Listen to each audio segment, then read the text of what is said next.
They are ready to shine on the world stage. In their M Series debut from MPL Cambodia, CFU Gaming is ready to strike. With M2 veteran Oppie and core members Detective, Z, and Wadu. Can the Sharks are primed to make waves on the world stage? Returning to the M Series is RRQ Hoshi, the Sang Raja. Looking for a drain as he finds the triple. Looking for the maniac. Reinforced by Sutsujin's lethal skill and led by Skylar, this squad of young stars is on a mission for global dominance.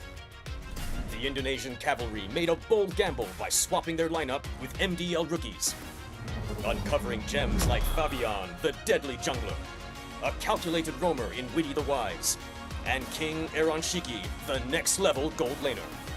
Team Liquid ID rises as a new M Series challenger. The double, Roy goes down one by one.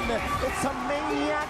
MPL PH Season 14 saw the debut of Aurora Gaming with rising gold laner Domeng and MSC 2022 champion Demon Kite. The Kite-Kite combo complements Aurora's methodical playstyle, leaving fans to wonder how will they fare in M6. Spearheaded by superstars in Kelra and King Kong, Fnatic Onic, PH made MPL PH history with a 13-match winning streak. Known for his insane mechanical skill, Season 14 has seen King Kong perform at peak confidence with aggressive and assertive plays throughout the season. It's a battle in the mid lane! Domain for Kelra! While Kelra has proven to the world why he's the gold standard.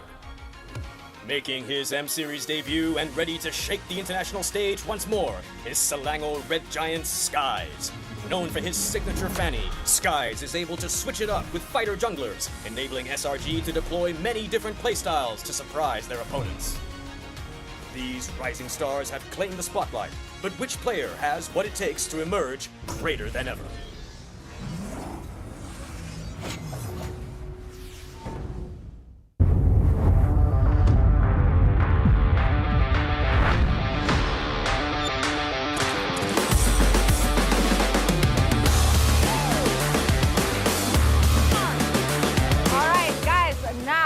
An Indo-MY rivalry over at the cornhole game. Su has to enter the hole. Okay, salam dulu, salam dulu. Salam dulu.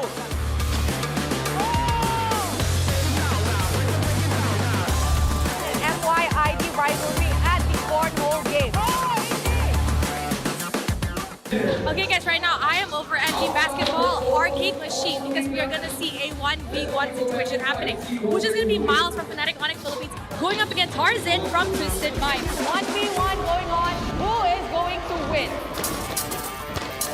Once again, we have a 1v1 going on. Hades and the one and only Domeng. As you can see here, it's a very tight game. Very, very tight.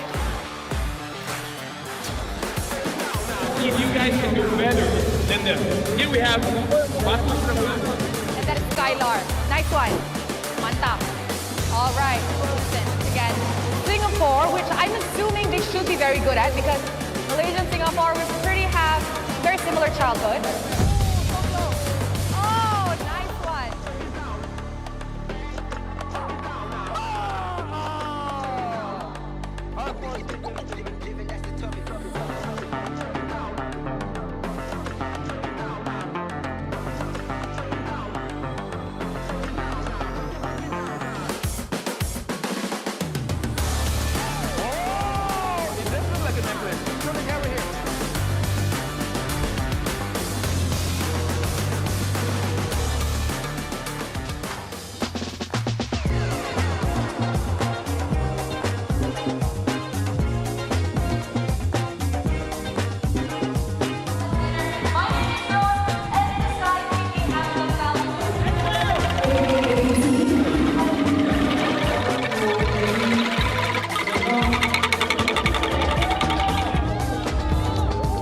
Just for your information, there's an official merchandise for M6 and TNT Gold dropping on 28. Make some noise for TNT. Terima kasih Malaysia. We are ready for M6.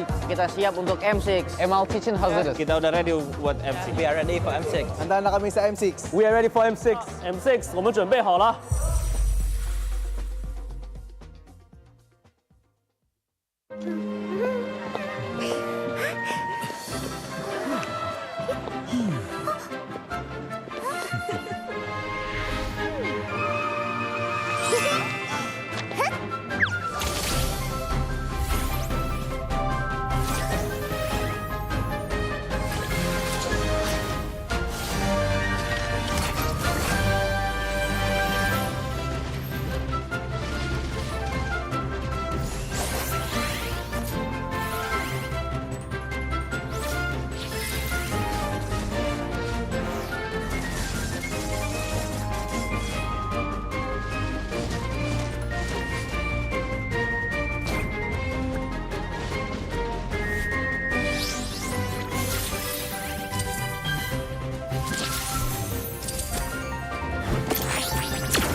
fight for ultimate glory starts now.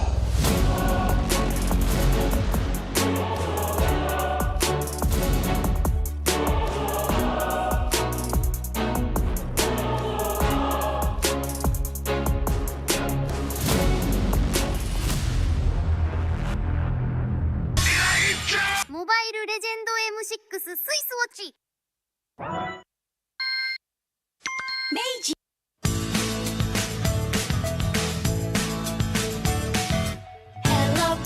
Hello Panda semua suka biskuitnya biskuitnya enak isinya lezat rasa coklat dan strawberry Hello Panda semua suka biskuitnya biskuitnya enak isinya lezat rasa coklat dan strawberry Hello Panda biskuit isi yang enak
In MLBB, each of the 5 players plays a distinct role. Whatever it is you want to believe, yes again! But how do these roles work together on the world stage? Going Sons, who picks up the Mid laners and roamers are the bedrock of the team. looking for the knockup, not able to find a sense who he wants for, takes him out. Whether it's picking beefy tanks, mages, or sustain, together they provide crowd control and damage in the early game, making space for the team to farm or secure objectives. Then we have the EXP laners, usually playing tanky heroes. They poke and zone the enemy to create opportunities. All right, let's see another fight commences here. Gear goes in. It's going to be a lot of damage played. While the roamers pick to fill the team's needs and support if needed. EXP laners must win their lane and protect their tower with aggressive, confident play, ensuring map control for the team. Ooh, final slash. Finally, we come to the junglers, the early to mid-game finishers, and the gold laners, the mid to late game finishers. Irie, the god in the jungle, takes a double kill. For junglers, whether it's frontline tank utility or assassin early game assassin burst, they form the core of the team. They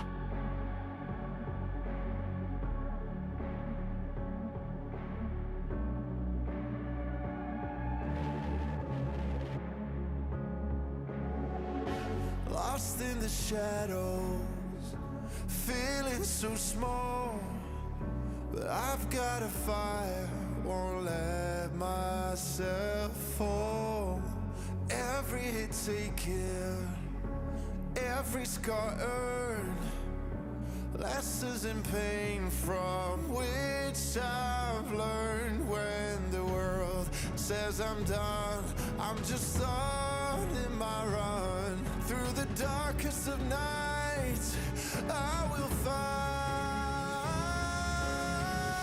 You won't get me down. You won't get me down. I get back on track with a peaceful attack. I always come back around. I'll never back down. No, I'll never back down. A force to behold and it waits to unfold. I always come back around.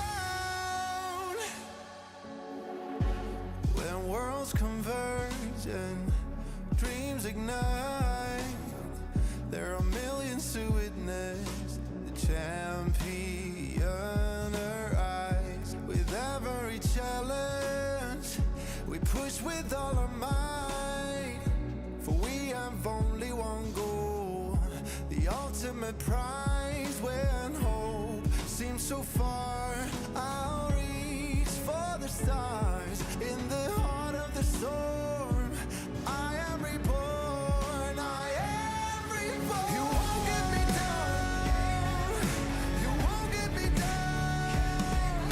I get back on track with a peaceful attack. I'll always come back around.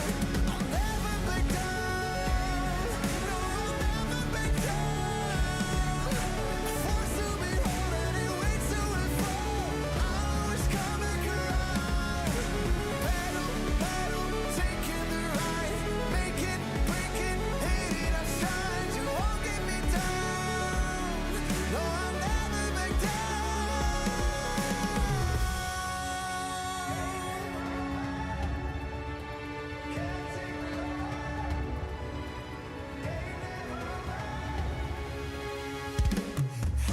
You won't get me down, you won't get me down.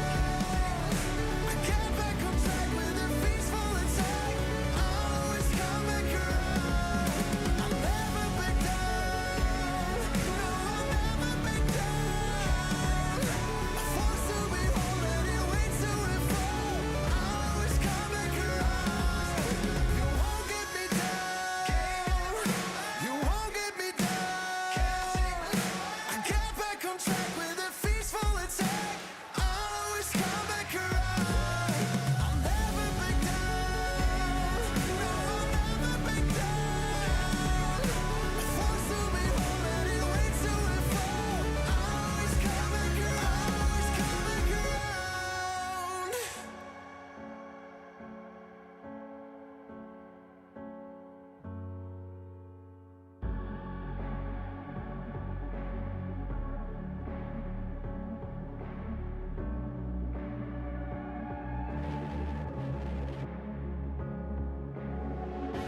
Lost in the shadows, feeling so small.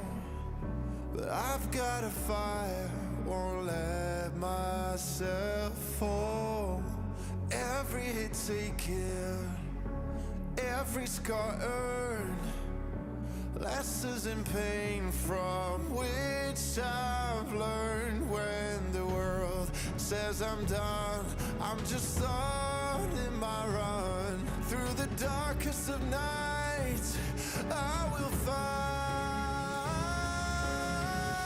You won't get me down, you won't get me down.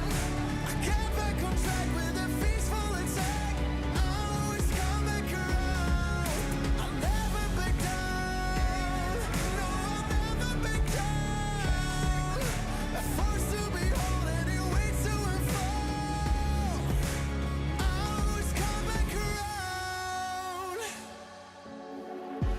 When worlds converge and dreams ignite, there are millions to witness the champion arise. With every challenge, we push with all our might, for we have only one goal, the ultimate prize. When hope seems so far, I'll reach for the stars. In the heart of the storm, I am reborn, I am reborn. You won't get me down, you won't get me down.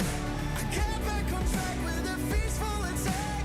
I'll always come back around. I'll never back down, no, I'll never back down. Forced to be holding it way too and fall. I'll always come back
lost in the shadows, feeling so small. But I've got a fire, won't let myself fall. Every hit taken, every scar earned, lessons in pain from which I've learned. When the world says I'm done, I'm just on in my run. Through the darkest of nights, I will find. You won't get me down, you won't get me down. I get back on track with a peaceful attack. I'll always come back around. I'll never back down, no, I'll never back down. A force to behold and you wait to unfold. I'll always come back around. When worlds converge and dreams ignite, there are millions to witness the champion arise. With every challenge, we push with all our might, for we have only one goal, the ultimate prize. When hope seems so far, I'll reach for the stars. In the heart of the storm, I am reborn, I am reborn. You won't get me down, you won't get me down. I get back on track with a peaceful attack. I'll always come back around. I'll never back down, no, I'll never back down. Force to behold and it waits to unfold. I'll always come back around. Battle, battle, taking the right, make it, break it, hit it, I shine. You won't get me down, no, I'll never back down.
Welcome to the third day of the knockout stage, where today we'll have teams advancing and teams getting eliminated. If you guys can't tell, I'm hella nervous today. My name is Afel. Alongside with me is Gideon Q as well as Steph Weezy.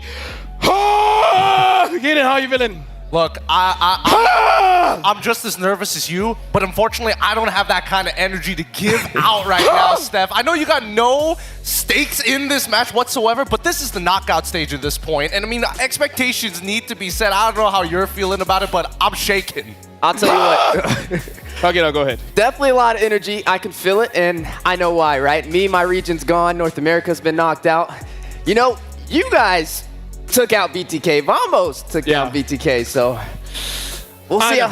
A lot of emotions. When it comes to the World Championship, a lot of emotions. We've seen two teams already move forward, FNOP as well as TLID. They'll be going to Axiata. Now, while we're talking about today, for you guys, you can experience the thrill of gaming in real life at Kadia's Gaming and Esports District. Every detail is a celebration of play and entertainment. We would like to say thank you very much to Kadia. They've been here since the wild card, the Swiss stage, and now the knockout stage. Thank you very much to Kadia. And do you guys know 1.5 billion people have registered?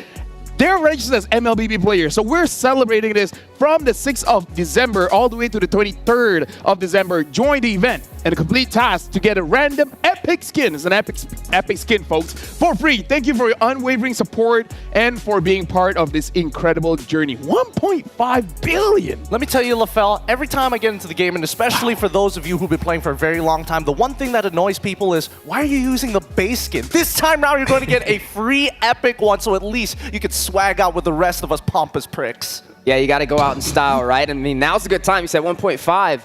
That's a good time to rank up. Maybe I can hit Mythic finally with all the brand new players in the pool.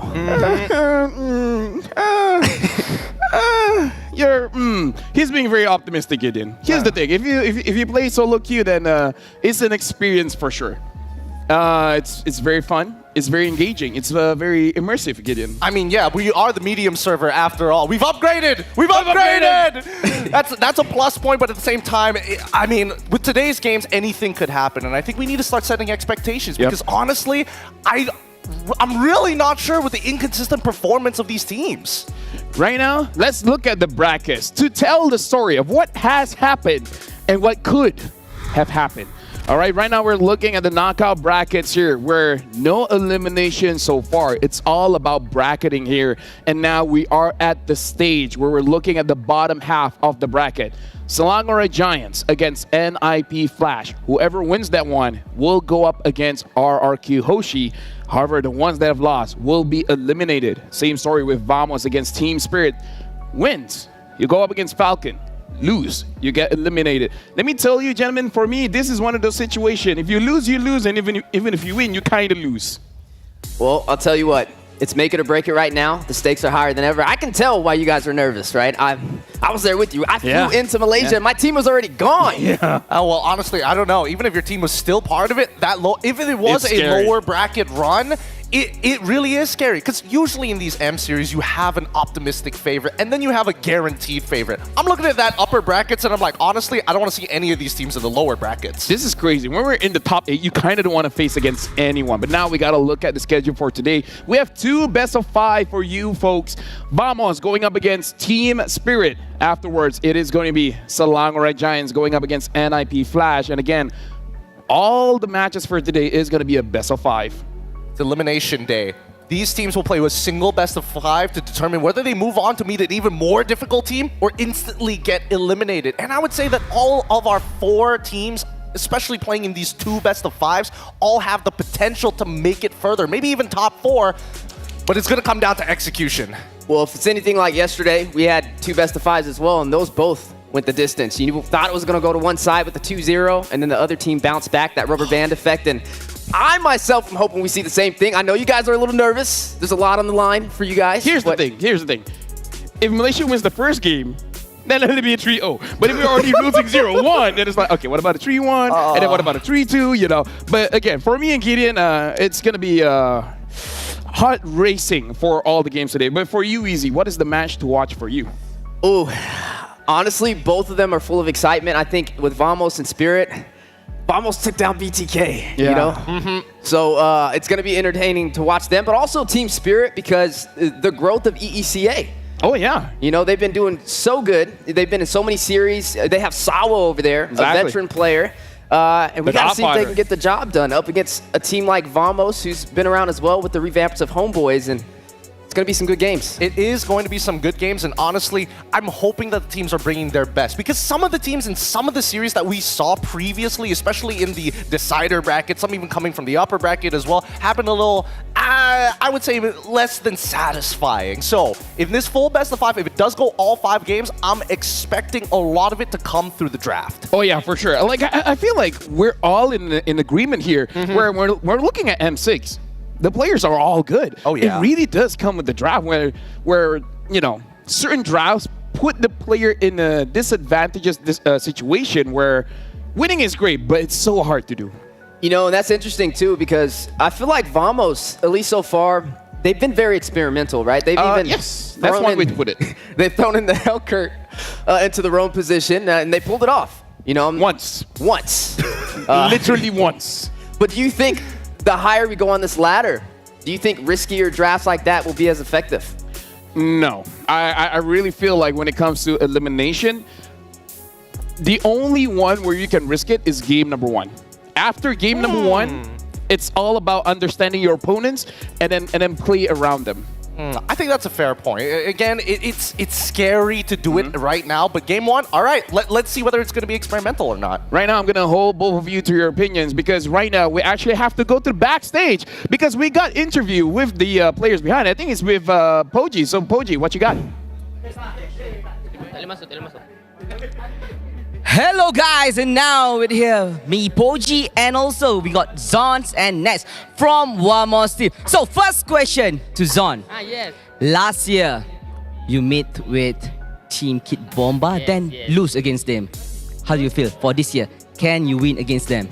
Yes, I very confident today we're gonna win against them. Mungkin boleh bagi pedas dan panas sikit. Tak apa, bagi je bahasa Melayu. Nanti kita translate kasi tajam dan panas. Sikit hati. Kalau bahasa Melayu boleh bagi net. Saya hanya bisa English, guys.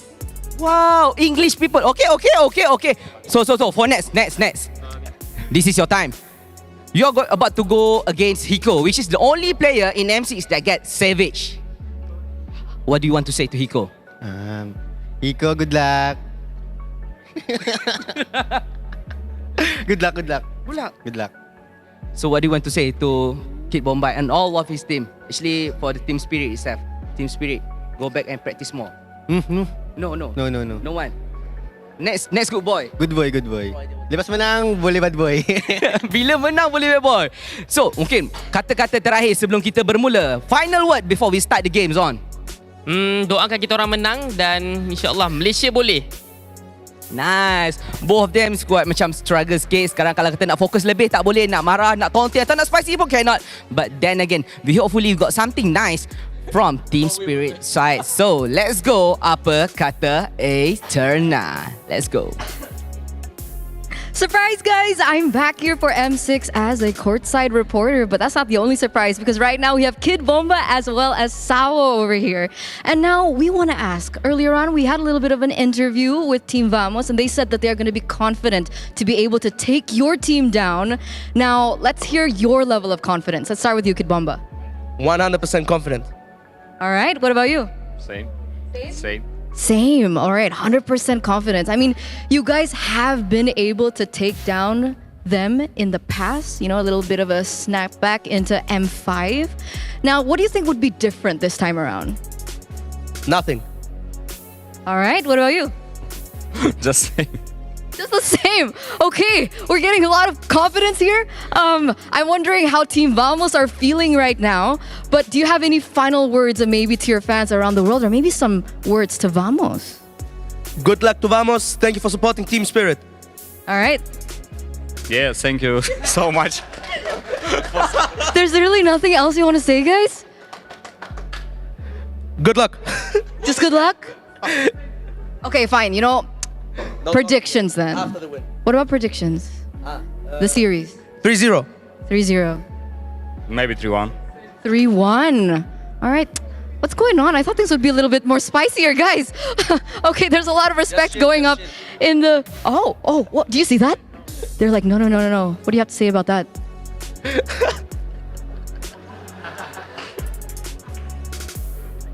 Yeah, it's fine. Keep it cool. It's fine. For sure. All right. For sure. Okay.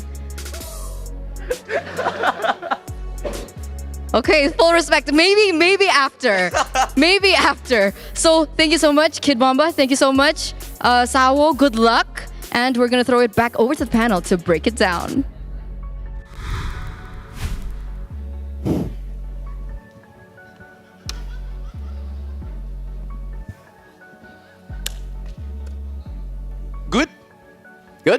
Good? What he said, same thing. Okay. This match. What do you guys think? Very good match. Very good match? What about you? Good match. Good match. I see. What's up with these players, dude? What is up with them? It's elimination, okay? They're just like, let's play it safe. Let's play it safe. When we win, then we can show off. But now we got a poster here coming up for you guys. So let's talk about this, right? Let's talk about this. All right, there we go. Igniting Team Spirit's Spirit. They're the last hope for the West. And heck, the only non-SEA team here. So a lot of pressure here. Gideon, you feel like a lot of pressure? I think that, honestly, I feel like it's a lot of pressure coming into this particular game. I understand where the players are coming from, but I feel like I was expecting a little bit more trash talk because these are very big personalities. And yes, it is the last bastion for the West. And even for Vamos, they've been knocking out a lot of Western teams. It's a strategy by Team Spirit. What? You want to know why? Why? Every team that trash talk Vamos, they become stronger. Vamos become stronger. So when you treat them nicely, they're not all that great. They don't want to feed the beast. So it's something that you guys can try next time. Oh. Yeah, just be nice to them. That's the secret. Exactly, just be nice and then they're like, oh, well, okay. So we can't say Malaysia easy server. No, just say like, oh, you guys are okay. Man, hardest server ever. Never played a server that has been this difficult ever in my life. Okay.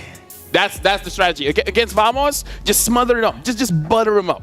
And then they'll be like, well, okay. As we're talking, we're going to look at the players using the ROG Phone 9 Pro, testing out their ping. As you guys see, the players are on stage, and they really do need it because it's honestly a good question coming in from Wheezy. Will we see some cheese coming in from Vamos, where we see like the Hellkirk picks and the such? I mean, yes, but I need to see the logic behind it, right? Everything we've seen from Pobs in the Swiss stage had some sort of concept towards it. Maybe the execution wasn't as clean. In Malaysia, we have one answer to those kind of questions. What could it be? Sebab boleh, dik. Oh.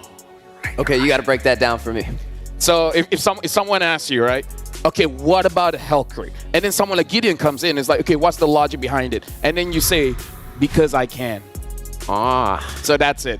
That's it. Sometimes that's all you need. Like, why do you paint your house black? Because you can. Because I can, little bro. That's exactly. Fries in a little. Okay, you know, I need Leo. Leo is more. He's got the ball rolling for that one. He's got the ball rolling. He's the Rizzler. He has all this Gen Z talk. Where are we on again? We're currently... Match highlight. let's talk about a match highlight here because again, looking at both teams, this is an elimination match. So this is going to be a very tough best of 5.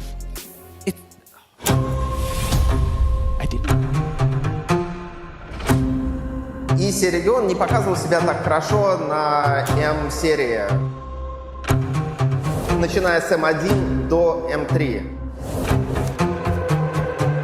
Только недавно на чемпионате М5 они совершили камбэк, они заняли 4-е место.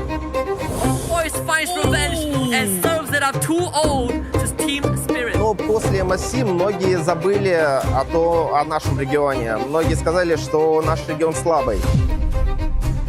After the last top 12 MSC and an M5, I said we'll come back stronger, so I want to keep my word. I'm going to be bringing back the Bomber mentality by showing everybody that actions speak louder than words. I hope more players from Western Europe come forth and show that they can beat stronger teams and going to be able to showcase the strength of European teams. If Team Spirit wins, it will be sensation for the world of Mobile Legends. It will mean that the ESA region is as strong as Malaysia and Indonesia and Philippine region. That's a triple for Hiko. That's a double Hiko! With a maniac! See, running around, Hiko! Gets the 7! And after so many years, Sawa and Sunset Lover will have this trophy. I really want Savo and Sunset to be champions. They've been playing for such a long time. You know, I really want to help them get to the top. So much unnoticed talent just getting wasted with time because you can't escape time. Savo's 25, Sunset's 23. I really want them to win something by now, you know. Really want to show everybody that they're also top tier. Здорово, Team Spirit. Я первый раз в жизни вижу наш регион в такой шикарной и обалденной форме. Мы топим за вас всем регионом, следим за вашими каждыми катками. В Сбере нет сильнее дракона, Спирит — гордость региона. Team Spirit, welcome to top 8. I think every team understands here that it's kind of like a war. You need men in war, so I'm trying to be the winner of the war.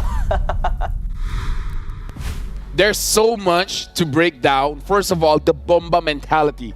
Actions speak louder than words.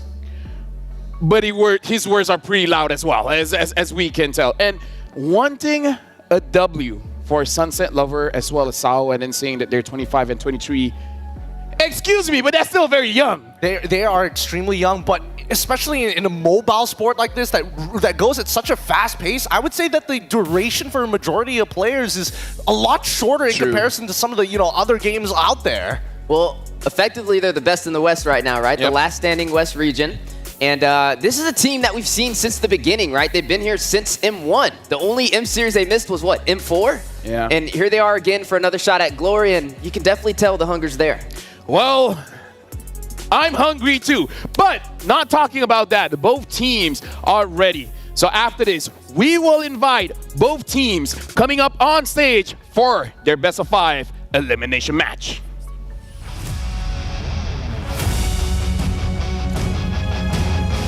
This team's journey served as a major roadblock for teams traveling from the West. Turkey's champion was Uno. NA's king was Dos. As they return on stage, they look to claim the trace. Everybody, say it with me. Hola, vamos! For Gallant Spirit, there can never be defeat. An old adage says, as they face the Western Team Slayers, the final bastion of the Western Frontier seeks to prove that they may be bent but never broken. They are Team Spirit!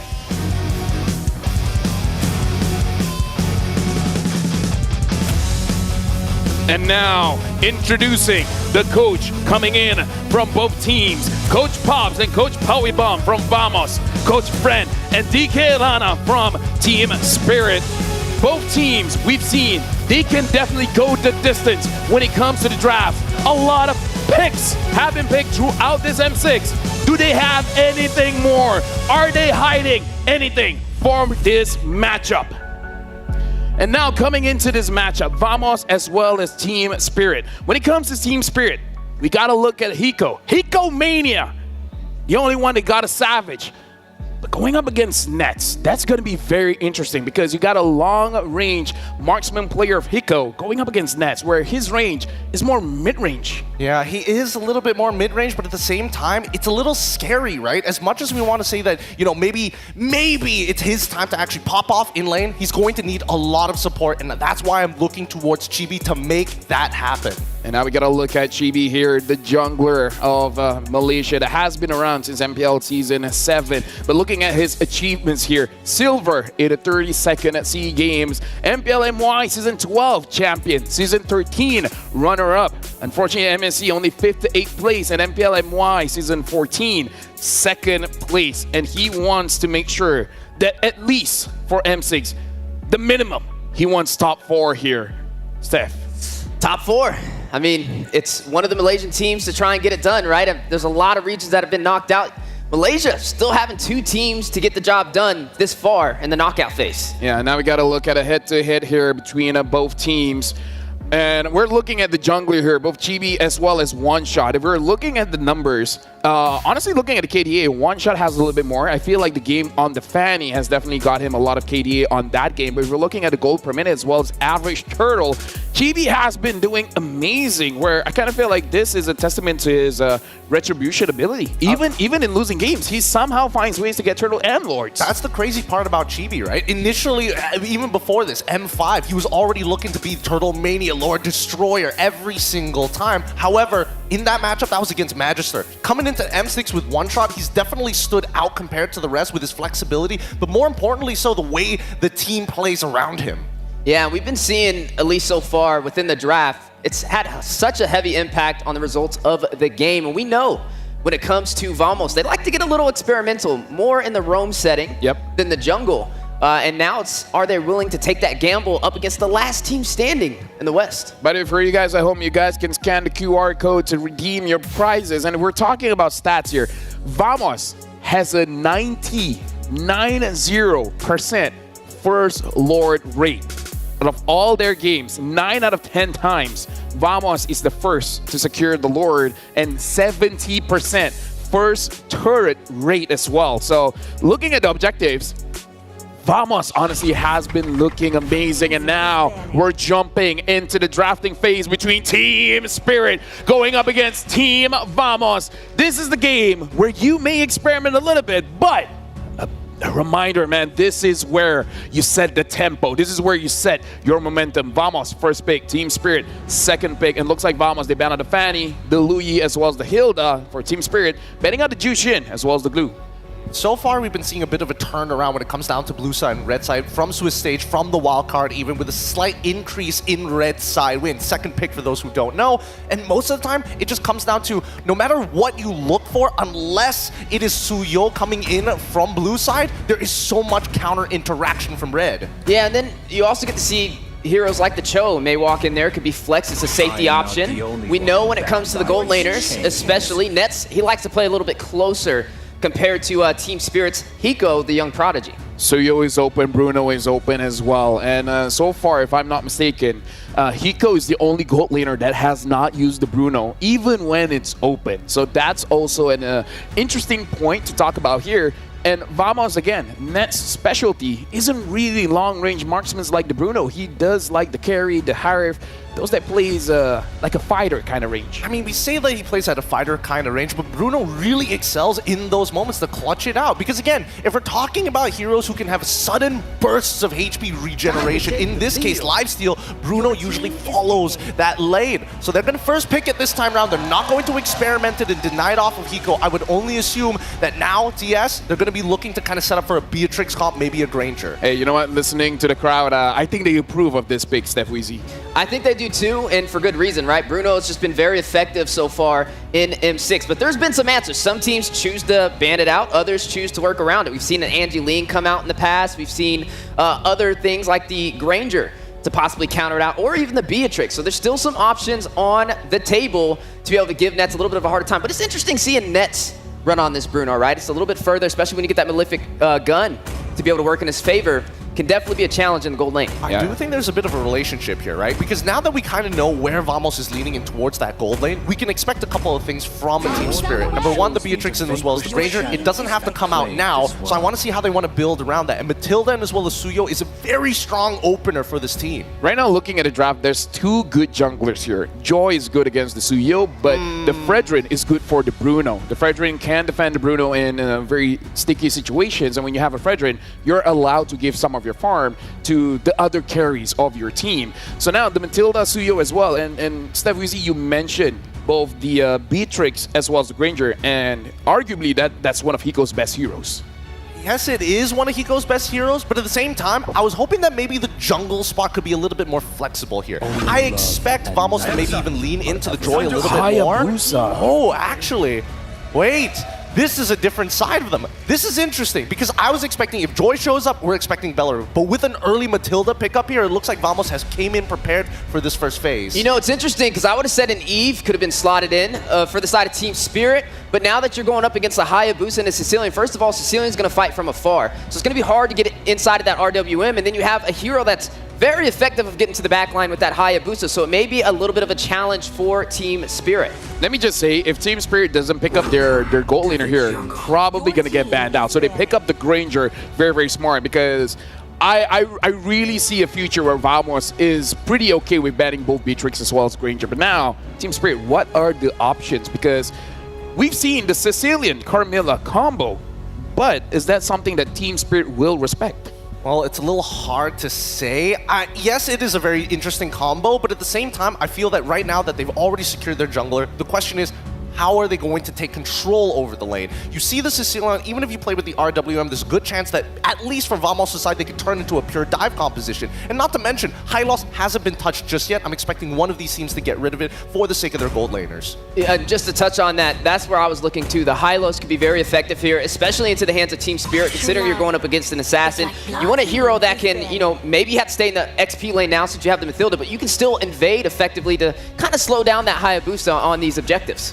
I mean, now we see the Carmilla ban. There is, I mean, we've seen it. The Moonlight Waltz, really effective combination. hey, Camilla, just do whatever you want. Worst comes to worst, I'll just suck you back in, put you in a safe spot, and then we can start playing with the rest of the team. So at least from the side of Team Spirit, great preparation in terms of previous drafts we've seen from Vamos. But now that we are seeing the Valentina getting banned out, I would only imagine that they want to really double down on this dive. Something that we have to see is looking at the lineup from Team Spirit. They're looking very strong in lane here. Granger is pretty strong in lane against the Bruno, but having the Matilda as well as the Suyo, whatever mid laner that they pick up, they'll be able to move around the map very, very effectively, especially to the side lane. So this is something that Vamos has to be careful of.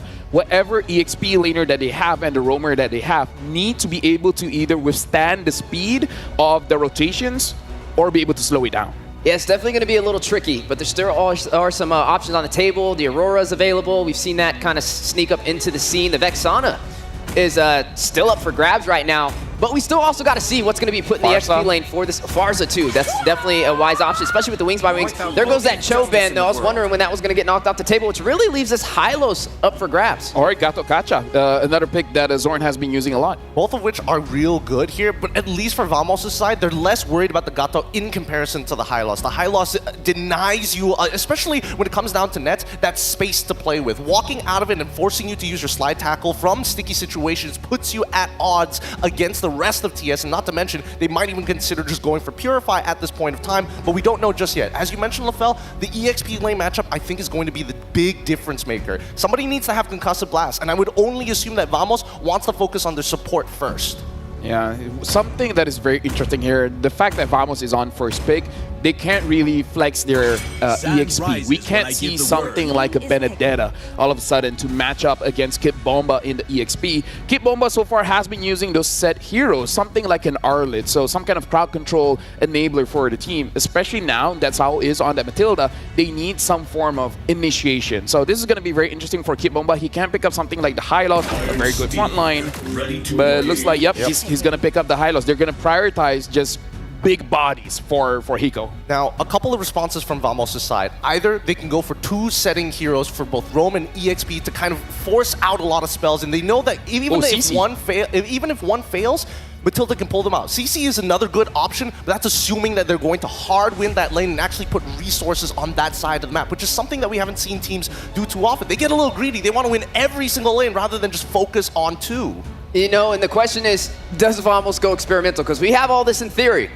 But time and time again, Vamos is a team known to draft outside of the box, right? So I'm really anticipating maybe even the Katat sneaking up in here. It's still available, could be flexed in the Roam or the XP, which would give him a little bit of versatility. There goes the Katat we were looking for alongside the Jawhead.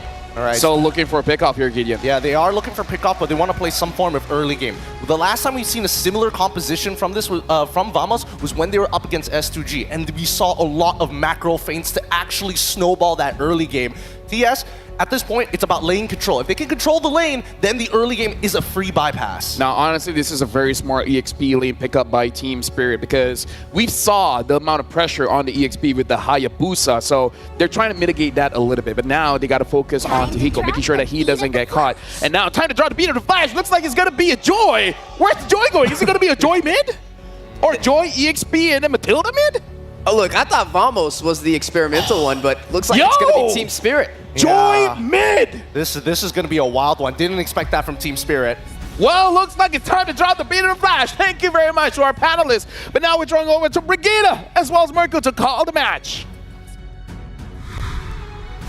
I love the energy from LaFell, and I'm definitely carrying it over because this is a very important match between the only remaining team from the West up against the so-called Western team Slayers. Welcome to the caster desk. This is Brigida and Mirko, and we're about to find out what's about to happen in game number 1. What are your thoughts on this surprise Joy in the mid lane by Team Spirit? You want to know a fun fact? What? Right after MSC, I spoke to Bomba. They were trying to find a new jungler for Team Spirit, and he said Sunset Lover might be the guy to take the jungle role. So, hey, I think they are not too surprised about this pick. They know how good Sunset Lover is on the Assassins. Now it's time to prove the world. Let's see if Sunset Lover can pull it off. Yep, I'm expecting a lot of very aggressive rotations, especially with this Joy in the mid lane. Wave clear definitely wouldn't be a question anymore. So it will be very important for Vamos to keep their side lanes in check. But it seems like they're also being very careful about that. Early leashes coming in from Team Vamos. So we'll see. I mean, it's not just the Matilda which is high in mobility, right? It's also the Joy. So they can really move quick around the map. And again, the panel also mentioned it earlier, there's little to no kill threat in terms of their XP laner. Kid Bomba right now, it's time for him to show that Bomba mentality. This is a high loss. You won't be able to pick him off that easily. Yep. Definitely not, especially with the Matilda. Yeah, it's going to be really tough. Chibi looking for the early game steal, invade into the enemy jungle. By the way, if you guys want to steal some XP, or rather just claim some XP, go ahead and check out that M6 pass one-shot. Already over to Zorn. Sawo was initiated on earlier. Both the junglers, one-shot, maybe able to get first blood. There you go, one-shot. Claiming it early on, first minute. And there was no one else who could do anything in that situation. Zorn didn't even decide to use the flicker just yet. It seemed like he just accepted his fate. But where's the trade just now for Team Vamos? It seems like it's more of them just being very careful, and this is a surprise. Team Vamos, as far as I know, they have the highest first blood rate, but it seems like they're the team that we're seeing play a little bit more patient, more focused on letting Nets get his farm, because this is, again, Hiko that we're talking about, so there has to be some respect towards that gold lane. Now let's take a look at the emblems here. It's the Impure Rage, so quite normal so far. Nothing really crazy. The Temporal Rain as well. Let's look like for Bomba, he will help get a bit more prio in the mid lane, and both of the teams actually just setting up for the neutral objective.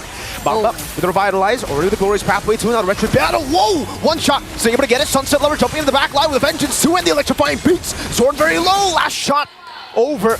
Unable to find it. Sunset Lover still wants to go aggressive, invading the enemy jungle with this Joy mid. And I mean, that definitely wasn't something Team Vamos would have had an easy time dealing with.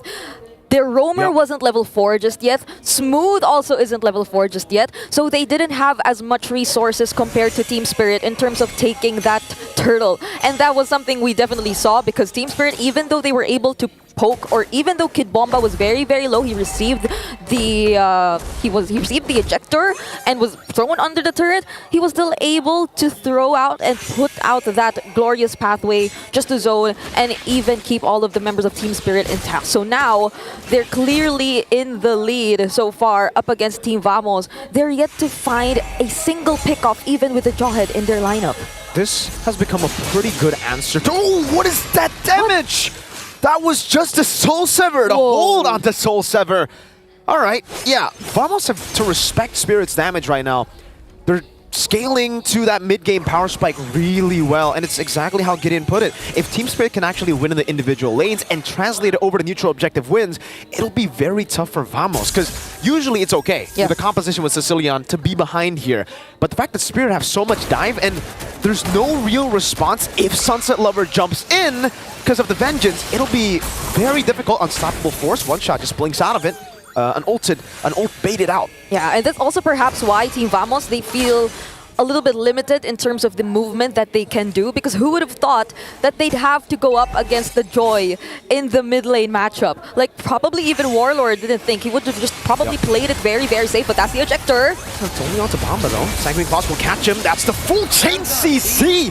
Sunset Lover picks up the kill. Chibi wanted to go for the shadow kill, but TS no better than actually force the skirmish. They have the one-man advantage. They will go to the neutral objective. Oh, imagine even using the ejector and throwing him under the turret, but still making it out alive, and now that's a punish. But Kid Bomba, he's seen very low. Will Smooth be able to out-sustain everything? It seems like he will. That's the Revitalize, but Chibi, whoa. Sawo, still with the guiding wind. That's a stun over Chibi, gonna be locked down, still able to escape. Smooth jumps with the AOG, one shot. It's very low.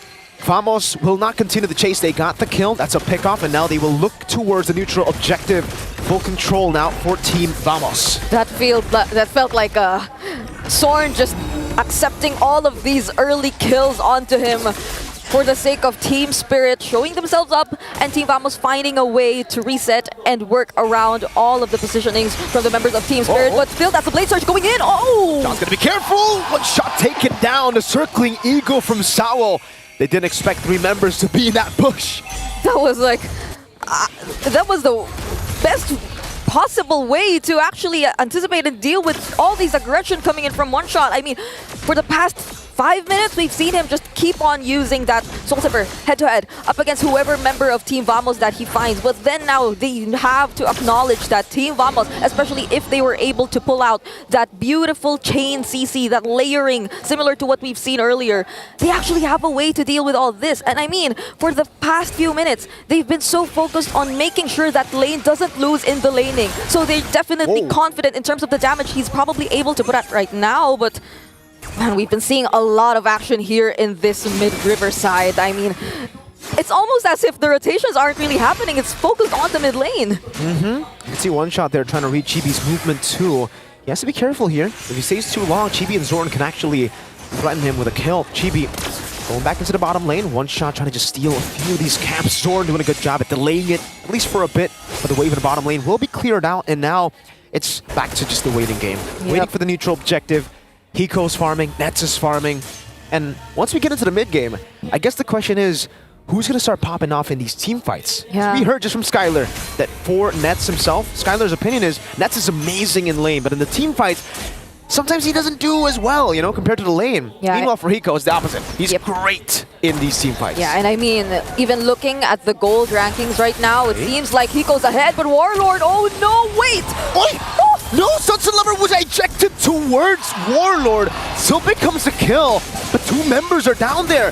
Spirit with control over the turtle. Chibi wanting to go for the retribution here. Smooth needs to get that unblockable. Wants to jump in. Still with skill one shot. That's the shadow kill onto the back. Now jumping back again. Chibi's retribution cannot lose. Bomba with the stun over the Zorn. Rhapsody coming down with Revitalize too. Nets able to dodge away from that skill 1 stun.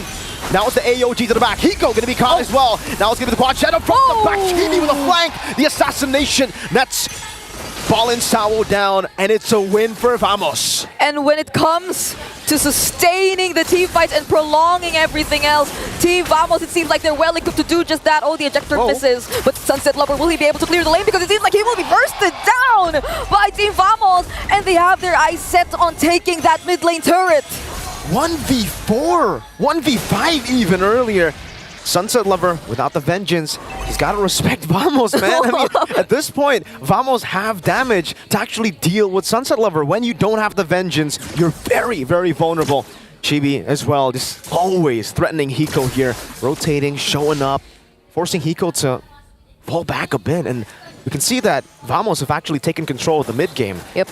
Right now, they want, or Team Spirit, they also want to get the trades for themselves. That's a Circling Eagle being used onto Storm, but the Unstoppable Force, will he be able to cancel it out? That was great. Oh, the AOG as well. One shot able to claim the kill. Hiko goes in with the Rhapsody, but Smooth doesn't care. He gets tickled by the Rhapsody damage. Man, if Team Spirit decide to play it all together as well, if they go in all 5, you can't expect Team Vamos to find it that easy to position themselves, especially with Sunset Lover constantly on the lookout for disrupting these team fights, and them just being so confident to take out Sword, who is equally confident in just standing in front of all the members of Team Spirit. But this is a different story we're seeing right now. They're more on the 5-man rotations, so from the bottom lane all the way to the top. And another thing that we really have to take into account is how, despite all the focus that Team Vamos has put towards the gold lane, Hiko's still leading in gold. He's still well protected. I mean, this is the Matilda that we're talking about. So for this Lord that we're looking at, it will definitely be a very important fight for either of these teams to eventually gain the map control that they've been looking for since the, I don't know, 5-minute mark, where nothing nearly seems to be happening just yet. 9 minutes in and we're basically still equal. There's really no lead here. The 1,000 gold lead for Vamos is great and all, but it's still very easily swung back in favor of... Oh, Bomba opening up. Getting the stun over to Chibi. Yo, CC! Zorn left him, and Chibi got one shot by one shot. Spirit now gotta back away. They have to respect this. Chibi is down, and Team Spirit can just reset and go for the Lord. I mean, that was a great idea, right? Zorn and Chibi together in that particular brush.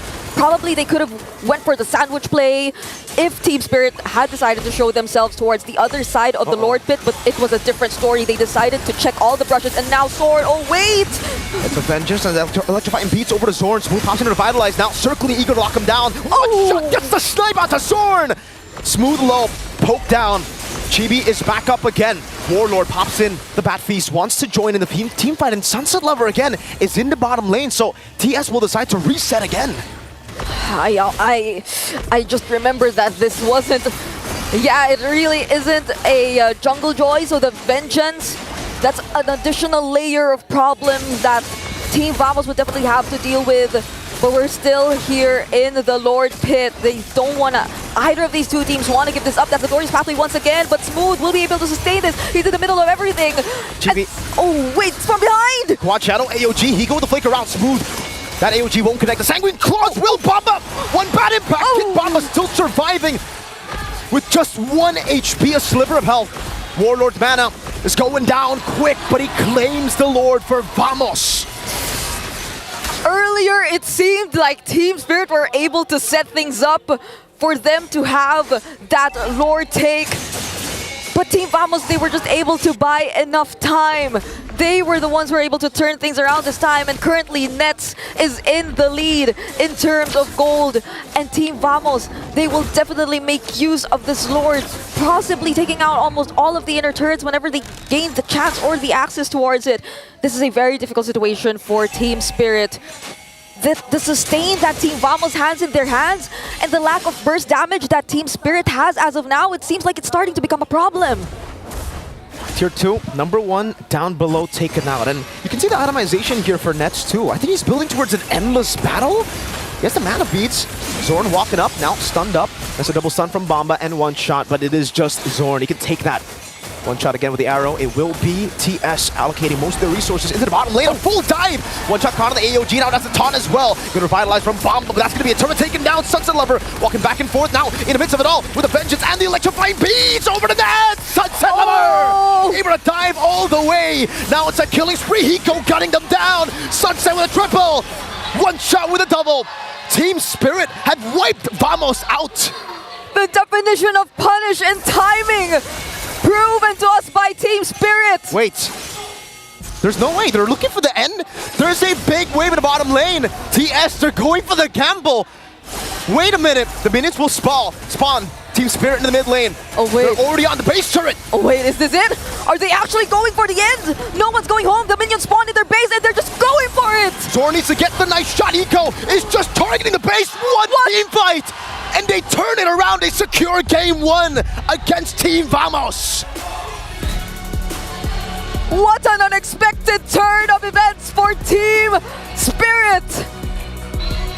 One crucial mistake, one miscalculated play was all it took for them to end the game in less than 13 minutes. One big fight, one big moment from Sunset Lover. The jungler who was knocked out by a Malaysian team at M3. Now he plays the jungler in the mid lane. That's the joy in the mid lane with Vengeance. He's still got the mechanics in him.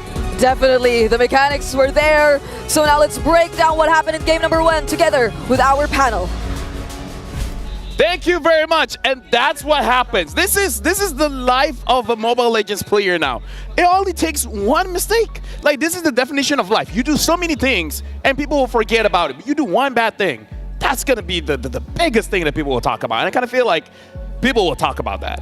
Oh, it's definitely going to stick for sure. It stings that we lost in that particular way, but why did it happen? Number 1, I gotta give it a Sunset Lover, right? Because in a majority of the early to mid-game fights, he did not want to participate. They were playing 4v5 in a lot of the scenarios, and he was able to get his 3 items on time, find the levels that he needs, and that Vengeance really making the difference for these dives once all the ults and resources had been used by Vamos. And it's interesting because it was on a little bit of an untraditional method, right? He pulls out the Joy and puts it in the mid lane. And I mean, I guess it worked because technically Joy can get away from all that aggressive gameplay because he has good peel. Honestly, I feel like the biggest thing is the Vengeance, right? He came in, he dealt the damage. Now, when he uses the ult, right, the electrifying beats, there's some magic resist as well as armor. But when you put Vengeance on top of that as well, and you have some return damage, we saw the hesitation from Nets to keep on hitting because the return damage, like the bigger your damage is, the bigger that it's going to reflect. And that was a big reflective damage there. Even Nets was like, I don't know if I want to keep on going. I think he learned his lesson after that very first Lord interaction. You saw him hitting away at Sunset Lover. He put himself down to a quarter of his HP, and then he had to tap out. It's like, I gotta hit. I'm sorry, GB. I gotta hit your purple. If I don't, I'm gonna die. I need the crits. I need this Haas Claw to work with me. But another genius thing coming in from the side of Team Spirit is the fact that if Sunset Lover can close the distance between him and Warlord, you lose so much damage off of the tip of the bat impact. And also credits to Sawo, right, on this Mathilda, just keeping the team alive, giving them the additional shielding, and another way for Sunset Lover to go back if he needed some help when getting very low. Yeah, I would say the critical point is definitely Sunset Lover there, especially with the Vengeance. And looking at the build as well, having that Weapon Master just makes Holy Crystal hurt a little bit more, where we even saw that Zorn got taken down pretty quickly. So this is one of those situations where Vamos looked to be a strong team. They played disciplined throughout the match, especially during that Lord take. But then they just, I guess they didn't count on the Vengeance being up yet. Like, they thought, okay, maybe the Vengeance is down, so we can deal with the Joy. But once the Joy jumped in with the Vengeance, GG, lights out. Yeah, but there's nothing much you can do with it, right? You're hoping that Smooth maybe has a taunt to try and kind of pull the Joy away in the middle of the dashes, but as you saw in that very final fight, Smooth already jumping in very heavily to try and take first inhibitor turret, which I don't think is a bad move. It's actually a very powerful siege tool that Gatot has, especially when you have the artilleryman Sicilian in your backline. But once you are out of ults, that's when you're expecting the clap back coming in from the side of Team Spirit. Yeah, one small step for Sunset Lover, a huge step for Team Spirit for game number 1 of this best of 5. The last team standing in the West. I mean, even the damage still goes over to Vamos, and it just shows you one mistake can cost everything. Yeah, and now we got to look at the gold graph here just to show how big of a swing that is. Look at Team Spirit. They actually controlled the game for the first like 6 minutes or so, but then Vamos was able to take the lead, and more importantly, they hold down the lead up until the last moment. That very last moment, look at how fast the dip was. They were 2,200 gold ahead, and then it swung all the way down, and then the game ended.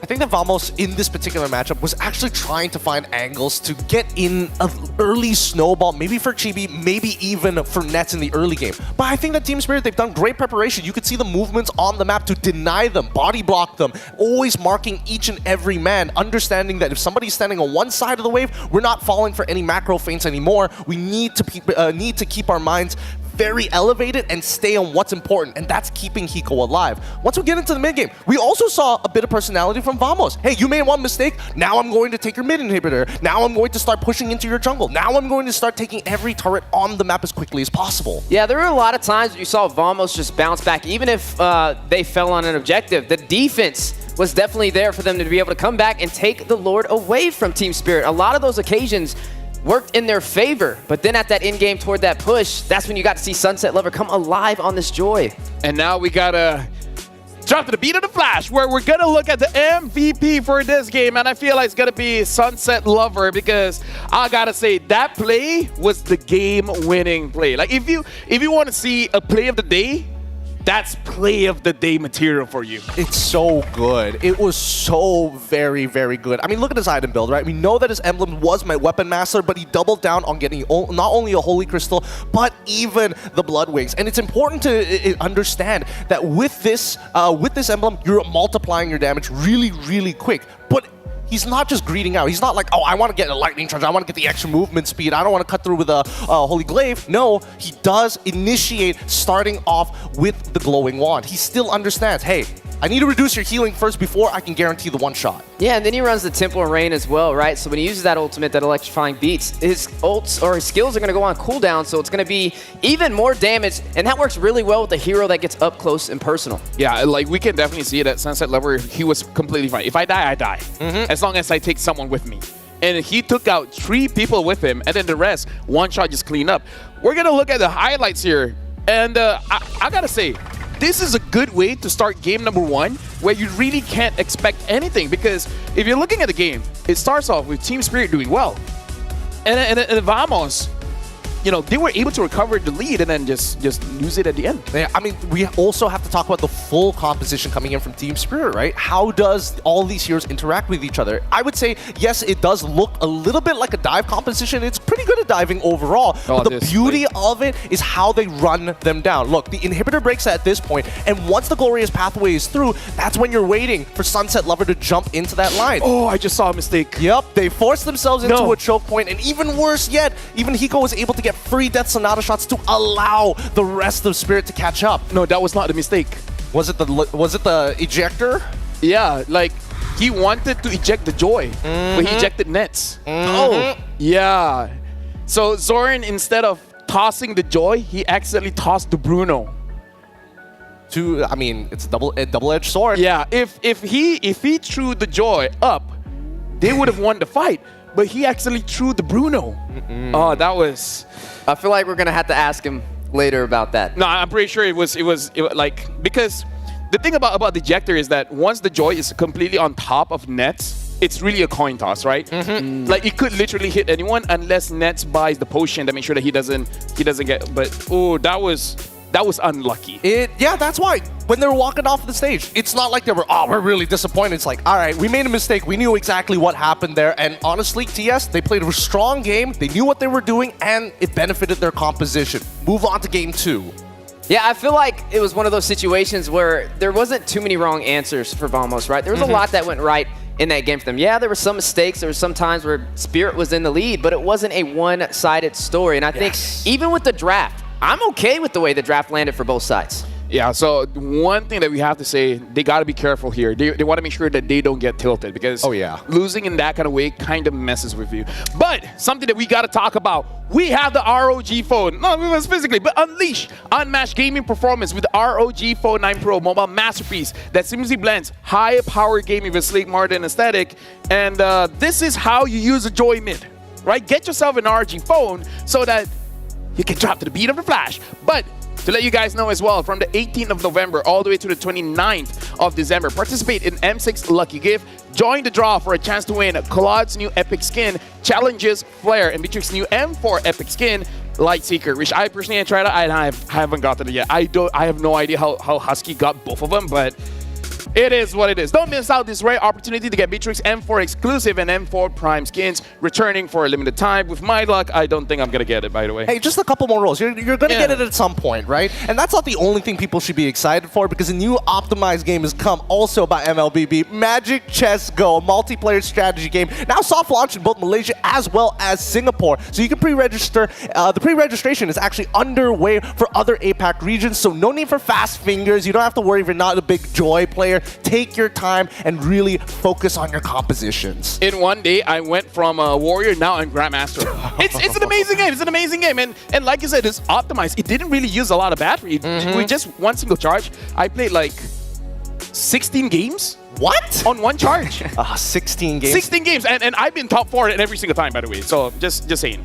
That's a fair point. It is 60 FPS as well. I'm surprised that it's optimized too. That is a machine in a beautiful game as well, and I'm definitely gonna have to try and maybe get some tips and tricks from you. Oh no, dude, you'll get it instantly. You get it instantly. But yeah, we gotta talk about these teams now because this is a best of 5. Losing one game, it's okay. You can come back, and we saw that Vamos had very good discipline in that game. So like you guys said, it's not one-sided. Now, we got to go into the mental of the team. We were able to talk to Smooth, so we'll see what he has to say, and hopefully they're A-okay right now. A long journey ahead. Smooth said, I'm disappointed that both Malaysian teams are in the lower bracket. We were really hoping that this wouldn't happen. Even if both teams make it through, we might have to face each other in the end. Our journey in the lower bracket will likely be a long one. We need to stay mentally prepared and build our stamina because only those who can endure will survive. And wise words where it's going to be tested right now. Yeah, it's truly going to be tested. And even if they do win this series, there's still a very long journey ahead of them. I love Smooth's mentality because he's very realistic about things, right? In his own professional career, so many times has he been cursed with second places all the time. And finally, when he qualifies and makes it into top 8, he understands the journey ain't over yet until you're lifting that trophy. Yeah, definitely a lot of pressure on the line for the Malaysia region, right? Trying to get out of the bottom bracket and get back up there with those at the top. And it's going to be interesting to see how they pull this off, right? I mean, even in the player interviews, we got to see Team Spirit and Vamos competing against each other, and they're very humble about the situation. Yeah, and now looking at Team Vamos here, again, mentally, they got to be prepared, as well as their stamina. And sometimes in tournament, you have to have, short-term memory loss, right? Just like, okay, whatever happened. Recover, and at the same time, try to learn from mistakes. Like, whatever the coaches say, just trust your coach. Maybe Pop said, you guys have a late scaling comp. You guys didn't have to force it, because there's a lot of game to be played. We'll see what the adjustment is going to be on game number 2. Yeah, just one game at a time is how they have to look at this. I mean, if history repeats itself, yesterday we ran into this situation where the best of 5s, both of them went all the way to a game 5 with both teams winning the first 2 matches. I mean, this M series has been full of excitement. It's been full of surprises.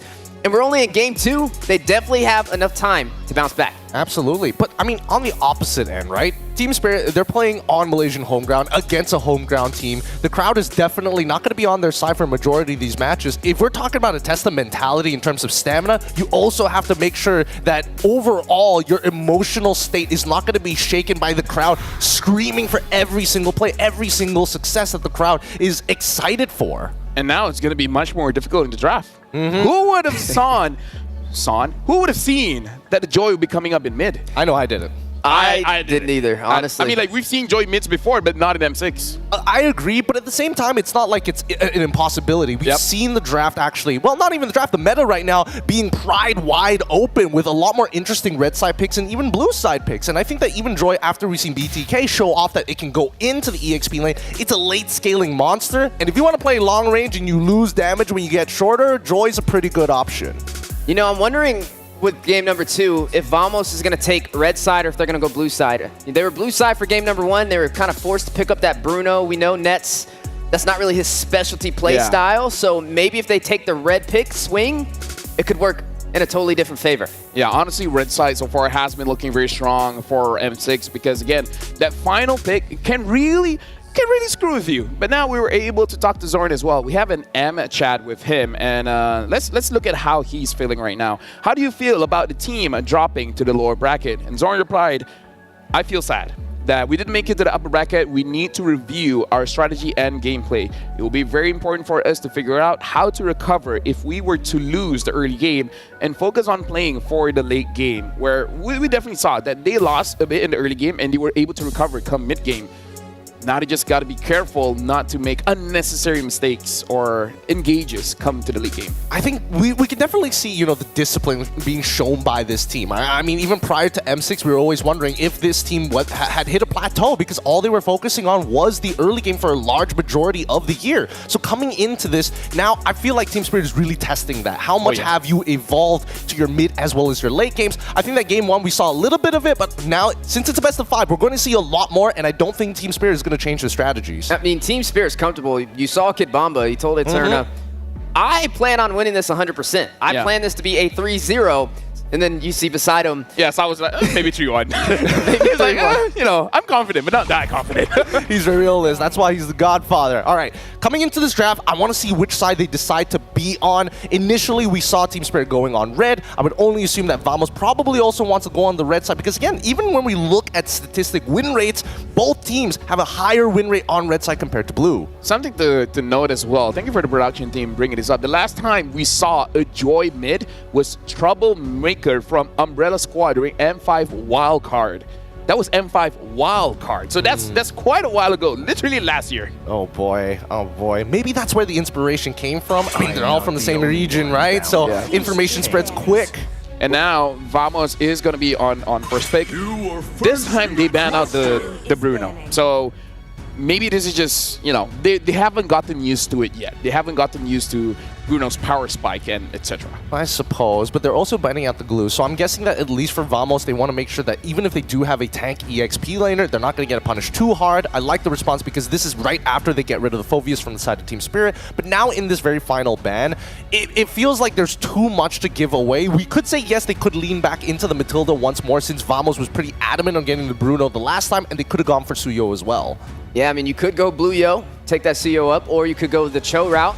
Definitely have it to be able to flex to the XP or the roam position.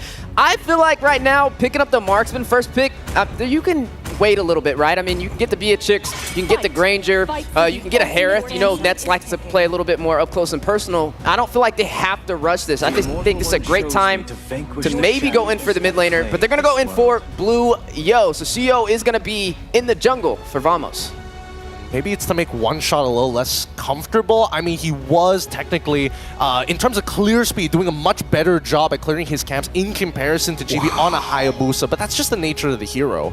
Wow, okay, now I feel old. This will be Sao's 62nd game. Oh my goodness. In the M series, just M series. It's his 62nd game in just M series. You know what's the wildest part? I've watched all 62 games. Yeah. I have seen every single one of those games, whether on the desk or off the desk, just watching the M series in all of the games. He's heavily decorated. I mean, the only M series that we did not see him in was M4. So, yeah, there's a lot of legacy, there's a lot of history to kind of talk about between both of these teams. Vamos, Team Spirit, formerly Homeboys, Deus Volts, and now here they are again on the grand stage to fight it out again.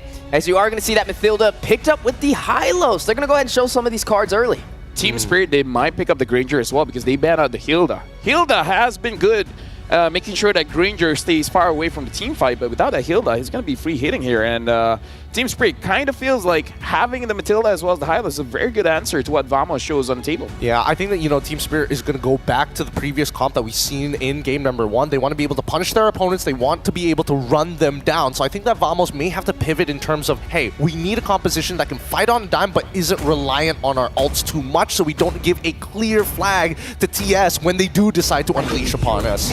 I wonder if Vamos, okay, I was going to say, are they going to go the Sicilian route again? But no, they're going to go in for the Valentina. Now, with Team Spirit, do they still go in for this Joy? I feel like it'll be a little harder, especially with a Valentina able to kind of get a little bit more crowd control to stop that Joy from being as mobile. But for the side of Team Spirit, they definitely have some options on the table.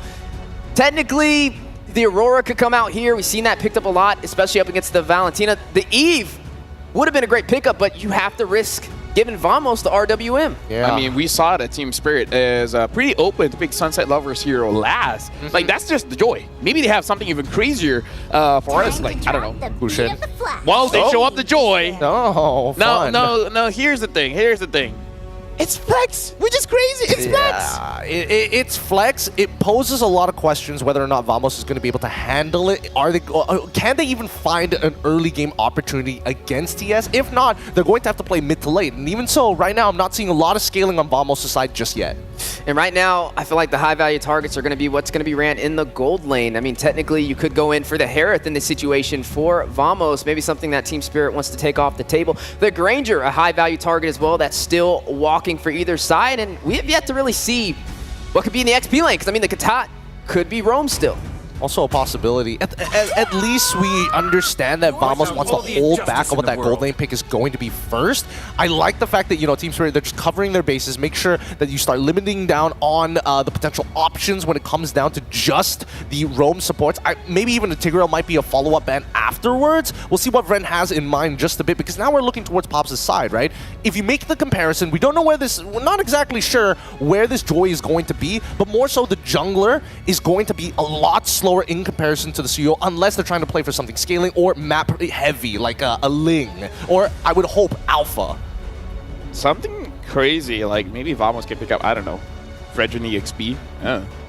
Against the Hylos? Against the Joy specifically. Against the Joy. Because Fredrin is good against the Joy, and we've seen the evolution of the EXP is basically just a second roamer, right? As the timer is about to hit 5 minutes, they're basically going to swap lanes, right? Where the EXP laner will move around the map, and then the jungler will go to the EXP lane and start absorbing those minions. So, you know, it's open, but now the Khalid as well as the Cho gets banned out. So, at least for Team Spirit, they're seeing this Gato Kacha to be an EXP laner.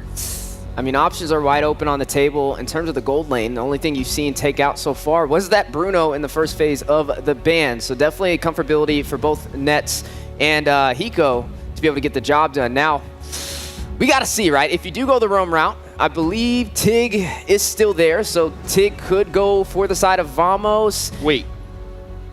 I haven't seen Nets use 1-1, but that's an option here because they banned out the Faramis, and one of 1-1's weakness is the Faramis. Because I'm thinking, why do you need to ban the Faramis here? Exactly. I was thinking the same thing as well. I'm not sure why the Faramis, and then I would imagine that the Loyi would have come first, and then maybe they start thinking of getting rid of Yves, and then force them to play something a little more awkward, right? But now that we're coming into the first picks of the second phase, I want to see how TS is going to respond to this, right? They could get their gold lane very early on, but I would imagine that they want to hold it to the very end unless they are abusing the Joy as the flex pick. Yeah, because they can pick up a Granger or a Beatrix here, because both options are open, and both Hiko is definitely comfortable with. If they really want reliable late game scaling, then probably the Beatrix. If they just want to bully out the lane, then hey, Granger is a good pick. The Joy has just been such a power pick. It poses a lot of questions, right? Because now you see it in the mid lane, which means you could pick up the Eve. Okay. Because it's a flex pick, which means this is going to be Joy in the jungle. Yeah. All right. Something that I want to point out here, there's two, again, you have the Matilda who's able to enable somebody to dash out of tough situations. You have Joy, who I want to see whether or not Vamos thinks is a true problem. We've seen a couple of answers before, but maybe if they're going to experiment once again, I'm thinking maybe even a Minstar might be possible. Or Ruby. You know, or something Ruby. Simple. Yeah, something simple like a Ruby. A Ruby would be good here. It has a lot of slow and sustainability as well. Like, the problem is the Joy. Who's going to stop this Joy from rushing in? There goes the CC, a great hero to get to the back line. All right. So they want to win out on that EXP lane. They want to make sure that High Loss is, a little uncomfortable here, but now they can still flex it out. That's why Coach Ren has done a very good job on this red side draft. Yeah, and right now Vamos is just picking comfort here because the CC is to face up against the High Loss, because that's a winning matchup. And Harif doesn't have a lot of losing matchup and is one of Net's comfort heroes. So Vamos, they're just going on pure comfort, and then we'll see how this works out for them, because there's a chance that Team Spirit can counter this Harif pick. And now, it poses the question, what's going to be slotted in that gold lane? I mean, there's still pretty much everything on the table minus that Harith. I mean, you can still see the Granger, you can still see the Beatrix sneak up in there. Hiko's definitely got a deadly Beatrix, but you have to worry about that AOG, right? You got to worry about that Gatot getting to the back line as well as that CC. And there we go. 1-1. The 1-1. I mean, I was talking about the 1-1, but I feel like it was going to be a good pick for Vamos, but they're like, you know what? It's open. Might as well give it to Hiko, and Hiko has used the 1-1 before to amazing success. Thank you very much to the panelists, Gideon as well as Steph Weezy, but now we're throwing it over to Brigida as well as Miracle to call this game. Thank you so much to our panelists. And similar to game number 1, I think we're heading into this match with yet another surprise from Team Spirit. Coach Ren is feeling it today. He's been showing us some unique drafts since game number 1. So we'll see how Vamos will respond to this, because if it's just a matter of comfort, I think they're very much comfortable again with their lineup.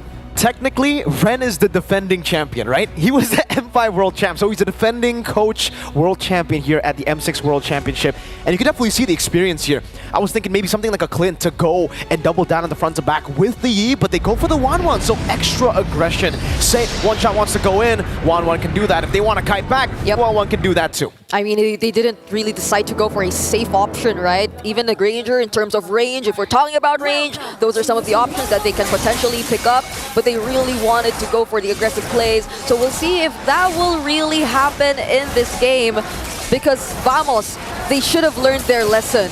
Team Spirit is really a very methodical team, a very patient team, so they cannot afford to go all out and make the same mistakes once again. So still, of course, not letting go of that potential aggressions, because we're seeing it right now from Sorn, but Team Spirit, they really know how to play around this. But wait, what? Warlord in the EXP lane? Oh, both of the mid laners are in the EXP lane. It's a full lane swap done by Spirit and Vamos.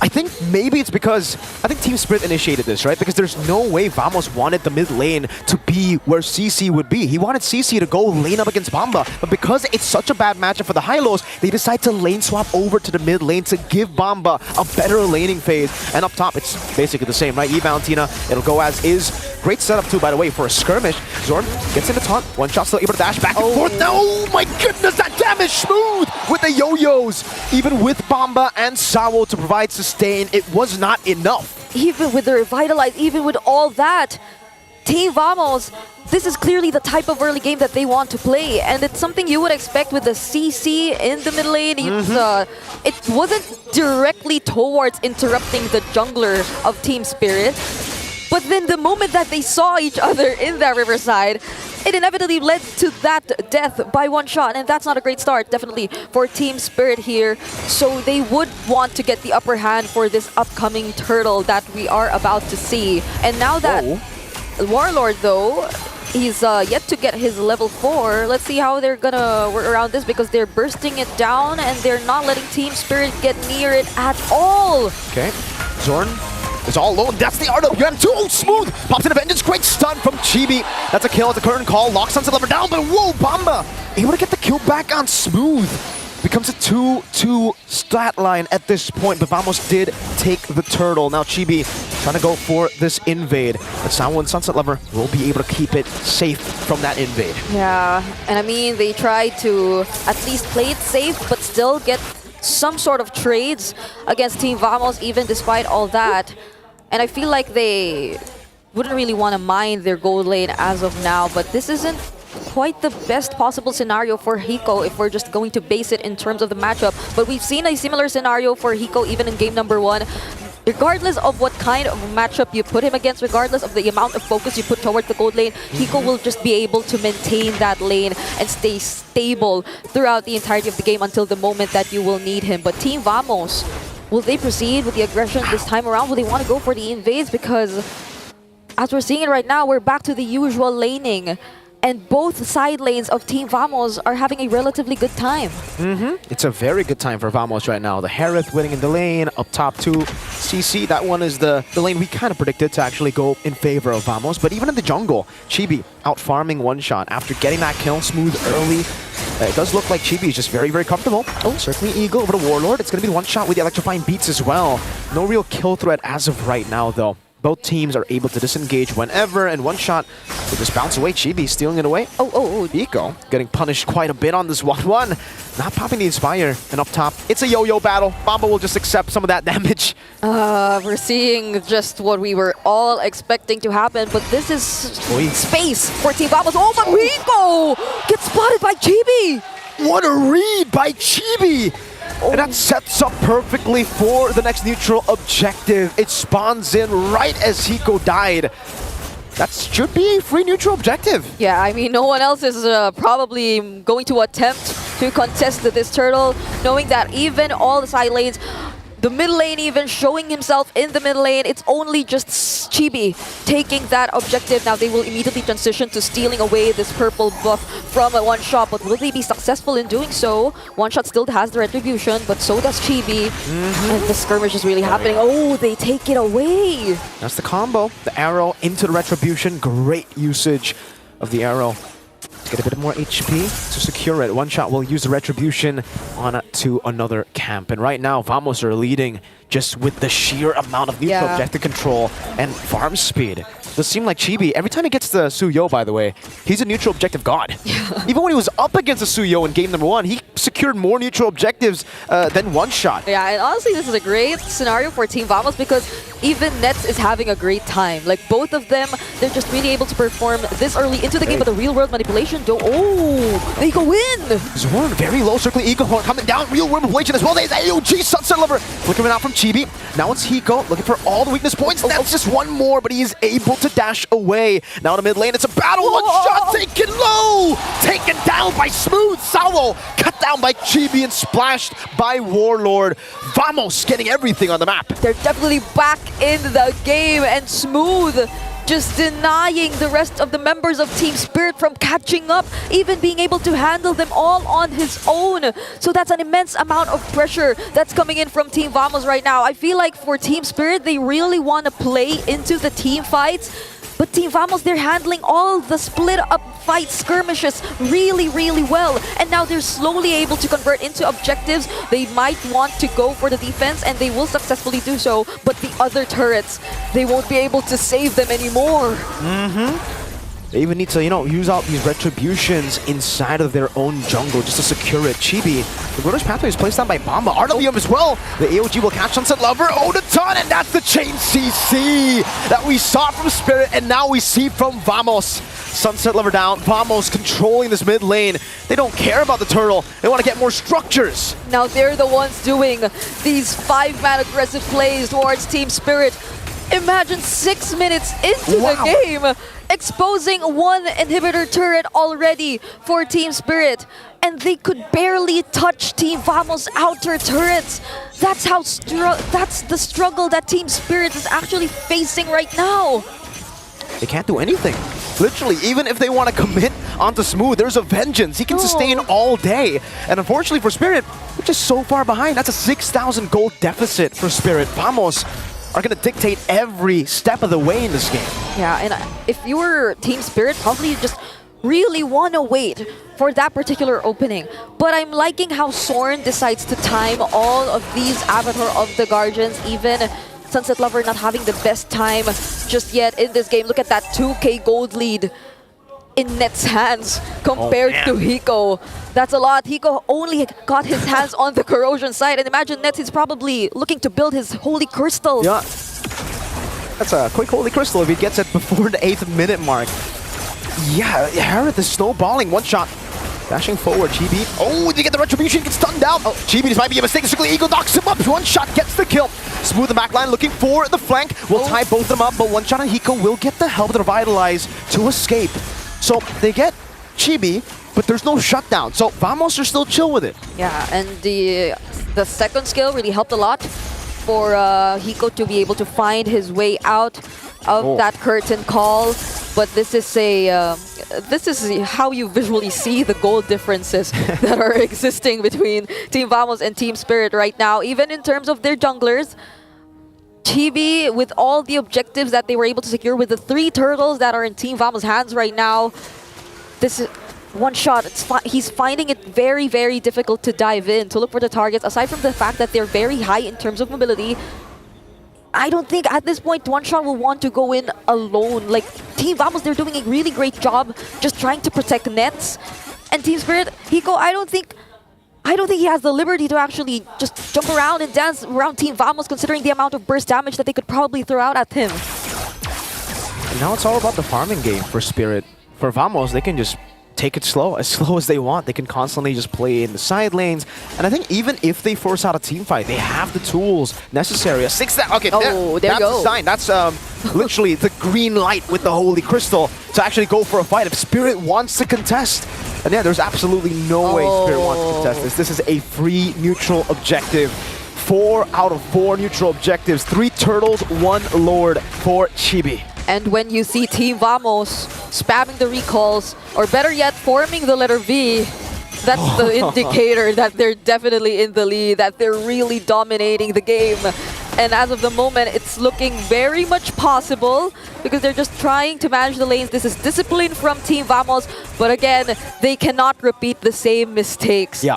One wrong call, one miscoordinated play could eventually turn things around once again for Team Spirit. So now they're looking to just sync up the lanes, but Chibi with one shot! Oh. Chibi very low. One shot might be dead here. He picks up the Holy Crystal. He's trying to run away. He will be able to run away. Chibi gets the BOD, already using the Retribution earlier. Has that bought enough time? Lord of the mid lane. Holy Defense still intact. Will be popped. And the Lord will be cleared out. Whoa. One shot might have actually defended, helped Team Spirit defend from the first Lord. Yep. And Chibi didn't really risk it anymore, but will he be able to catch one shot? Okay, my lord. That was close. The Evil Queller. A pixel away. That was close. That was real close, man. Okay. Hey, one shot. That's he's cold with it. He just stuck by that recall. He committed. That was so close. But now, at least for Team Spirit, thanks to what One Shot has done towards the bottom lane, I think they're able to breathe a little more. That's a magic scent. They spot out Smooth and Warlord, but will they go for it actually? They used the Avatar of the Guardian as well for Team Vamos. Catches Sawo as well. Now, certainly Eagle Bomba dismantled by Vamos. Spirit. Oh, wait a minute. Zorn was recalling on him. All right, he gets away from the weakness point. One more. They're all so low. He goes gunning for it. He needs just one more, but he's going to be caught in. Smooth jumps in with a vengeance, takes the double, and punishes Hiko for his overextension. Now it's Smooth. Getting targeted by One Shot. He's just there. Poked down by Sunset Lover 2. 7 seconds on Bomba, and there's a big wave in the mid lane. And interestingly enough, it feels like Team Spirit are taking advantage of all the range, the Void Crystals. They're trying to slow Team Vamos down, but will they be able to slow them down? They're very low. The mini waves will be dealt with one shot. They're able to survive. Warlord splash of damage. Now the mini wave still available, but Team Vamos in similar fashion, capitalizing on a mistake, shoves it in and takes game 2. It is now 1-1. With just the glorious pathway down, Team Vamos' call was to proceed with the fight, and they need not wait for any other objective. They just forced their way through, and they equalize the series. 1-1. Vamos Spirit. I mean, are we expecting a full 5 games? I'm expecting nothing less, especially since we experienced it the other day. But let's break down what happened in that game. Let's head over back to our panel. Well, let me tell you what, just like Hiko's pick, this game is now a 1-1. It's interesting. It's interesting to see how both teams work with momentum extremely well. We've seen great conversions, but I think this time around Vamos has really solidified exactly what they want to do, and it's clear that both teams have done preparation instantly. Oh, you're playing a high loss, you know CC is a bad matchup. I'm expecting the early lane swap to the mid lane. Yeah, and you see Nets get a lot more comfortable with that Hereth in his hands as well, and it just showcases that even with the loss underneath their belt in this series, it didn't count them out of the whole entire match, right? So to be able to bounce back, now both teams are tied up. Yeah, now I feel like for Team Spirit, they got to consider quite a few things here, because them picking up the Hylos early does leave the vulnerability of losing against the CC, and we see that Smooth can definitely use the CC quite well. Now, I want to take some time here and actually look at all the items, because we got to talk about the timing here, because Nats was 2-0-6, but we got to consider the timing. The difference in terms of gold, 10K against 7K. Nats got 3 items in the first 8 to 9 minutes. And that's very fast, considering you went up against 1-1. It's way too fast for most people. And with 1-1, even with 3 items, there's a very good chance that you're going to get one shot by Nets, especially if you misplace your jumps, if you're not careful with the way that you move around your opponents to hit those weakness points. And I think, yes, it's not necessarily Hiko's fault. He was dealt a pretty bad hand overall, because worst comes to worst, if the fight's going bad, they're expecting the GOA to come save the day. They also have to worry about getting run down by Chibi. One other thing is that look at the itemization for Zorn, and then look at the lineup coming in from Team Spirit. Besides Hiko, everyone is magic damage. High Loss magic damage, Joy magic damage, Eve magic damage, the Matilda is magic damage as well. We've seen a few Gato Kacha, especially in the EXP lane, using the Thunderbelt. But here Zorn completely understands that as a Gato Kacha, you're fine going up against physical damage. It's that magic damage that you really have to deal with. And instead of building more magic resist, he just went for the Winter Crown, because he's just like, I'm just gonna go in, have a good engage, and whatever happens, happens. And he only died once this game. Exactly. And I think, you know, the best part about this is if he times that Winter Crown well, expecting people to jump on top of him, whether it be Matilda, but specifically against that Joy, miss that one dash, oh my goodness, it feels so bad. You're left out, and you're just hoping not to die at that point. I feel like Zorn's got to be like the recall king. Oh yeah, he is. Every time, the later the game goes, the more objectives they take over, the more he recalls. Let me just say he should have died there. He should have died plenty of times. But now let's look at the emblem setup as well, just to see how Vamos really set things up, and just to say this is their comfort draft, right? Only Smooth is not well known on that CC, but War Axe, CC, going up against a high loss, I would not want to be that high loss. It's a pretty free matchup, and even Bomba understood that. That's why initially it's not like it's the first time we've seen Bomba play a terrible matchup before, but they have ways around that with that initial lane swap. But Vamos with their pre-preparation, expecting to see it happen, also sending Warlord to take on Sunset Lover in that lane as well. It's all about control. And with Zorn, it doesn't really matter. Oh, you can't push as fast? Don't worry, I got Concussive Blast. I'll support you for that short bit of time before I move off. And you asked the question with Nets, 8 to 9 minutes, having 3 items, that 10K to 7K. He had the Bargain Hunter, right? So that helped him definitely get about like 90% of the original cost, and especially up against Hiko, where he went for the Tenacity route. Yeah, that's the interesting thing. He went Tenacity and he was already having a hard time. Imagine if he did it. Imagine if he took something like a Master Assassin. He will not be survive in that lane. So this is also another pick that Team Spirit has to consider. Like that Hari from Nets is quite nasty. It is nasty, but I think they were really hoping that if we can survive the laning phase, once everybody's unlocked, even if we have to sacrifice all of our tier 1s, our team fighting capabilities are pretty good. We can bait a lot of resources coming in from Vamos. However, we need to rely heavily on Sunset Lover, who I gotta give him credit. He's dealing damage, but that GOA is too much of a problem. TS was not able to take control over the game because of the tempo. And Vamos, especially when Smooth is not only winning the lane, but spreading his influence outside of the lane, he's playing not to accelerate his own team, but to slow down TS at every moment. Just a small thing as well, look at Vamos damage. Everyone's doing roughly the same amount of damage, even Zorn, which does show that everyone is doing work here. But now we got to talk about the MVP of this game. And I feel like you guys got to be playing some yo-yos after this, because I feel like it's Smooth on that CC. And I got to say, one hero, honestly countering every single aspect of the draft coming in from Team Spirit. That's huge, because percent HP damage does well against high loss. But that curtain call, locking down that Joy, dude, that's genius. I mean, it's not only Joy. If 1-1 gets the opportunity as well to pair them both together, that's maximum value coming in from Smooth. I love seeing Smooth as the MVP, because as an EXP laner, I can relate to him, but his level of influence over the map, his impact is always felt when he's doing well. Yeah, and you see him with the Festival of Blood and the Brave Smite as well, and then on top of that with the War Axe, and then he buys the Runner Crown. So he's in the heart of the battle. He has not really too much to worry about, because he's going to get a lot of HP back inside of those engagements, and that just goes to show 6-1-4 on the KDA. He was everywhere. Oh yeah, he was definitely everywhere, and like you said, Gideon, spreading the influence, but that Winter Crown as well is very crucial, I feel like, for everyone from Vamos, because maybe they talked about it. What about just Winter Crown? Then we can deal with the Joy. Then it won't be that big of a problem. Now we got to look at the highlights here, and it's as quick as before 2 minutes here. Now Zorn honestly did a lot here, getting that taunt as well as the Revitalize. But then again, the damage coming in from Smooth, and this is like what, level 2? Yep, that was only level 2, and on top of the passive coming in from Zorn. Most people don't expect Gato to deal that much damage, but in the early game, that's kind of what he's known to do, kind of beat you up 1v1, even if he's 2 levels down.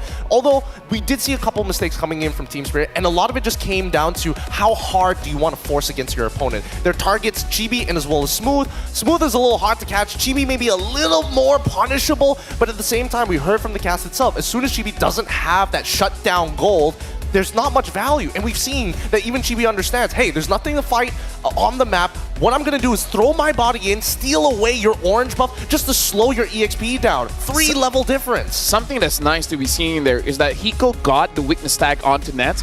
Nets immediately flicker out of there just to make sure that the range is not long enough for Hiko to use the crossbow of Tang. And then Smooth is just like, let me be the hero. He jumped in, immediately uses the Vengeance, because he knows what Hiko wants to do is get those weakness stack and then fly up.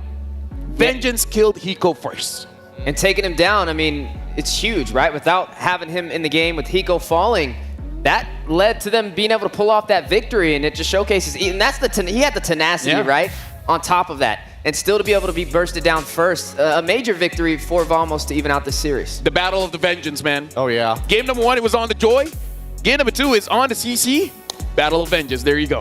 Makes me excited for game number 3, right? Because now it shows that Vamos is saying, hey, even if you are winning on one side of the map, if we have another winning side of the map, we're going to have to trade here. It's a give and take in this draft. Let me just say, all hearts are beating for this game. And you guys can discover the beating heart of Qiddiya City, the gaming and esport district, the world's first real-life gaming hub and a beacon of gaming culture. Make sure you guys visit Qiddiya Gaming, because they've been here for the longest of time. And I kind of feel like they'll be involved in way more esports tournament coming forward. So thank you very much to Qiddiya Gaming. Now talking about game number 3, like we said, Gideon, draft.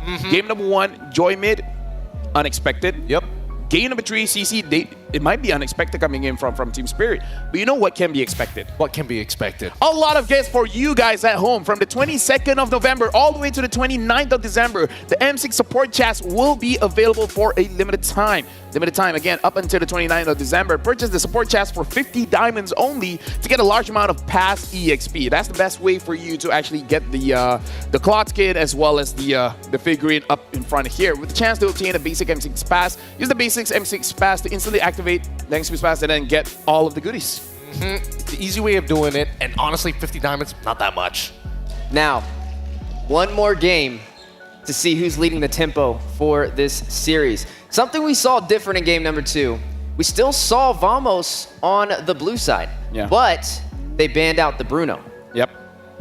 Is that a hard tell is what I'm concerned about. I feel like as long as Vamos controls tempo, they have a very high chance of winning. But Team Spirit, at any point of time, could have easily bounced back off of a single mistake being made. So not only do you have to play a perfect game coming in from Vamos, but you also have to worry about the draft and more so some of the tells. Because again, it didn't necessarily have to be 1-1 there. I guess the thing that I'm afraid of is if the Bruno is left open. And if Vamos has a chance to pick it up. And then Nets is like, I don't want it. But then they're like, we got to pick it. Bruno mid. I don't know how to feel about that. I don't know how to feel about it. Warlord is like, yes, Pops, I can do it. I can use a Khalid mid. I can use a Bruno mid. But anyways, right now it does look like, okay, so she's tall enough. I can see her. So Eterna is there, you know. Shout out to Bude Clara. Shout out to Bude Clara. But now we're going to go with Eterna where it looks like she's alone. Or are you with someone? Let's go over to Eterna. Thanks, guys. It's Eterna here, courtside reporter once again. And do I have a surprise for you today? Now, I'm wondering, do you guys know who Kazuki Official is? Yeah? You do? Exactly, yeah. Kazuki Official. Now, I've been hearing that he's apparently in the building. And yeah, a lot of fans in the building. And I'm hearing that as a special surprise for all of the audience in the building right now, he's actually going to show his face for the first time ever, special for M6. Now we're going to walk over to him. And now the thing is, this is the first time that we're going to ever see the face behind the voice. So it's a huge deal. Let's call him over. Kazuki Official, please join us. Hello, Kazuki. How are you feeling today? Yeah, it's an amazing feeling, and I'm a little bit nervous also. And this is my first time to be here in such type of this tournament. And yeah, I'm a little nervous right now. It's okay. It's okay. It's okay. We're all here. We're all friendly, right? Nobody's gonna bite, right? You guys aren't. No. Okay. Yeah. No one's gonna bite here. So, why? Why after all this time? I've been hearing that you've been in the MLBB scene for quite some time. What made you? What drove you to finally, upload your identity here for M6? I'm playing this game from 2016, and yeah, it's already been a while. And I'm start creating content from 2019, and this is already 5 years. And this is the first time we got an invitation from Moontoon to be in the tournament. So yeah, I wanted to come before also, but yeah, this is the first time we got an invitation. So this is the first time you've ever been to an M Series event? Yeah, in any tournament even. Any tournament? Wow, it's an honor. Thank you so much for being here. Amazing. Okay, so now that you're here at M6, we want to kind of know, is there a particular team that you're supporting? I'm supporting every team because I can't be biased with any team because all teams worked very hard. Yeah, so I'm supporting everyone. But I especially want to see matches of Onyx PH. I want to learn more about their strategies and gameplay. Yeah. Why Fnatic Onyx in particular? I think everyone in India also love Onyx PH. Yeah. We are very towards the Philippines teams. Yeah, and my mostly subscribers are also from Philippines. Ah, I see. So Fnatic Onyx, you guys have a lot of Indian fans over there. Very, very, very cool. Very interesting. What's the attraction to Fnatic Onyx PH? Is it because they've been doing so well? Is there a particular gameplay that you're excited about whenever you see them play? I just love the Philippines teams. Yeah, but it's still like I'm supporting every team because they work very hard to be in here. It's not easy to be in here. Yeah. All right. So coming back to your content, coming back to your YouTube account, what kind of content do you usually make? Like what particular thing really stands out about MLBB to you? I think we are covering everything. We are covering guides, strategies, and tips and tricks, events, patch notes, skin reviews, everything we are covering, even the tournament reviews. So I think there's nothing we are not covering, and we are the only in the YouTube that we are covering everything. Ah, okay. Is there a particular hero that you like? Favorite hero? Claude. Claude is good. Claude? Even now in this meta? Yeah. Yeah. Okay, okay. You want to know my favorite? My favorite hero? Do you want to know my favorite hero? Do you guys want to know my favorite hero, guys? Are you guys curious? Yeah? See, I love the crowd here. Thank you, Malaysia. Amazing. My favorite hero is Uranus. Yeah. Do you like Uranus? I'm like an MM player, so. All right. So before we wrap things up and we continue this best of 5 series, I want to know what you have, or a message maybe to your fans out there who are watching right now. Okay, so thank you guys, thank you everyone to support me and your love, and it's like I'm honored to be in here, and yeah, and thank you my fans from the India. And I actually came in here just because I want to be, I want our country to be recognized in this tournament, and I'm also working for that. In next 2025, we will establish a boot camp in India, and I'm working for it. And I will support many players in India. I will make opportunities for them. And we will also host tournaments in there, and so guys, this is the time you should again start the game. Who left the game? This is I just believe in me and believe in Moontoon. We will have an opportunity to be in the tournament. So guys, this is the time. All right, thank you so much. We're gonna look out for that real soon. So once again, everybody give a round of applause for Kazuki Official. And we're gonna throw it over back to the panel. Thank you very much, Kazuki Official. By the way, Eterna, shout out to you. Very nice phone. And let me just tell Eterna, Gideon absolutely hates Uranus. Bad take. Terrible take. Awful take. Just the worst of the worst. Right? Like we've seen Uranus all around, but we really don't like it. It's a good thing it's not meta right now. Yeah, thank God. Thank God. Woo! At the bare minimum, you know, shouts out to Kazuki being brave enough to stand next to a Uranus lover like that. Oh, terrible. And Eterna is too much. It's just too much. Eterna is too much. What's your favorite hero? Honestly, because of my ADHD, it keeps on changing. But one of my favorite heroes for sure is the Grok Execute. Oh, those were back in the days. That was back in the days. But now, we have a code here, so let's actually check that out. We'll talk about favorite heroes there. Right now, maybe I'm skewed towards Matilda. But anyways, a test of teamwork. It's not that Liquid ID became stronger because we were weak. This is from One Shot, by the way. In our match against them, there was a lot of miscommunications and disconnect within the team. Some of us ended up as sitting ducks, unsure of what to expect. Against Vamos, we won't rely on mind games. Instead, we'll focus on playing our own game, securing objectives, and taking the win. And honestly, this is some pitfalls that I see a lot of teams where they overthink things, and then they should have just gone with the basics. All I have to say is I knew it. I knew they weren't playing exactly their strongest game. And I totally agree. There was a couple of moments where they're like sitting ducks for no reason. And especially after the performance that we saw from the Swiss stage, it was a little disappointing that they lost in that fashion. So at least with One Shot giving that code, it's validation that yes, we were the weaker team at that point of time, but we can see it right now against Vamos. They are playing well, not really a different game, but they're not overthinking too much. That's interesting. What does Brigitte think? Oh yeah, for sure. No, I agree. Totally. 100%. Honestly, I like her takes. Yeah. I really like her takes. But now we were able to talk to Kid Bomba, and let's see what he has to say.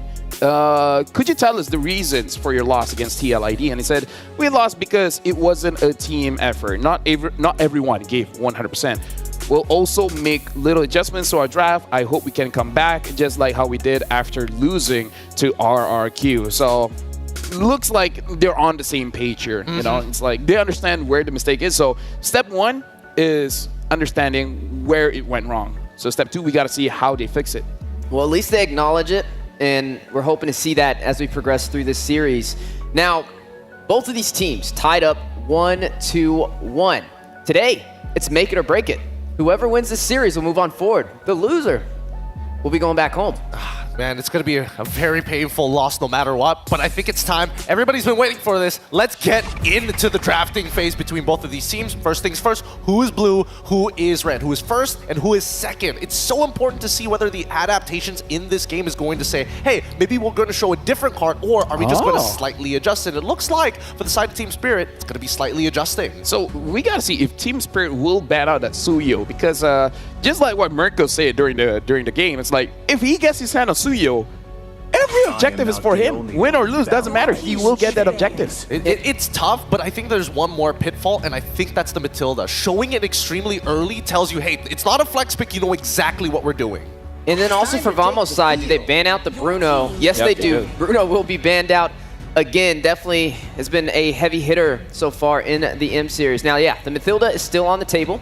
It could definitely be up for grabs. The Eve has had a good showcasing today as well. Definitely something you want to be a little bit more mindful of. But then also the Blue Yo. Well, I don't think they want to ban out Blue Yo this time around. Unless, if that's going to be an adjustment, I would like to see what, whether or not they're going to try and force the Joy into that Beleric matchup we've seen before. Oh, that just might be the case here. So now becomes the question, what is first pickable here for Vamos? Because if we're looking at the junglers, I don't know, too much is open. The Alpha is still open, the Joy is still open, the Hayabusa is still open. We haven't seen Nolan around. Nolan's there as well. So I have no idea what the first pick is going to be. Hylos? Even Hylos is iffy. I would say Hylos or Cho could be definitely a great option right now. I would say something that could be flexed into one or two different roles. So I wouldn't go so hard as picking up and showing a trump card this early, right? You want to keep Team Spirit on their toes. Or Valentina. That's what I was thinking as well. The Valentina opener might just be the way to go, because if you go into Joy, you're expecting the Beleric to be showing up on the other side. You go for Cho, and other picks are going to come through. Hilda, it's strong, but there is still counterplay for the side of Team Spirit. For an example, putting Alpha in the jungle, it's like, oh, you want to harass me? I got true damage. I literally don't care. Could be a threat. Definitely have to watch out for it. I mean, the Fredrin could be another viable option as well, especially up against that Hilda. The Assassins is where you're going to kind of be a little bit weaker with that Hilda, especially invading on those buffs. So for Team Spirit, the ball's in their court. They can definitely go in for their goat laner. They can pick up their marksman super early. They have Mage Prio right now. They could pick up something like the Eve. They were comfortable running an Eve against the Valentina. Didn't work out in their favor, but they were comfortable with it. I feel like the Hilda is just to shut down the Granger and the Joy pick. And the Joy still got picked. So this is Vamos anticipating this Joy pick and try to fight against it. And now even the Matilda is picked. Vamos has an option here. They can go Hayabusa, which goes well against the Joy. Even the Fredrin does well against the Joy. So it's really about what the gold lane is going to be that will kind of dictate what the jungler pickup is going to be. Not saying they pick up gold now, but meaning whatever either Hayabusa or Fredrin can kind of give us some kind of clue. Valentina picked up first. Okay, no surprises there. I want to see which shows up first, whether or not the there we go. The Hayabusa shows up first. Again, decent matchup, but we've seen how annoying this Matilda can be, especially when you're in the Oki Shadow Kill. You can help, make sure pull teams away, pull team members away from the Shadow Kill so that, maybe RNG isn't on your side, or at the very least be able to kind of body block a couple of the shots for your team. I'm still curious about the gold, because that's really what's going to predetermine how you want to play your composition or how you want to design it.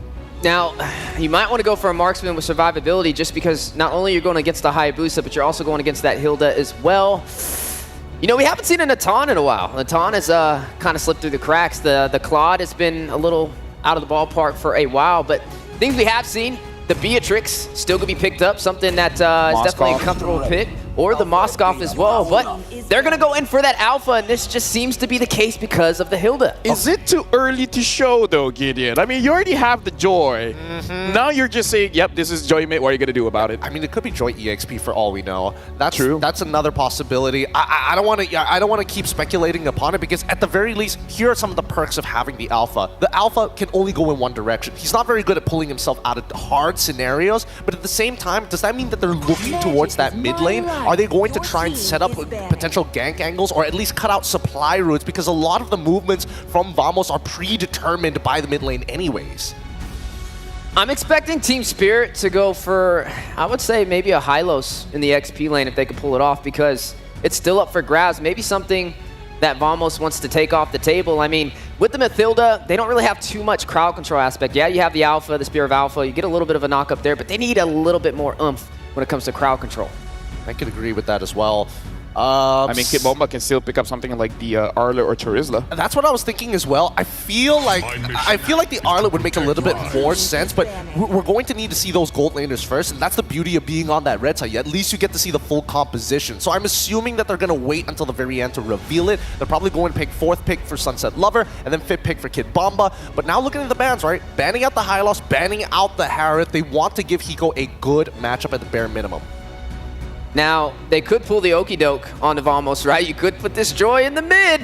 Then you don't have to worry about the Valentina too much. I mean, to be fair, I kind of feel like the Valentina has a pretty good matchup against the Joy because the Valentina can steal away the electrifying beats and basically just deal maximum damage all the time. So I feel like because this is not a Sicilian, at least Warlord has a better time going up against this.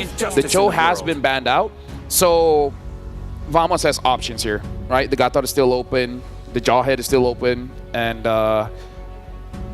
I don't know, maybe Zorn has some surprises here to deal with the Joy. Maybe he picks up the Belleric, who knows? I mean, I suppose, but I think at the same time, how are you going to kind of keep control over the waves? Like, Hilda, yes, is decent at like clearing waves, but then you start comparing it with like Gator, who basically one-shots the wave, right?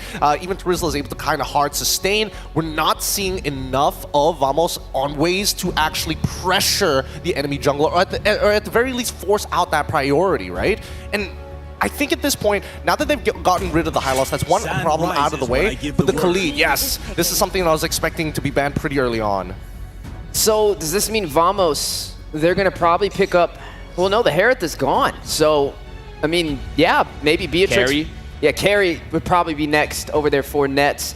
But for the side of Team Spirit, maybe the Beatrix is going to sneak into the occasion.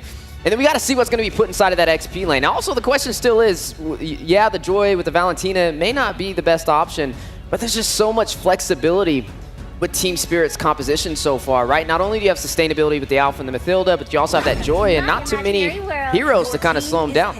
Yeah, they pick up the 1-1, which hides where this Joy is going. Because like I said, it could still go to the EXP, and maybe that's what Team Spirit is playing around. So now Vamos, they just have to expect the unexpected, right? And right now we have the behind the IGN for Smooth. Understanding what's up with the name Smooth. So Smooth from his IGN from being praised for his silky smooth Fanny gameplay when he first started MLBB. Let me just say, I played with Smooth before, and he can carry like crazy. Like when he's on EXP, he can 1v5. And I've never had freer games than when I'm playing with Smooth. It's pretty crazy, right? Especially during his time with MYA, if I remember it, like ages ago. He was known to be a Fanny player, and then just kept on playing Uranus for like 2 seasons straight. But now, completing the draft, Gatot as well as the Irithel, they finally go for the counter matchup. I didn't know why they didn't do it in the previous game, but they already unlocked their gold laner at that point in time, so it's like, all right, fair enough. But now... This is nasty, by the way. This Irithel is nasty. Exactly, because how exactly is Team Spirit supposed to catch it without the Irithel, right? Other than the Irithel, they're going to try and run it down, but there's plenty of appeal with Valentina and Gatot as well. Well, right now, the final pick is here, and they're picking up the Fredrin. So Fredrin, EXP, and then Joy mid here. So we have seen the Fredrin go up against the Hilda, and the Fredrin is able to stop the Hilda from moving around. So looks like Team Spirit wants to have a 1v1 5 times here. Thank you very much to our panelists, Steph Weezy, as well as Gideon. Now we're going to throw it over to our casters, where what do you guys think about the draft? As if we didn't have enough interesting laning matchups in the previous game. The coaches give us more. Fredrin in the EXP.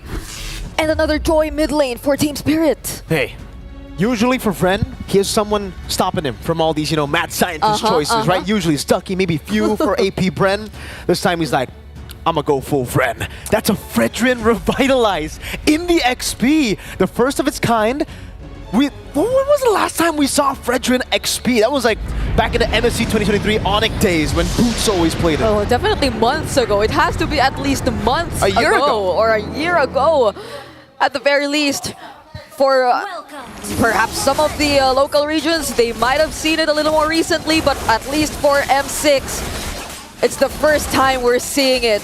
So now it will have to go against this composition of Team Vamos, which is very, very high in mobility, but early game damage Warlord again on the Valentina. Whoa. But Sunset still goes for the clear either way. Uh-oh. Oh my goodness, just relying on the guiding wind, playing with pixels of almost death. My goodness, what an action-packed early game we're seeing with a lot of early invades as well. But don't forget that the M6 Pass is available from November 11 or November 18 to December 29. Complete all tasks to achieve the level 75. But again, we're back in the game. On shot. Oh, he seems very, very low. But at least Sao and Kid Bomba are there to aid him. There's no prio in this lane at all for the Fredrin though, because usually, at least when we see the Fredrin 2, we usually see the concussive blast. This is more of a pure tank Fredrin for Bomba. He wants to just sustain in the lane with Revitalize and the Brave Smite. That means clear speed is going to be a problem. And when it comes to prio in the XP lane, you kind of need clear speed with how neutral objectives are played. Team Spirit don't really have that. This is a team fighting composition. Purely team fight. If they fall behind, Vamos are just gonna siege every turret for free. Definitely. And for Team Spirit, it seems like you'd have to take them front to back. Like, at least you'll have to get past Kid Bomba. You'd have to get past the one shot. But Team Spirit, on the other hand, they also have ways to access and penetrate Team Vamos and their lineups. But that seems like a problem as well for Sunset Lover. Like, how easy would it be for Sunset Lover to look for targets, to look for a pickoff, or at least to disrupt Team Vamos and their positioning with the Joy in this kind of situation? Because at the very least, since Team Vamos got their hands on the Irithel, this is the type of marksman who makes it hard for you to actually chase after the Irithel, to make it hard for you to look after him. But oh, they go in with the Spear of Alpha. Oh, he's gonna be taunted down though. Fredrin comes in with Revitalize too, even with the guiding wind. Chibi follows through. It's first blood. Oh, a big Appraiser's Wrath. But what are you gonna do against the two tanks? Sunset Lover, they go to back now with the electrifying beats. Oh, shadow kill. Vengeance used, guiding wind, terrified. One last shot from Smooth, but Sunset Lover gets away. A disaster for this team fight comp in the early game. And we aren't seeing Team Spirit play their composition in its most aggressive way possible. Majority of the guiding winds are really to save, interestingly, Sunset Lover from all of the times which he tried to go in and look for the kills against Team Vamos. And I must say, the innate tankiness that Team Vamos has in their hands, even with just the Valentina who decides to constantly put on the pressure and join the skirmishes in the early stages, it's not one of the easiest mid laners to take down. Definitely, this isn't the best situation for Team Spirit, but as far as we know, they're also relying on Hiko to get his items. They're also waiting for the farming, the scaling, and the team fights, as you've mentioned. But if we were to just observe them laning phase, based on their laning phase or one-on-ones, I don't think we'll be expecting that much action from Team Spirit just yet. Yeah, I don't think they have enough damage to deal with Vamos right now. Like, I mean, maybe if they get to the late game, then Mr. Joy is gonna hurt, but yeah, I don't know. Even Hiko's gonna have such a tough time against the Irithel. It's always something that, you know, I talk about. I'm a 1-1 main. Whenever 1-1's picked, I'm like, oh, please, please ban the Irithel. They banned the Harith, which I understand why after seeing last game. But the Irithel wasn't banned. They still decided to go for the first pick 1-1 in Red Side second phase. And yeah, Hiko's definitely gonna have a very, very tough time in lane. In team fights, I can see how he can actually get the weakness points and fly by with Bomba. Getting CC. Let's see, Bomba, 3-man taunt. Okay, now there are just little exchanges of pokes here and there right before this turtle. They're grouping up. But this is the moment Team Spirit has been waiting for. It seems Kid Bomba, though, he's half HP. So they'll be dancing around this turtle for a while, and a lot of resources are still available, but that's the guiding wind and the energy eruption.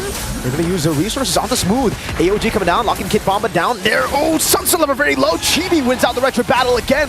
Defensive Spear of Alpha, Net's trying to run him down. Bomba walking back, and again, this team fight composition has not worked out in favor of Spirit just yet. It's Vamos securing all the neutral objectives. And how else do they make it work? If Kid Bomba, one of the most important frontliners here for Team Spirit, with just a brief moment of showing himself up against Team Vamos, gets poked that low, but Warlord, though, he will be spotted here by one shot and Sao. So at least they get a trade somehow, but that doesn't mean much. They're not able to necessarily convert it into other necessary objectives just yet. Yeah, I guess for Spirit, they're really waiting for mid-game at this point, but I'm concerned that Vamos might actually just build a big enough lead to stop that mid-game power spike from being a problem. Spirit are struggling in these individual lanes on top of the fact that the neutral objectives have just not gone their way. This Irithel is bullying 1-1 hard. Sunset Lover cannot lane against the Hilda. Smooth is just having the time of his life up top. Hilda Joy usually meet him in the jungle in lane. I think Hilda's like, whatever. and they're forced to send Sunset Lover somewhere else at this moment because you're not necessarily wanting to engage in all these fights. I mean, if it was just like pure sustain, pure tankiness, Team Spirit, I think they have a lot in their lineup, but then it begs the question, where's the damage too? They're just really waiting for it to come, but the moment... while they're waiting for it to come, look at the damage though! That's a bait, shadow kill, Nets takes the kill! Sunset Lover, nowhere near enough damage to threaten Nets, even with the Vengeance. Nets still had Sprint, he didn't even pop it, he was like, yeah, I want all the smoke.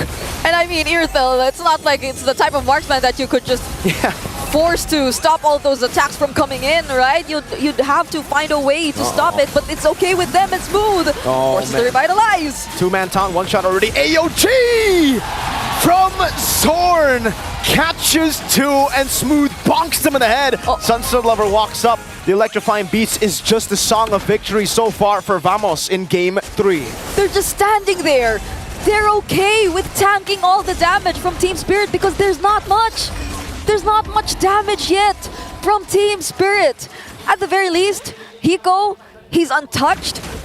But then what now? If every single time Hiko's left alone, or at least two members are left, but there's the stacks taken in from Warlord, but they're still not going to go for the engage. Team Vamos, all the while they're being very aggressive around the map, they're also just making sure that they're able to convert it into the turrets, into map control, and not necessarily into unnecessary team fights that Team Spirit may capitalize on.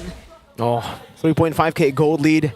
That mid-game power spike is looking very close for Team Spirit, but will it even be a power spike is the question that we have now. Considering Vamos have maybe outscaled that power spike. I think they have ways to actually deal with everyone. Nets, the gold laner now, 2 levels ahead of Sunset Lover and 2 levels ahead of Bomba. He's still level 8, now finally getting to level 9, but again, all in these individual lanes, it is... Warlord is 2 levels ahead of Sunset. Everybody is so far ahead. I think Hiko and One Shot, are the two... One Shot's actually getting out-farmed by this Hayabusa too. It's just Hiko who's still level at this point, and Sawo, it's a roamer. And once Team Spirit actually decides for the grouped up team fights, right? And so long as they don't find the Nets immediately, and if they just let him go in for those heavy crossbows, I don't think they'll be having such a great time too. Them being grouped up would just allow Nets to throw out the damage. Speaking of all the damage, look at that! Revitalize Bomba, the Sky Piercer goes through all of the healing. That was just, oh man, that was ridiculous damage from Vamos. And it's not even, we're not even at the 10-minute mark too. We're just slowly approaching the 10-minute mark. But it seems like Team Spirit, they're losing access in their own jungle. Team Vamos might actually go for this Lord. And if you were Team Spirit, very much reliant on the fronts, but they could easily burst it down by Team Vamos. How else would you approach this objective take? One Shot will be able to secure his orange buff, but Warlord gets his very own circling eagle. So with this innate tankiness that Team Vamos has in their hands, they're not at the least afraid to actually start this Lord. Smooth is going to walk up, he doesn't care. If he gets comboed with the Spear of Alpha, he's very happy to tank up that damage. Ooh, big bonk over to Bomba. Warlord just steals the circling eagle. Sunset Lover, not enough damage to take down anyone. Chibi, Shadow kill to the back. Sky Piercer on, now One Shot, whoa! Able to dive deep, Nets caught all alone! They were isolated, One Shot gets a triple from out of nowhere! That seemed like a very decisive call once again from Team Spirit. We've seen it twice in this entire series, and even after Team Vamos gets their hands on the Lord, it seems like Team Spirit will be the ones to fully convert it into their much desired map control. And that was a very crucial mistake from Team Vamos. I mean, you would definitely want to group up, but that beautiful Spear of Alpha onto at least 2 or 3 members, that's when the true damage comes in. That's when Team Spirit and their pure confidence, their sheer confidence comes in. Okay, now they gotta be careful.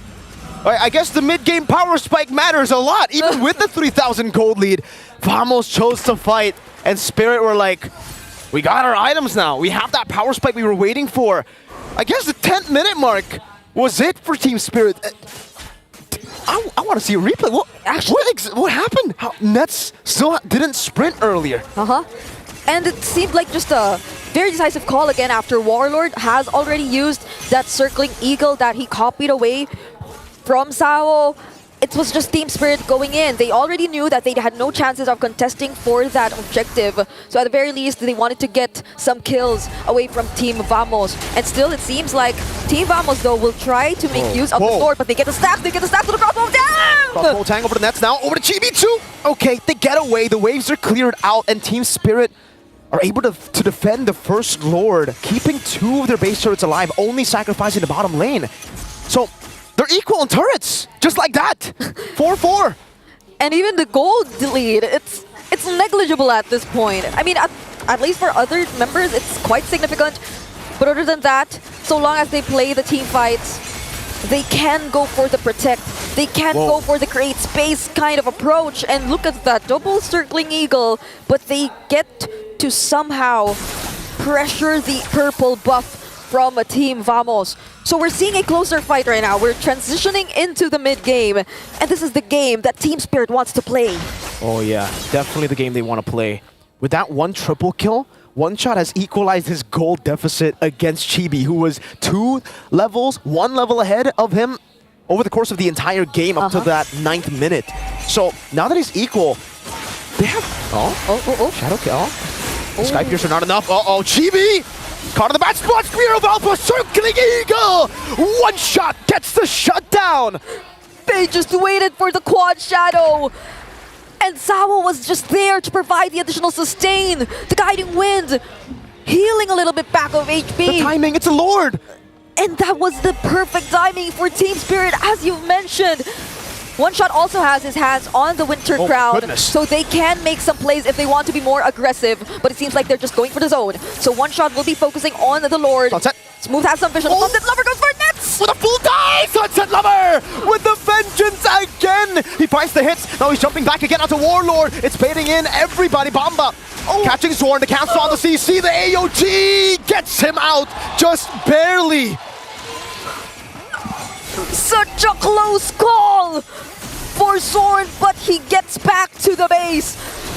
And Team Spirit, regardless of all that, they think it's okay. They still have the Lord marching towards the lane. There are no holy defenses anymore for their base turrets. So could this be it for Team Spirit? They're knocking on Team Vamos' base. Smooth, gonna be locked down. That's all the weakness points already for Hiko. Revitalize used up, that's a big bong over. Hiko still has a crossbow of tanks. That's gonna be, again, the Shadow Kill to clear out the waves. Chibi jumping back and forth with the quad shadow. Sunset Lover walking up. The base is open now. Spear of Alpha from One Shot again with the Winter Crown. Now the lockdown once more. Hiko kiting away. That's a Winter Crown used up by Sword, but he's gonna be slashed down and taken out by Hiko's crossbow. Chasing all the way. Sunset gets a killing spree. Chibi, the ninja, followed by Sawo with the circling eagle. Hiko gets the killing spree, and in 14 minutes, Spirit turned the game around. They wipe Vamos out, and they take match point. Regardless of that attempt from Chibi, there were other waves incoming. And so Team Spirit turned things around and are currently in the lead for this series. Coach Friend, you mad lad! What was that draft? Wow! That was the Bomba mentality right there. Just sustaining everything, buying enough time, creating enough space. And it seems like that's the way Team Spirit wants to play into the aggression of Team Vamos. They're definitely comfortable with all that. Let's hear from our panel what they have to say now that Team Spirit's leading 2-1. I agree with you guys. Something happened in that 10-minute where it turned things around. One Shot was able to get a triple kill, and after that, it was all Team Spirit. So that was good by Team Spirit, but this comes to the question. Nets, he had the Irithel, he had the items, but he couldn't execute on it. Nah, he was overextending. A lot of these fights, one shot living up to his name, was catching him with that Spirit of the Alpha. When honestly, as an Irithel, you shouldn't be that close in the first place. And not to mention you had plenty of peel anyways. A lot of things started to break down very, very quickly for Vamos. But I'm pretty happy with Team Spirit's overall draft, right? The early game is going to be the hardest part of this game. Once they start team fighting, that's when you see them be their strongest. Yeah, we saw a couple of mistakes too, a couple of greedy plays, right? Chibi, he tried to take down Hiko on that side push play right before the Lord spawned in and was easily picked off, which created the opportunity for them to kind of siege through that mid lane. He didn't know that there were people there, but at the same time, he should have had this instinct like, this 1-1 looks a little bit too comfortable. Something's fishy here. Unfortunately, he couldn't smell the fish. And again, I just got to talk about Nets here. 1, 3, and 3. He had 4 items, but I would say mid-game, he wasn't really able to contribute much in terms of the damage. And then once Joy got the Holy Crystal, there's not much that Nets can do about it. Absolutely. That's why if Vamos is going to play a composition with such an early lead, they have to keep on pressing the advantage. As soon as they let go of that lead, and more importantly, as soon as they lose that very first Lord, it's not like their wave clear is the best. Both teams generally struggle to deal with waves overall. So that first Lord was a very pivotal point to actually put some permanent currency in their pocket. And the power of Joy has just been shining for Sunset Lover in the mid lane. I mean, he's just been on point again with that Temple Rain as well. Very hard to deal with, right? I mean, it's picked up. You don't know if it's going to be in the jungle. You don't know if it's going to be in the mid. And that just shows the versatility from Team Spirit to pick up the pieces and take the advantage in this series. My only worry is that, like, the Irithel was an amazing pick against what Team Spirit has. So if the Irithel can do it, now I'm scratching my head. What other picks is really there for Nets now? Honestly, I'm guessing that they're going to go back to more comfort picks all over again. If you're unable to not only win out your lane, which I think he was trying to do his best in doing so. Hiko played a strong game as well with a lot of support from the rest of his team. But once these 1v1s were done, these team fights have just not been looking as clean, right? We saw the early game movements coming in from Vamos specifically, and based on the damage, everybody was getting involved, right? Zorn's creating space, even Smooth was rotating out of his lane really, really quick, knowing that Kid Bomba doesn't really come online until he hits level 4. And in that short period of time, yeah, you're putting back one shot, but once those 2 items come through, once he does have that War Axe ready to go, once he does have that Queen's Wings, it becomes very dangerous to stick around longer than you should, especially once you've used your resources like your ults. Now, okay, so Vamos and Team Spirit, we have a trend here. One Lord looks like it's all it is. 1 or 2 Lords. Yeah. Right? The game really doesn't go all that long. So mid-game power spike looks like to be the name of the game, but now we got to look at our MVP, which, by the way, 1-1 was pretty nasty in that one, and this is Hiko piloting it.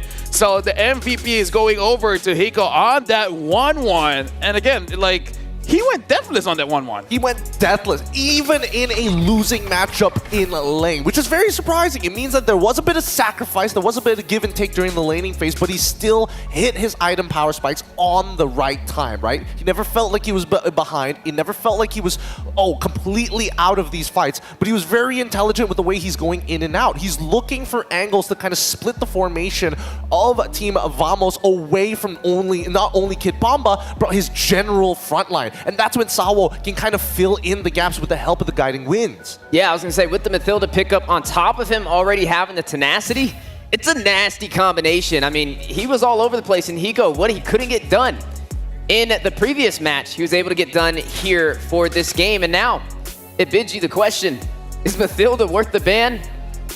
Oh, I think Mathilda might just be worth the ban.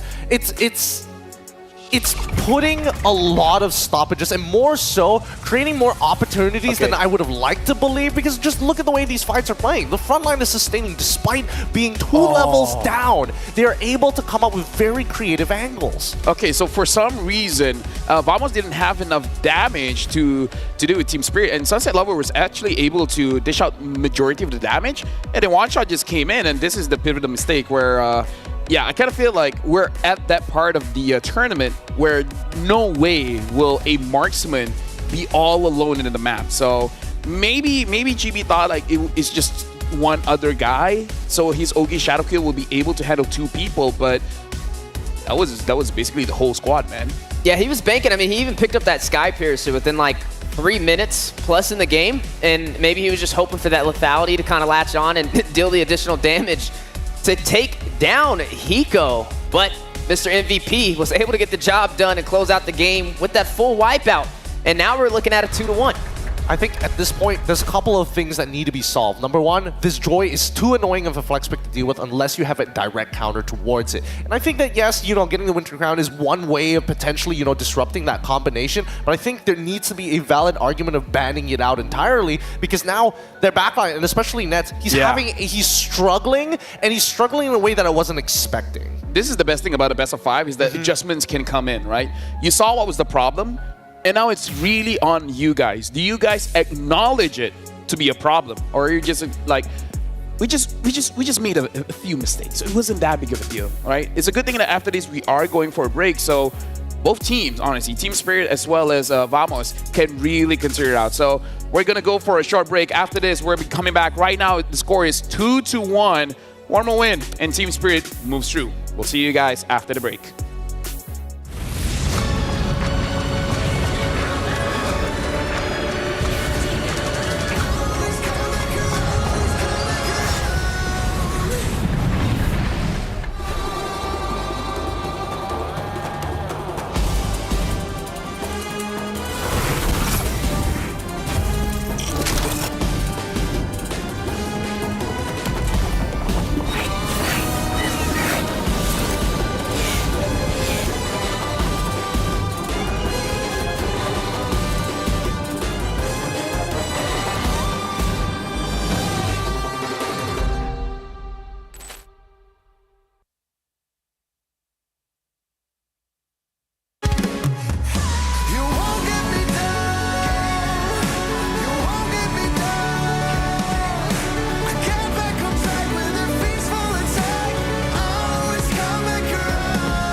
starts now.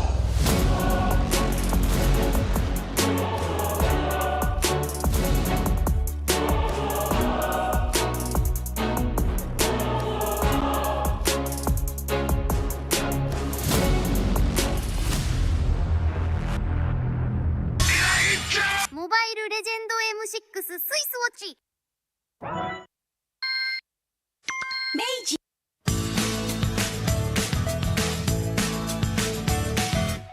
Hello Panda, semua suka biskuitnya. Biskuitnya enak isinya lezat rasa coklat dan strawberry. Hello Panda, semua suka biskuitnya. Biskuitnya enak isinya lezat rasa coklat dan strawberry. Hello Panda, biskuit isi yang enak.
Game never over indeed, because right now our best of 5 is still ongoing.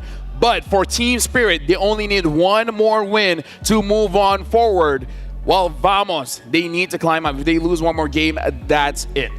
And welcome back. My name is Rafael, alongside with me, Steph Weezy, as well as Gideon. And let me just say, for the folks that just came in, honestly, Vamos has been controlling, I would say, the majority of the match, but just one mistake. One mistake is all it takes for Team Spirit to close out a game. There's a couple of ways we got to look at this, right? First of all, Nets. We know he likes to get a little up close and personal with these mark spins, and I feel like so far Team Spirit has done a great job on trying to get him on something that's not really his nature of play style.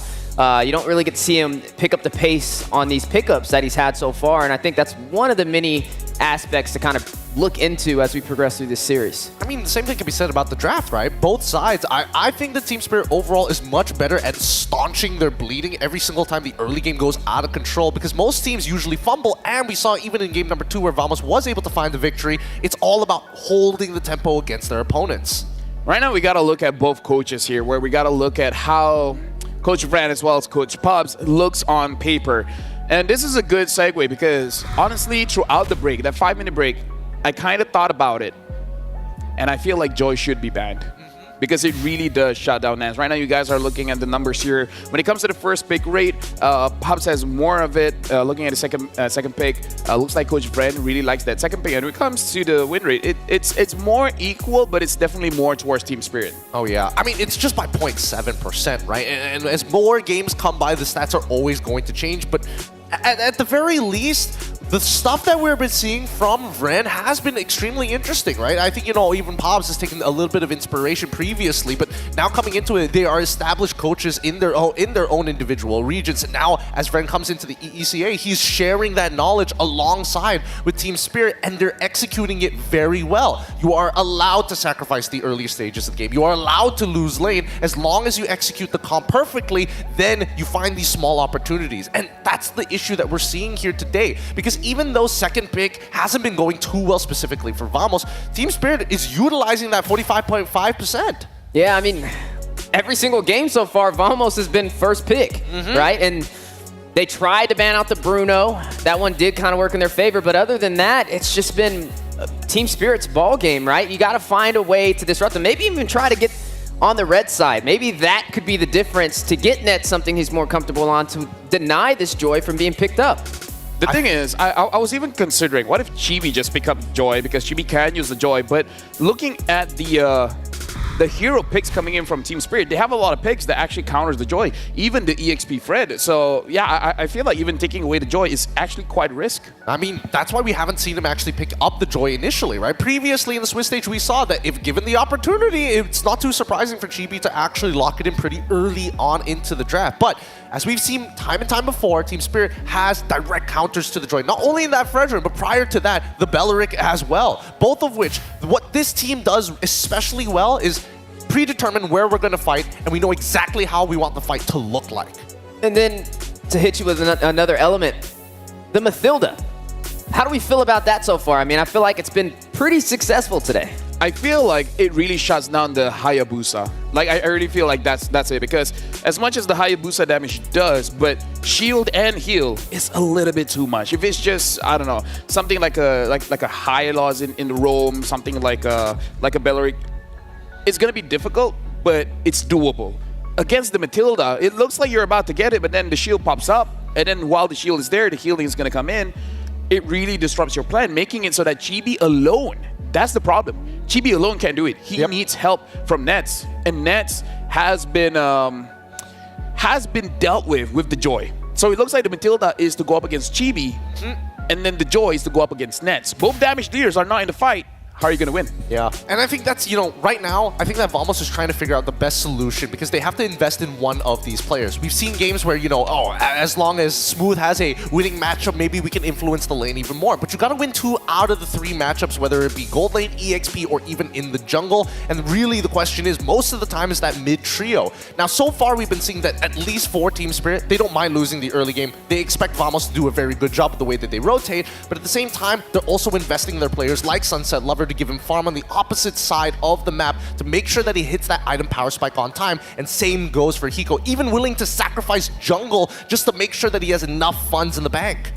It's like Team Spirit's not really giving any room for opportunity for Vamos to make a mistake. I mean, every single time you see one slight mistake, it's a game winner. One feels like too much. That's the problem. It feels like Vamos making one mistake. It feels like too much of a mistake, right? Because every single time, one mistake makes it so that at least 3 members are taken down. And I feel like even Vamos has realized this. The only thing that we have to see is they realized why, right? What was the mistake and how was it capitalized? Is it a mistake of Vamos or was it the outplay coming in from Team Spirit? That is something that they have to acknowledge, and if they get it wrong, they're gonna get eliminated. Because just to remind you folks, this is the battle to go further into the tournament. If not, they're absolutely out of the competition. But now we got to look at Turtle Mania here. Chibi is #1, and honestly by quite a lot. 28 turtles so far. The second being Dax with 24. Third being King Kong with 18 turtles so far. So Chibi has been contesting the turtle a lot, and more importantly, he's been winning a lot of those contests. Oh yeah, he's great at the retribution, but it's also great that he has a support system in the early game to get those turtles. And I think for these first 10 minutes, it's going to be really important for them to maintain that tempo, because we've seen Team Spirit do it again and again and again at completely shoving them down just before that very first Lord. Now we have Lord Terminator here, where Fabian is #1 alongside with Dax, both having 15 Lords in Turtle, followed up with Sakai's with 12 Lord and Chibi with 11. So, although to be fair, if you look at Vamos' game, again, just 1 or 2 Lords, and it's either win or lose. Vamos really doesn't go to the ultra late game.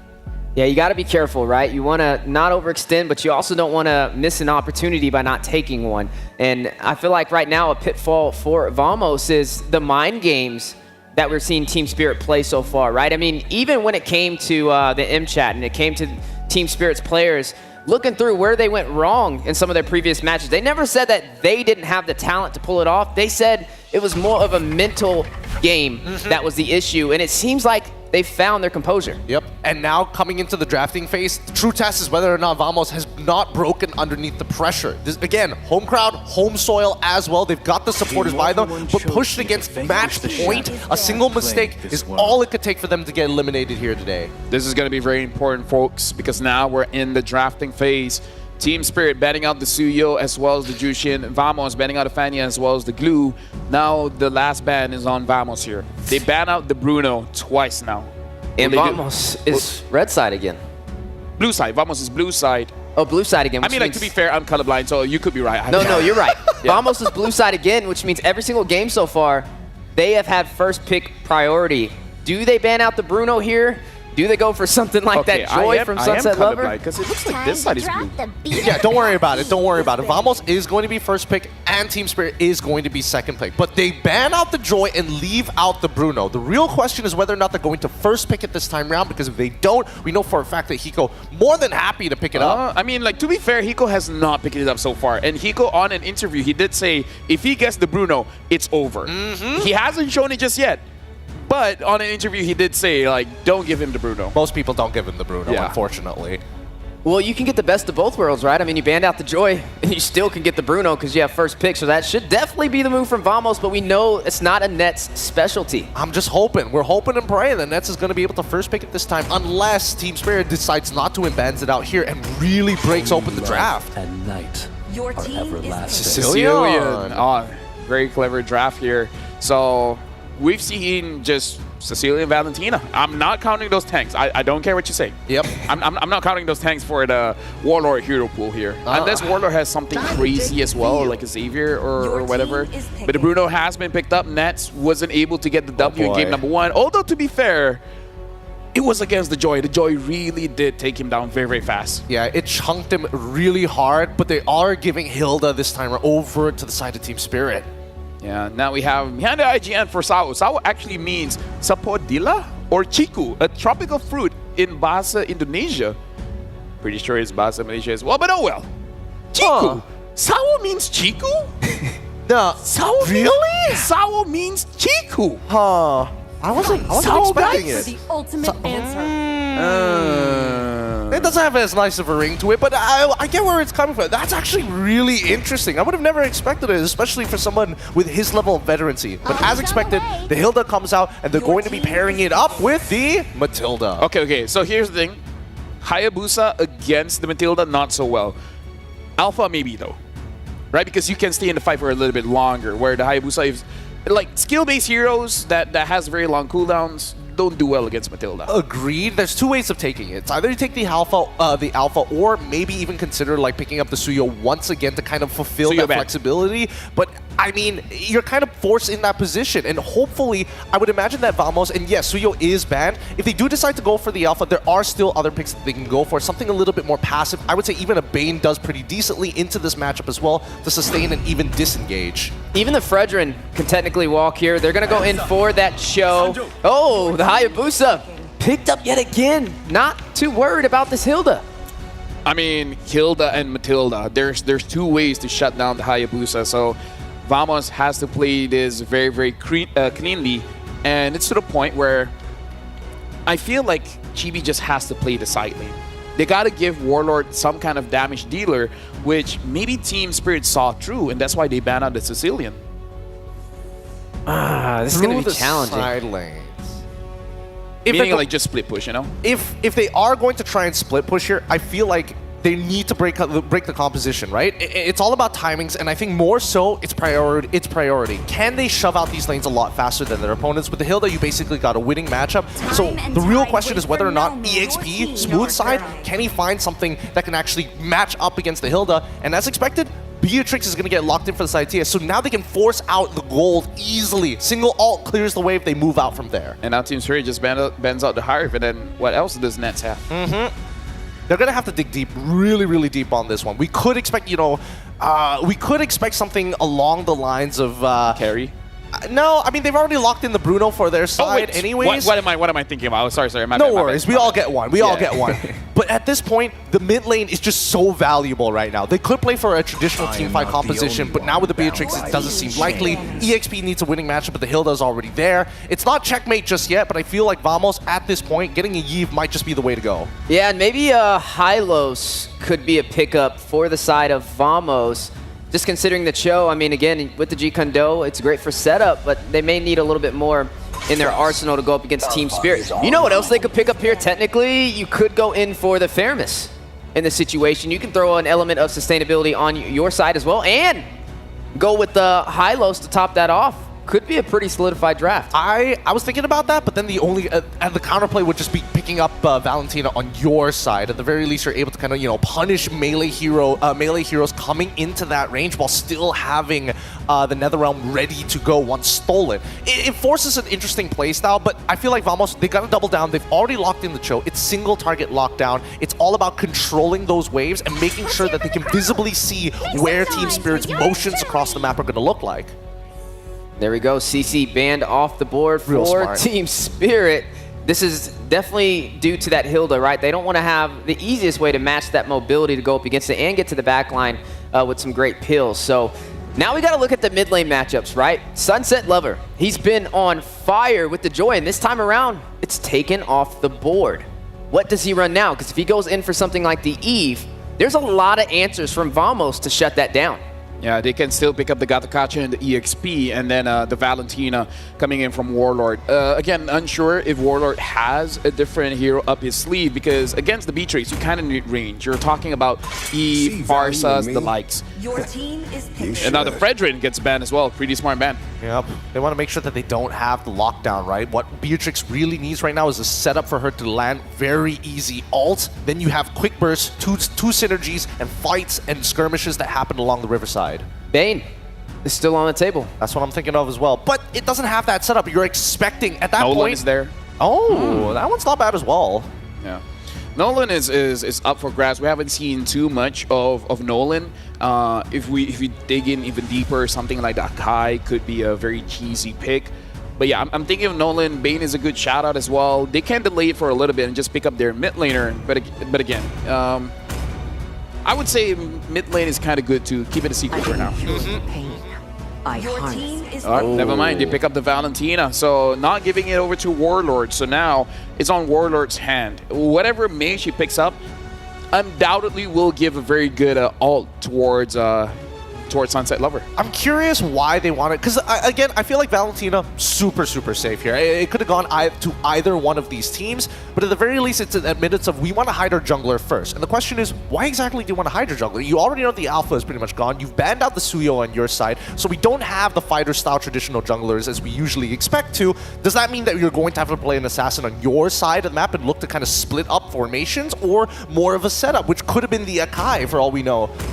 It's a mind game for Team Spirit right now in the draft up against Vamos. I feel like this is a little bit of a repetitive pattern we've been seeing all day. You are going to see the Khalid picked up, though, for Vamos, and the Vexana to top that off to finalize their draft. And now one more pick for Team Spirit. What do we think it's going to be, right? We have the mid lane matchup. We have the marksman as well, but we have yet to see the jungler in effect. They take out the Alpha. They take out the Fredrin.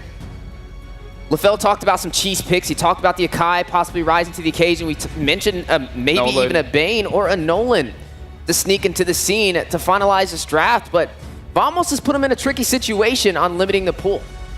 I mean, they need some kind of dive, because that's what they had with the Joy going up against the Bruno. So it looks like it is going to be the Bane. Yeah, like we talked about it, the Bane does get picked up here. So now Vamos going up against Team Spirit. Again, just to remind everyone, if Team Spirit wins this one, that's it. That's over. Vamos gets eliminated. Thank you very much to both our panelists. And now we're throwing it over to our casters, where potentially this might be the final game of this match. Our panelists have mentioned it. This is potentially the last game of this series. Welcome to the Casters Desk. It's still Brigida and Mirko bringing you the action. And this sounds like a more holistic approach to drafting from both of the coaches. But still, there are a lot of hero synergies that we have to watch out for. Mathilda Bane, Mathilda Hilda. But Vamos, they have equally the same amount of reach and potential to surprise Team Spirit. They got a lot of combos too. The Cho should be a way, at least for the first turtle, to lock the Bane down. But later on, it comes down to how One Shot utilizes the Deadly Catch. Because you can cancel Jikundo when you use the Deadly Catch. It comes down to timing. Yep. And again, elimination match. Yes. A lot is at stake, especially for Team Vamos, as they're definitely looking to extend this series.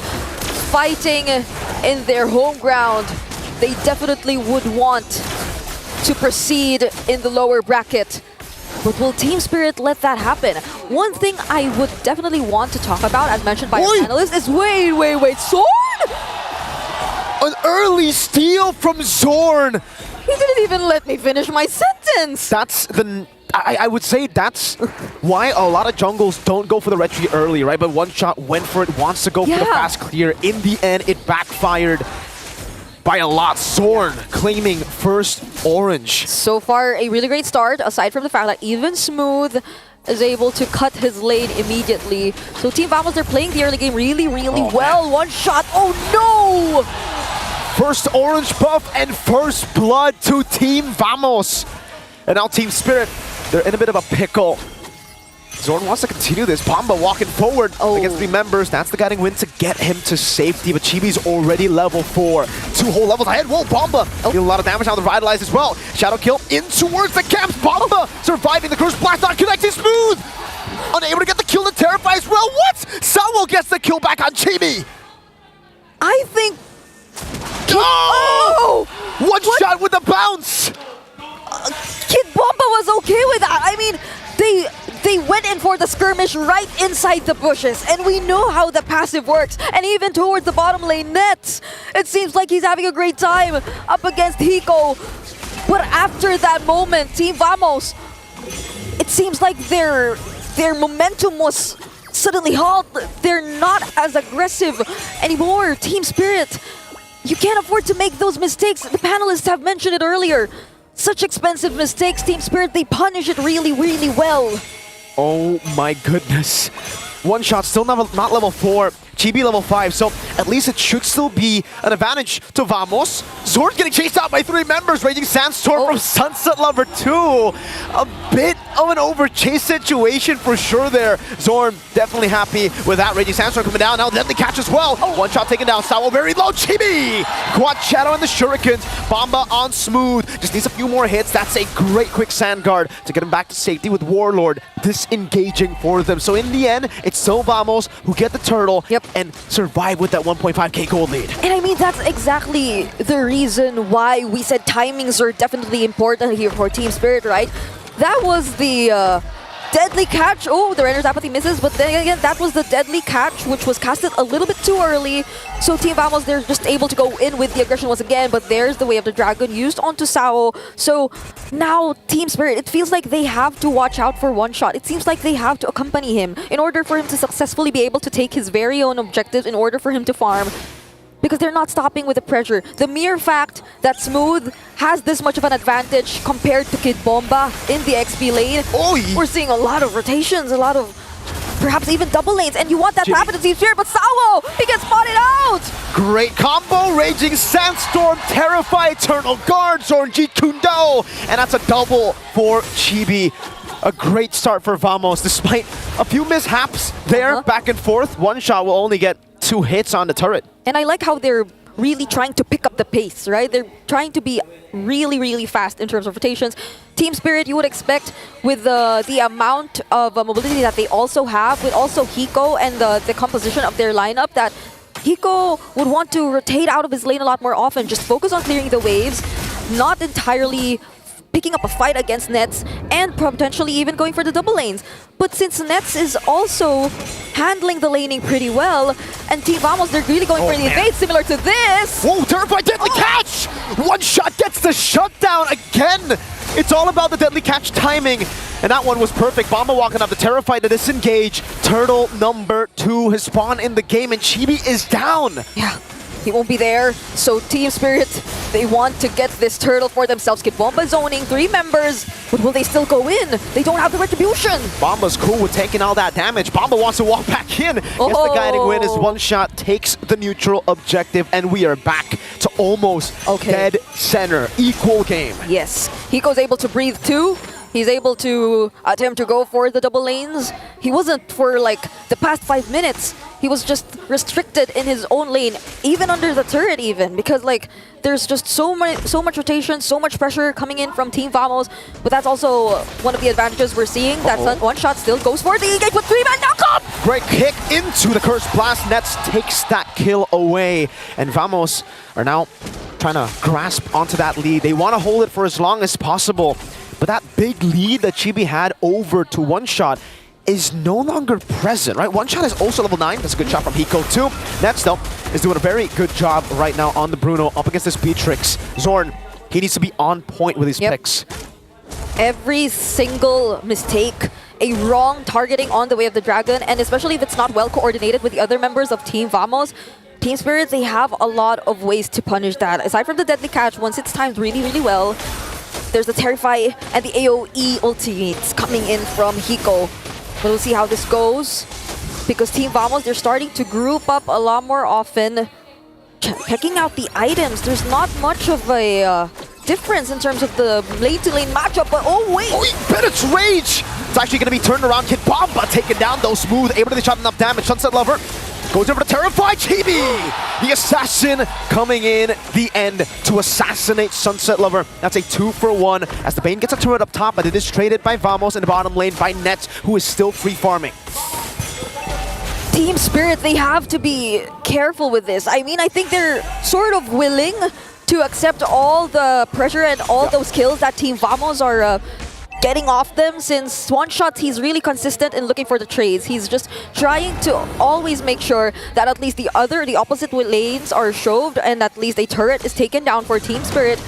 But then if they get more and more kills such as this, oh no! Raging Sandstorm into one shot, now Deadly Catch, but it's Rage! Hiko getting the combo down, Smooth very low, still has a quick Sand Guard, no CC available, Eternal Guard not connecting though. Smooth running away, Sunset Level with the chase, Smooth should fall, unless, no, he will be taken down. Vamos will be happy with the neutral objective trade with one shot and Smooth.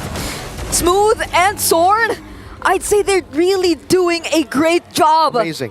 At buying time, distracting Team Spirit, and preventing them from just keeping their head in the game and focusing on the trades that will not allow the lead to grow that big between them and Team Vamos. Each and every time Team Spirit chase after the members of Team Vamos, it's always either a neutral objective or a turret, as we're seeing right now. So Team Spirit, they're starting to feel that they're really behind. 2K goal lead for Team Vamos. And imagine, Chibi doesn't even have his hands on the Sky Piercer just yet. They're just really this much ahead and focusing on the damage. My question is, does Chibi even want to go Sky Piercer this game? We saw how volatile both these teams can play just last game, and Chibi had a Sky Piercer. He had a lot of stacks on that Sky Piercer, and when he died, when he got shut down, he had to sell it. That became a very useless item towards the late game. So I think for Chibi, it's safer to go for normal items, right? Just go for the Elphic Roar, Hunter Strike, maybe a BOD as well. Zorn has a great position, but gets spotted out in the bush. It's the Pixel Brush now. Hayabusa up top, Chibi still just farming.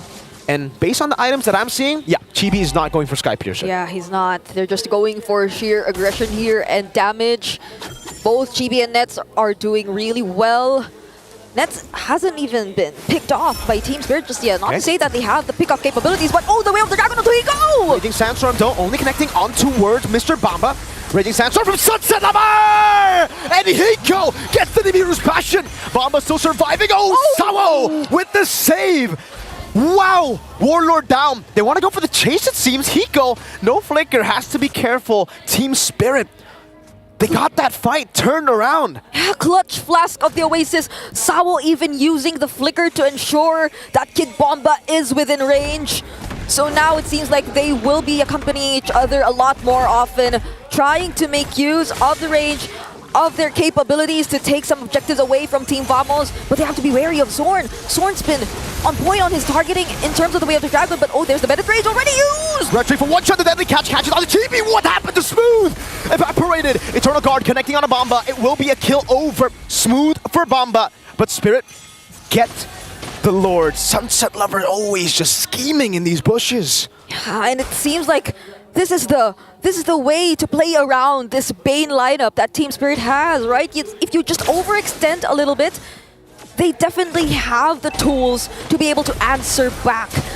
Now they have the Lord in their hands. They will try to gain a little bit more access towards Team Vamos map, and the flicker is still in cooldown for Zorn, so the could potentially be a little bit more aggressive this time around.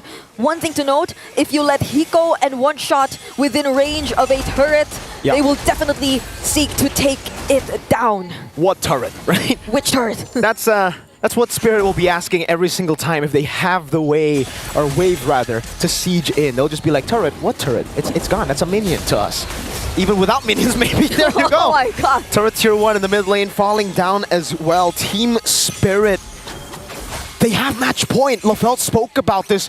There is no room for error for Team Vamos. Yeah. Right. This is an elimination match. This is. And Soren, it seems like he still wants to look for the targets. They have a lot of information, but Team Spirit, they're all grouped up. So who would you want to target in this kind of situation?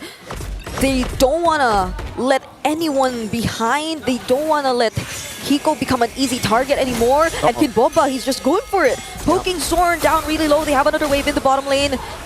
And there's just one inner turret left for Team Vamos at this point. The siege composition is ridiculous. So much poke from Hiko in one shot. Oh, Wind of Nature from Spirit.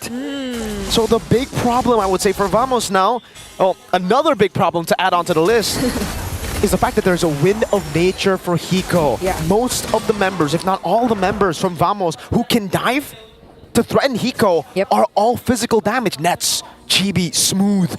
It'll come down to Warlord to get the last hit, and on Axiata, that's tough. Yep. And this is the type of gameplay that Hiko introduced to us even. The first time they were able to respond to the Bruno and the Siege comp, Team Spirit were just able to play so naturally with the Beatrix. Picking up an immediate Malefic Gun, and that's the Eternal Guard gone for Team Vamos. They know it too. 26 seconds before the next Lord, but prior to that, it seems like they want to go for a play. They're scouting for Chibi, but does Chibi know this? I don't know. They don't see anyone on the map, and they do see Hiko down below, so it should be a sign. Nets picks up the Wind of Nature as well, so he will have similar amounts of outplayability to Hiko. That's a great sign for Vamos. Signs of life, I would say, in this match point position for Team Spirit. 1.7k gold lead in the mid game. Comes down to a big fight. Yep, Soren is looking for a target here. He's waiting, but they will be able to spot him down. Oh, they use the Circling Eagle first onto Soren, and they spot JB too. Eternal Guard unable to connect. Smooth trying to go for the flank there, and Team Spirit are just playing it so well with the bottom lane slow pushing. Team Spirit will just take their time on this Lord. Yeah, Smooth trying to look for an angle too. But Team Spirit, they know it. Oh, that's a thing, once again! He gets Hiko. The deadly catch comes down. It's a Wind of Nature. Hiko still able to kite away. Smooth gonna be locked down. Chibi gets the retribution, but two members have fallen. Sunset with a chase. Nets with a worldie. That's the bounce of the Crab Claw Cannon. Nets sliding tackle. Hiko with a dash forward. Nets able to escape the guiding wind. Gets him closer, and Nets escapes. Now, it's the Lord that will be dealt with by Team Spirit. They will be able to clear this Lord super quick. With two members down, can they get more? He doesn't even walk past the tier 2 turret. That's just how quick Team Spirit are able to deal with it. And they are looking to get even this sole remaining inner turret for Team Vamos. Oh, our Wilderness misses. But they take out almost all turrets away from Team Vamos. This is a problem now. That was almost perfect for Vamos. They got the kick on Hiko yet, but it still did not get a kill. They didn't get Hiko. So what does it take to take Hiko down? They just have too much peel. The Deadly Catch, the Valentina Terrify, the Mathilda. Yep. Look at this. Yep, Nets was focusing on Hiko the entire time, but the heal was there, even the Wind of Nature. And they were able to just punish the members who were trying to go in for the backlines, namely Soren and Smooth. If Team Vamos were just a little bit closer, if they tried to go for the more committed follow-up, that could have been a wipeout too for Team Spirit. Definitely. So it's nice to see that Team Vamos, they're being very cautious with their positionings as well. Knowing that Team Spirit is one of the teams you have to watch out for in terms of the team fighting. So one unsuccessful play, it seems like the immediate call is to back off, especially if you know that you are at a disadvantage. But speaking of a disadvantage, it is Smooth. Oh! Doesn't get clipped by the Bennett's Rage. Sawa will get that Circling Eagle. Hayabusa spotted up top. Team Spirit will just set up for a slow push towards Vamos. They're the ones who want to pressure the lanes for Team Spirit this time around. Because Team Spirit, at the very least, you need someone to always be with Hiko. Soren is always on the lookout for Hiko. Like, he is the prime target here for Team Vamos. So they definitely wouldn't want him to be isolated. And it's good for them that not once has Hiko been taken down. He also has the Rose Gold Meteor alongside the Wind of Nature. So he's really focusing on survivability too. He wants to make sure that he doesn't fall because Hiko's role in this lineup is super important. Like, I know one shot, he's also capable of just going in for the siege, but he's the one that they should have the least access to in terms of Team Vamos. It's just really tough to go for the catch there, right? Most of the catch potential from Vamos, I mean, all of it almost, is on Zorn. The Raging Sandstorm has been very easy to dodge, at least for Team Spirit. Yep. I don't know, I guess they need to try to like go in together, right? They need to try to bait in some of these flickers out, because if they still have flicker plus that Mathilda guiding win, it's just so tough to go for one shot, to go for Beatrix even.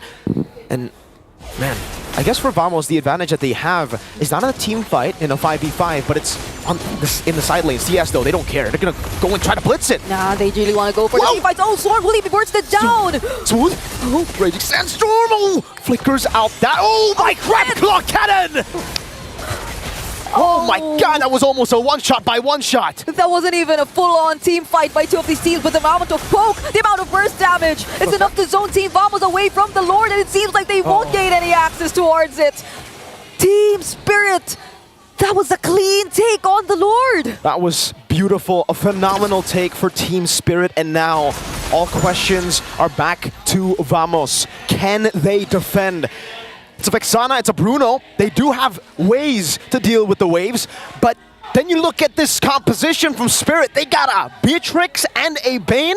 We were talking about the siege potential. They could use a deadly catch to try to get the turret, but if they do, that's a wasted resource in the team fight. Yes. Vamos, their big condition, I would say, is to bait out the deadly catch and then go for the pickoff. Yep, and Team Spirit, they will be waiting for that Lord. This isn't the evolved Lord just yet. We are still 17 minutes into the game, but this is still approaching the 18-minute mark. We know the death timers are deadly for both of these teams, whoever will fall. And now they will gain access towards the base of Team Vamos. Could this be it for Team Spirit? Smooth goes to the Raging Sandstorm. The Defense Rage to zone them away. The deadly catch has been used up. Zorn, this is an angle to attack.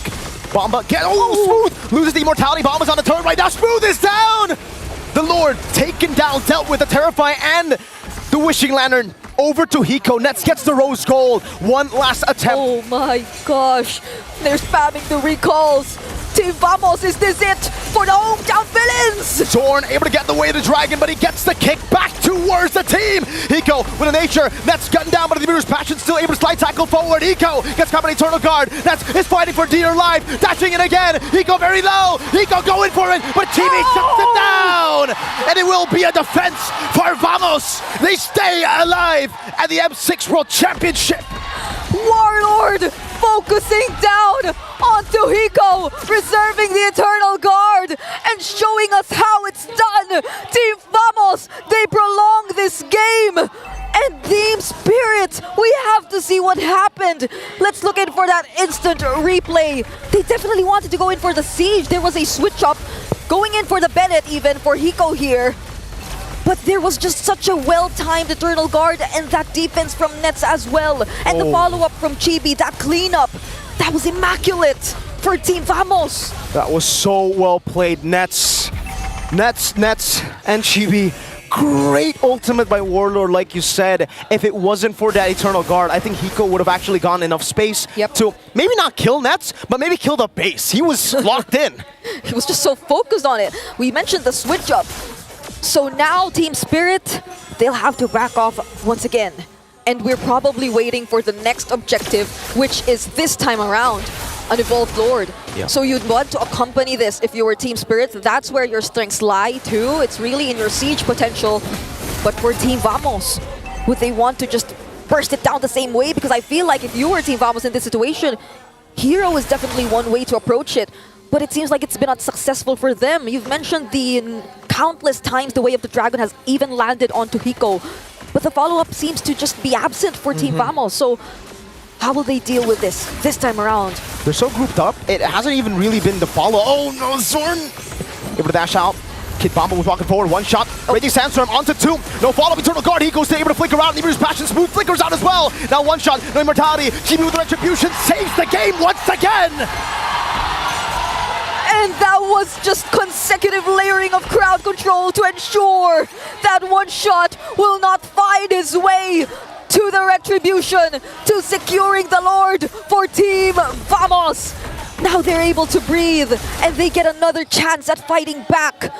Team Spirit, fortunately for them, they also have a lot of wave clear in their lineup. They have the Deadly Catch again, they have the Bennett's Rage, the Nibiru's Passion. But what will their plan be really to just wait for this Lord Siege up against Team Vamos? It seems like they're still looking for the members. It seems like they're still trying to scout them out. Hey, TS gotta be careful here. If they make the wrong move, that's an evolved Lord. Even one member left standing can end the game. Heck, even I think if both of them get wiped out, the Lord can end the game. He can do it alone. He can. Honestly.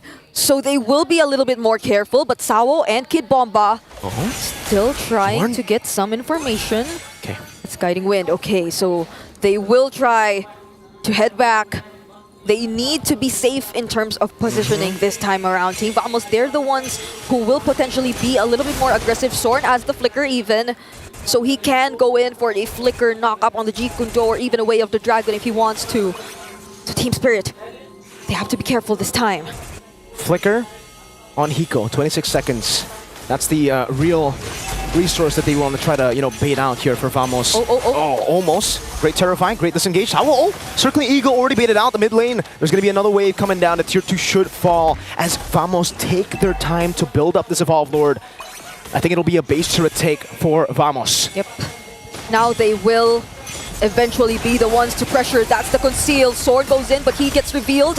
And still, they are able to take down the base turret. That's the Raging Sandstorm, which missed from Smooth. Will Team Spirit try to go for it?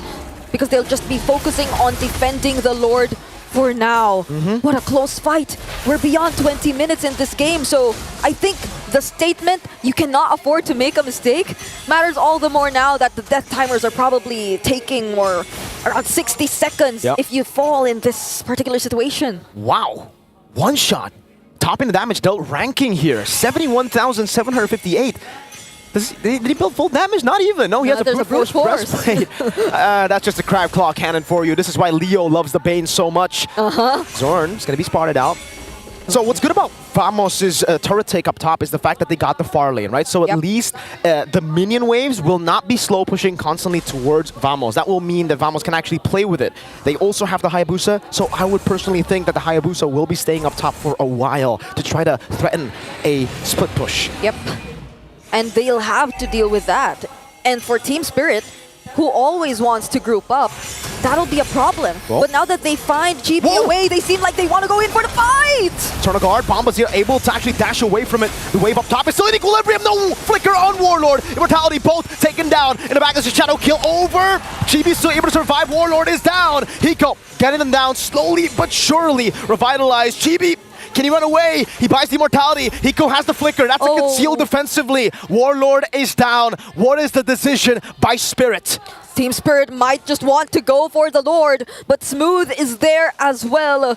He's not letting them out of sight, but Sunset Lover knows that that is the plan for Team Vamos. Will they go for the burst down? Chibi is still here. He also has the Retribution, but Kid Bomba, he says, let's go for Smooth! Chibi in the back with a Shadow kill again. Zorn jumping in, Raging Sandstorm. Eagle places the Wind of Nature perfectly. Zorn is down. Now another to add onto the death tally. Team Spirit on the Evolved Lord. 24 minutes in. They should be able to take this. And Vamos, there's just one question again that we've been asking the entire game. Can they defend? Nets hasn't fallen, not once in this entire game. And they have to repeat it once more for this upcoming defense. Warlord has already returned to the game, but Sword is not here to add on to the pressure of Team Spirit to make them very cautious of their positioning. And there goes the Circling Eagle once again onto Warlord and the Bennett's Rage, but they're able to dodge it either way. But there's still the Evolved Lord marching in the mid lane. This might be premature abilities to be using very early in this siege, but we will see. Evolved Lord in the mid lane. Massive one, Eternal Guard catches Warlord. Raging Sandstorm with the flicker. Hiko still in the back, hiding away. Chibi will try to go for it. Team Spirit will bid adios to Vamos. One shot from the side. the siege potential and the pride of EECA will reign, and they defend their spot in the competition. No room for mistakes indeed if you're up against Team Spirit. The Spirit might have wavered in their decider bracket match, but it was not gone. Spirit will make their way into the next round of the lower brackets. What a phenomenal performance by Spirit. Unfortunately, Team Vamos, their journey ends here, but we have to recall what happened in that game together with our panel.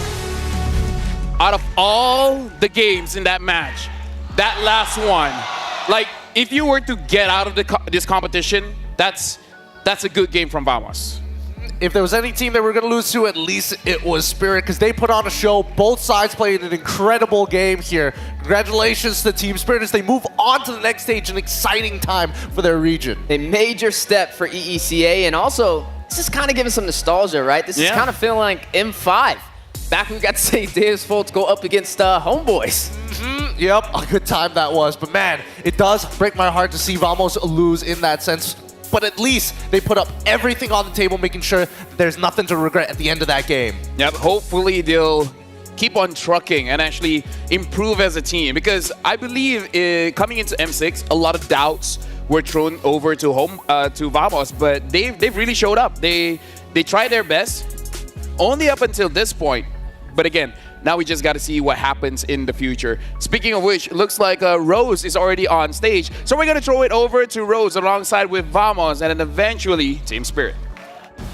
These anti-heroes had showed heroism towards their journey to be greater than ever. It is unfortunate that their journey will end today. However, ladies and gentlemen, in a count of 3, let us give them one final round of applause. In 3, 2, 1, everybody, this is Team Vamos. Thank you very much, and we hope to see you guys come back stronger next year. And the team that has just won this elimination match. Give it up for Team Spirit, Kid Bomba, and One Shot. Hello, how are you? Good. You're feeling good? Were you nervous just now? Not really. Maybe a little bit in the first game. I think the last game was more nerve-wracking for me. Not really. We understood what we had to do to win. Oh, you guys understood what you guys had to do to win. Maybe you can share with me a little bit what you meant by that. So One Shot lost the first minute, right? Yes. And usually it's impossible to come back games like this, but we still did it, so yeah. Okay, Kid Bomba, I have a question for you. We know that most of these players were the reason why you guys had an early MSC exit, right? Right. How does it feel getting vengeance on the international stage once again? Good, but we will face them many more times, so yeah, that's it. We will just face them many more times, you know, so it's just one win. I think the score now is 2-2. So it's like best of 5, the next one. Who wins the next one? Who wins the next one will win the best of 5. Okay, now One Shot, hello. Welcome back to the international stage. We know the last time you were in the international stage was M2. Yeah. How different is it this time to be playing in M6? Ну, стало менее волнительно. Я просто полагаюсь на свою игру, на игру своей команды. И, в принципе, все. So I don't feel nervous. I just play with my teammates and, you know, I feel good. Overall, I feel good, yeah. Yes. You know what? Seeing you guys play, seeing you guys dominate like that, I would feel good too if I were in your shoes. Like, a huge congratulations. You guys just survived another elimination match. But let's go back to the games, okay? Kid Bomba, we see that you guys have been throwing curveball after curveballs because you guys are coming up with very interesting drafts. Joy mid lane, all these kind of stuff. Why do you guys come up with these kind of drafts and how? We just try it in scrims, and then if it works, we play it in the tournament, stuff like that. Whose idea is it usually? Our coach's idea, sometimes mine, sometimes it's Sun's idea, sometimes it's picks that we already use, you know. For example, Joy, Sun's already played in MCC Grand Finals when we qualified for M5, and it was played back then. Then when it got buffed, we just tried it on mid, it worked, so we just kept trying it. Yeah, I agree. It does work. I don't think Team Vamos could counter that. Now, will we see any more interesting picks in weirder lanes? No idea. Let's see. Let's see. Now, let's talk about more of the draft, yes? We know that this unorthodox draft comes from you guys as a team itself. Now, is this a EECA specialty or just Team Spirit itself? I'm not sure. I guess it's just us, you know, we have a deep hero pool and then we just use it to be able to overthrow the enemy. Oh, having a big hero pool really does play a big part, huh? Does. It does. Now, One Shot, you're the only non-Southeast Asian team left in M6. What does this mean for you guys?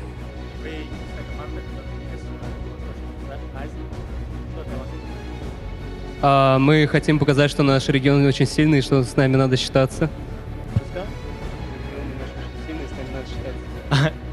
I want to prove that our region is pretty strong, so we continue the playing better and better, you know. So you guys want to prove that EECA is not something to look down on, right? That's what he's trying to say. Okay, maybe Kid Bomba, you could give a final word to the fans who has come and support you guys. Thank you for supporting us. Even though we dropped through the lower bracket, we will keep trying our best. And our next game is versus Falcons, so watch that match as well. And that's just about it. Thank you, everybody. Ooh. There we go. The love from Team Spirit is there. Thank you very much. And guys, congratulations on continuing your journey in the knockout stage. And with that, let's throw it back to the panel to break down what happened in this match up against Team Vamos. And now we got to talk about what happened in that game. And in my mind, it just keeps on replaying the moment Sao got Warlord. After that, everything started crumbling down. It was such a great angle as well. Like an incredible angle because he was circling around smooth initially and honestly, not too bad of an option. Get rid of the Raging Sandstorm, then you don't really have to worry too much about, you know, securing this lore, which time and time again, One Shot was kind of struggling, which is why Kid Bomba was laughing a little bit at him up on stage, knowing like, dude, you just gotta hit that. We need this lore to end the game. A curveball indeed, but overall a great game and a major victory for the EECA region and Team Spirit to move on forward into M6. What phenomenal gameplay we just seen.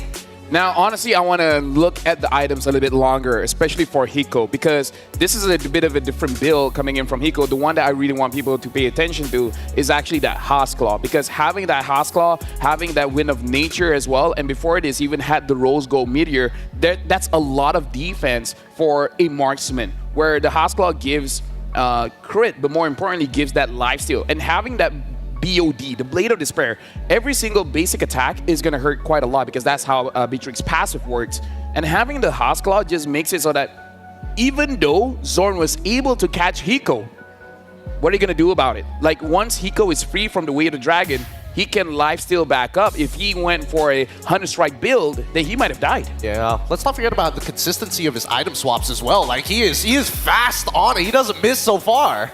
Yeah, and then the Malefic Gun to top it off. I mean, with the Bruno, everybody picking up the Malefic Gun super fast. You got the range to match with it, and then a little bit more versatility. And the Beatrix is a comfort pick for Hiko, and it definitely showcases today. Yeah, and again, looking at, I would say the hero pick here, Vamos, they were able to play the side lanes very, very well up until the point where Warlord got picked off. And this is just one of those situations where one mistake is all it took. And again, if Hiko didn't build the way that he built, he even had a tenacity. Zorn caught Hiko quite a few times. Hiko should have died if he went for the old build. I mean, I want to say that it's going to be enough, but at the same time, he also has supplementary heroes to make sure that he can successfully do so, that he has that one or two autos that could make the difference in those types of fights.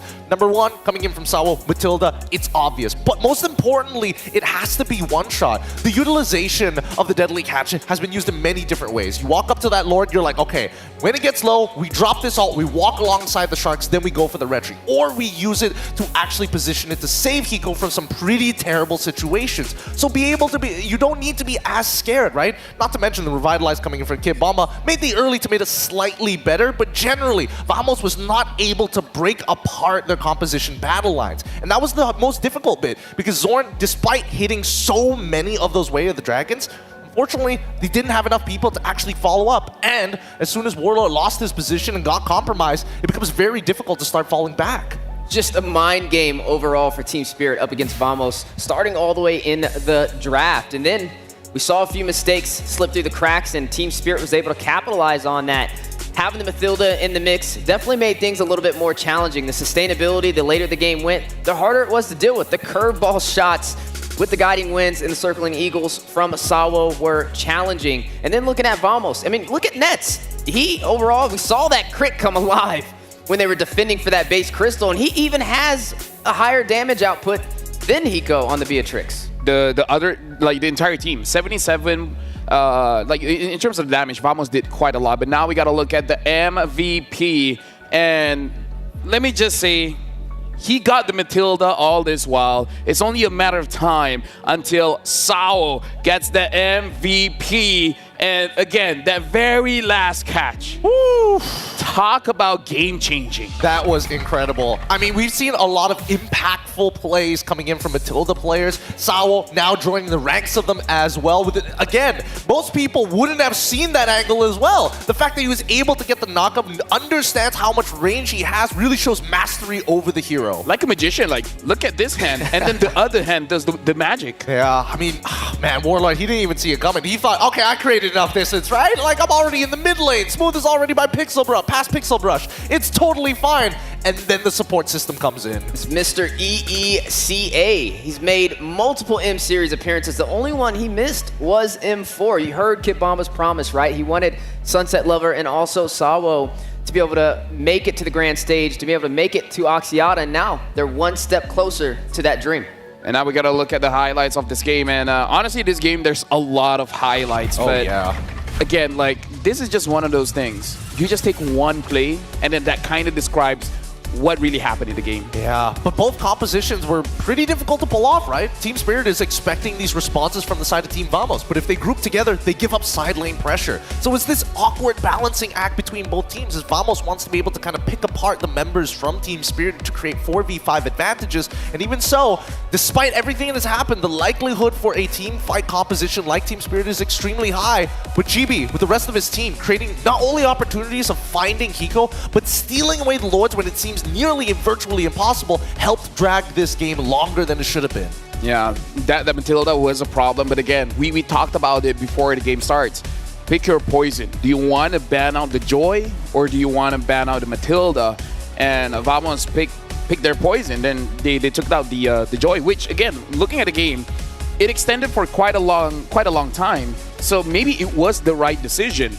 But this is the advantage when you have too many problems. You can't ban all of them. Yeah, you can't ban all of them. There's only 5 bans overall. It's an interesting take, and I think that at least from Vamos' side, this is quite the learning experience for them. We've seen them being really pushed all the way to the edge, back into the corner. We didn't see their mental break, and they were still making plays like their personality. They've been playing all year just like this, so I'm at least glad that they are, you know, putting everything on the table to say, hey, this is still us, we're not changing, we just need to polish it up some more. Going further, I'd love to see just the stats on the blue side versus the red side in terms of who's more victorious, because just off of this series alone, the blue side definitely got a buff.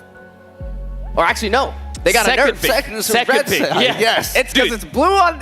I'm already colorblind. Don't make it worse We're both for me. colorblind. Come on. Oh, you're red colorblind side. too? Just in this. Okay. With this situation. All right. I'm actually colorblind, so I'm like, what?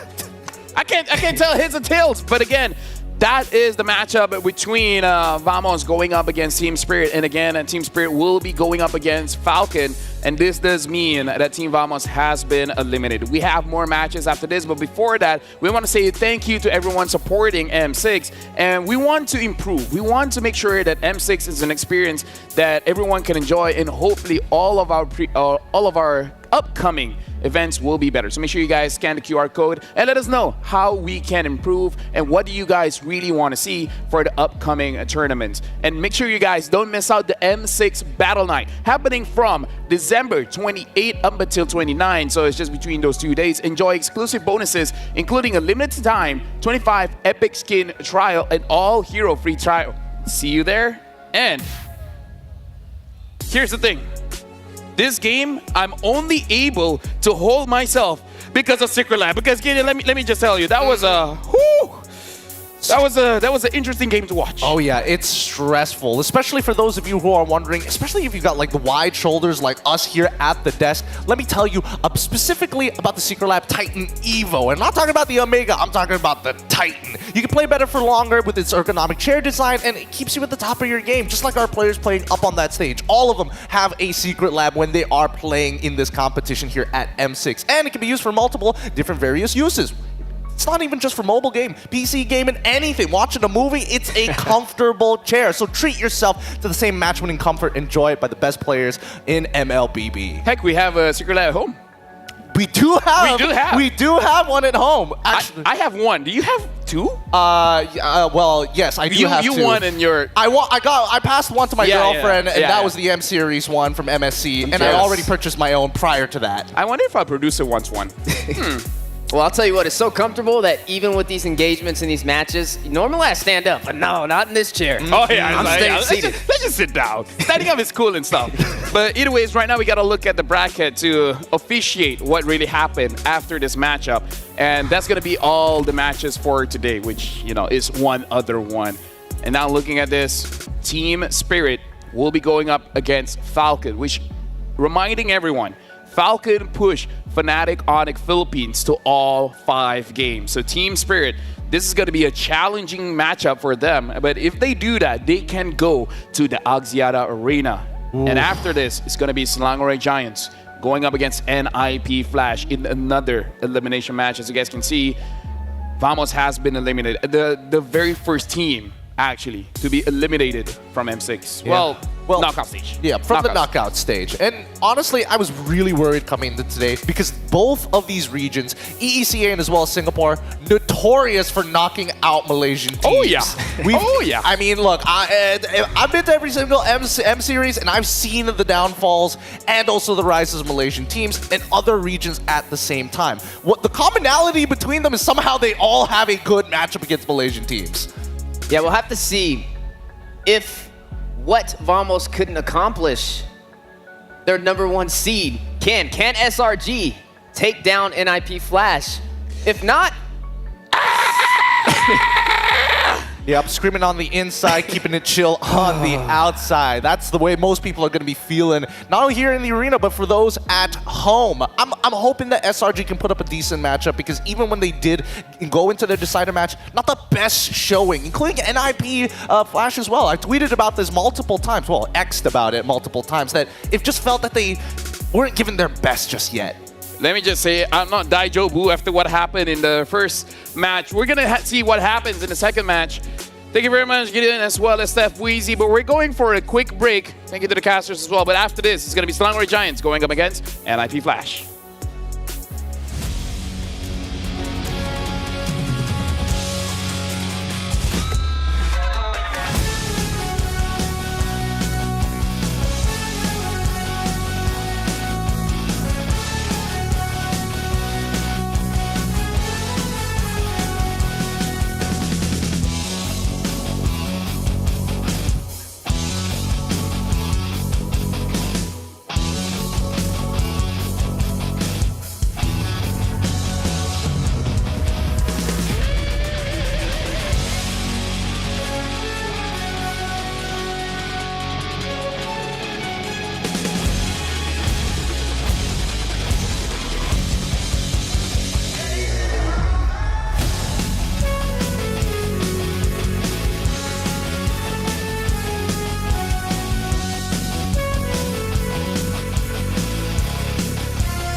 ultimate glory starts now.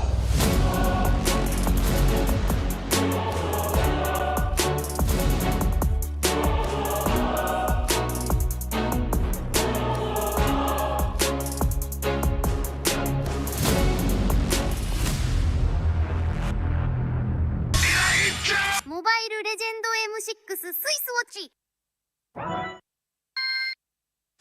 明治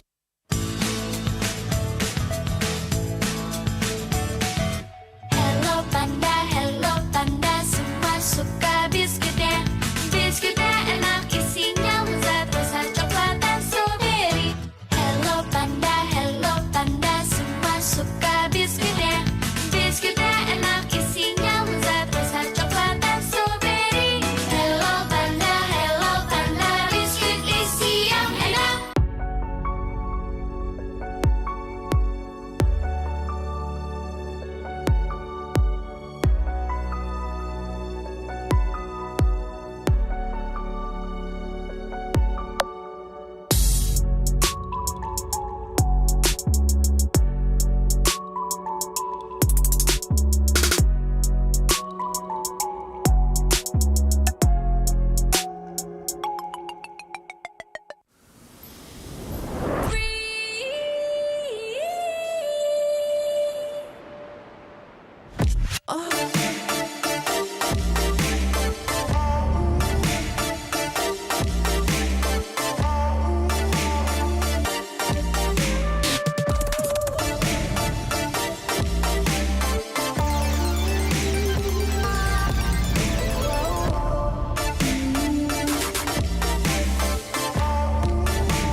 In MLBB, each of the 5 players plays a distinct role. Whatever it is you want to believe, But how do these roles work together on the world stage? Going Suns, who picks up the Mid laners and roamers are the bedrock of the team. looking for the knockup, not able to find us. Hence who he wants for, takes him out. Whether it's picking beefy tanks, mages, or sustain, together they provide crowd control and damage in the early game, making space for the team to farm or secure objectives. Then we have the EXP laners, usually playing tanky heroes. They poke and zone the enemy to create opportunities. All right, let's see another fight commences here. Gear goes in, it's going to be a lot of damage playing. While the roamers pick to fill the team's needs and support if needed. EXP laners must win their lane and protect their tower with aggressive, confident play, ensuring map control for the team. Ooh, final slash. Finally, we come to the junglers, the early to mid-game finishers, and the gold laners, the mid to late game finishers. Irie, the god in the jungle, takes a double kill. For junglers, whether it's frontline tank utility or assassin early game assassin burst, they form the core of the team. They act on the space created by their team to finish off objectives, utilizing power spikes with the early game advantage they get from farming the jungle. Should be a retreat from the Burmese gold, and they get sent down into the ground. Gold laners focus on farming for gold to become late game monsters. 1v3. They are savvy observers, staying out of trouble and positioning well to deal the most damage with their fragile heroes. Do you agree? How would you describe the roles that make MLBB greater than ever?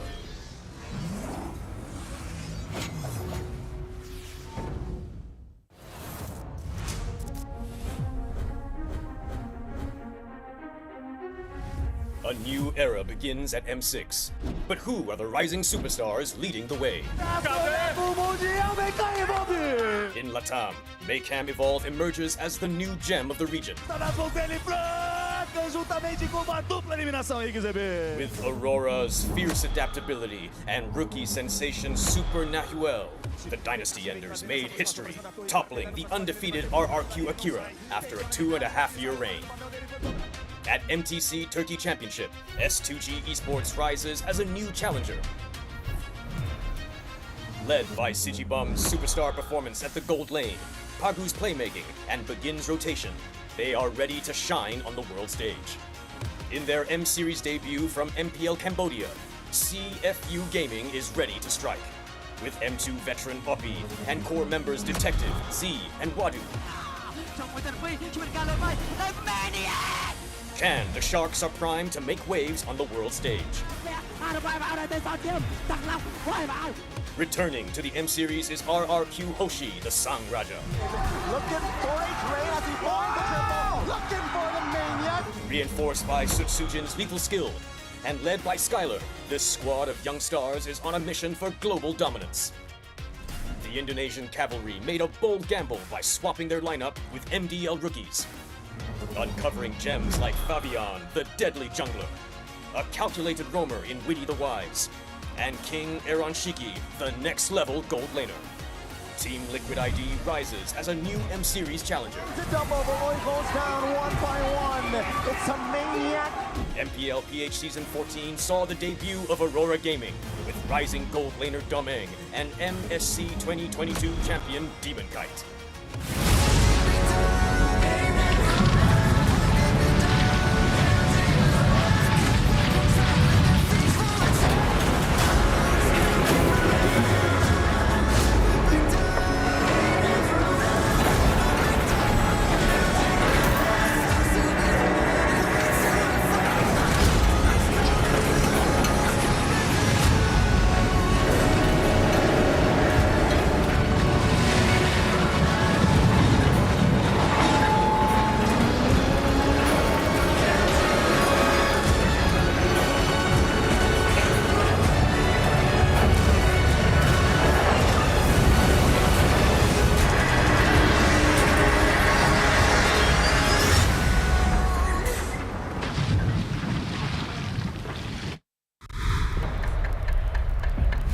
Ohio minasan! Welcome back to the M6 knockout stage where this is an elimination match. And unfortunately, if you guys just tuned in, Vamos has been eliminated and another Malaysian team will be going up against Singapore team NIP Flash. Welcome back to the M6 knockouts. My name is Nafel. Alongside with me is Steph Weezy as well as Gideon to call out the games for today.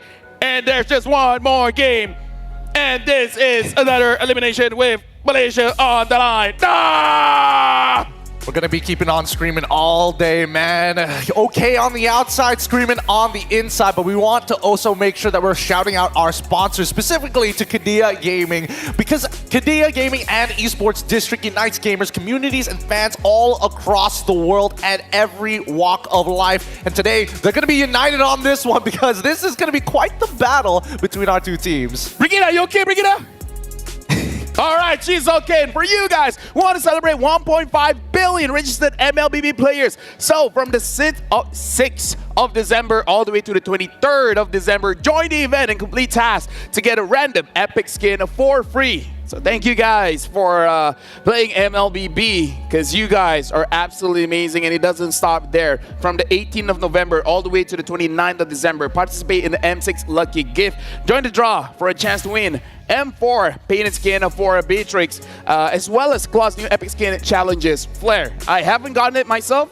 Husky apparently has gotten it. You haven't gotten it, I guess, Gideon. No. We haven't gotten it so far, but keep on trying. Eventually, you'll get it. Speaking of which, Malaysia and Singapore, quite the rivalry. Like, we can't seem to avoid this, Gideon. I mean, you know my opinions about Singaporeans in general. As much as we are brothers amongst the causeway, it has been a very long rivalry from our time of the MPL MYSG, the dark times, as some may call it. Well, today we're going to see that rivalry continue as both these teams battle it out, and it's make it or break it as one team will be going home. This is Malaysia's last hope. Hey, look on the bright side. Both teams don't have to travel far. But now, the Causeway Nemesis, the Red Giants, taking on the Singaporean Rulers. And the last time they met, it was on MSC. Maybe they have met after that, but that's the closest in my memory bank. And now, really, both teams, I'm pretty sure neither of them want to be in this spot. But again, like we've been saying, winner goes home. And, loser go home, and winner will be going up against RRQ tomorrow.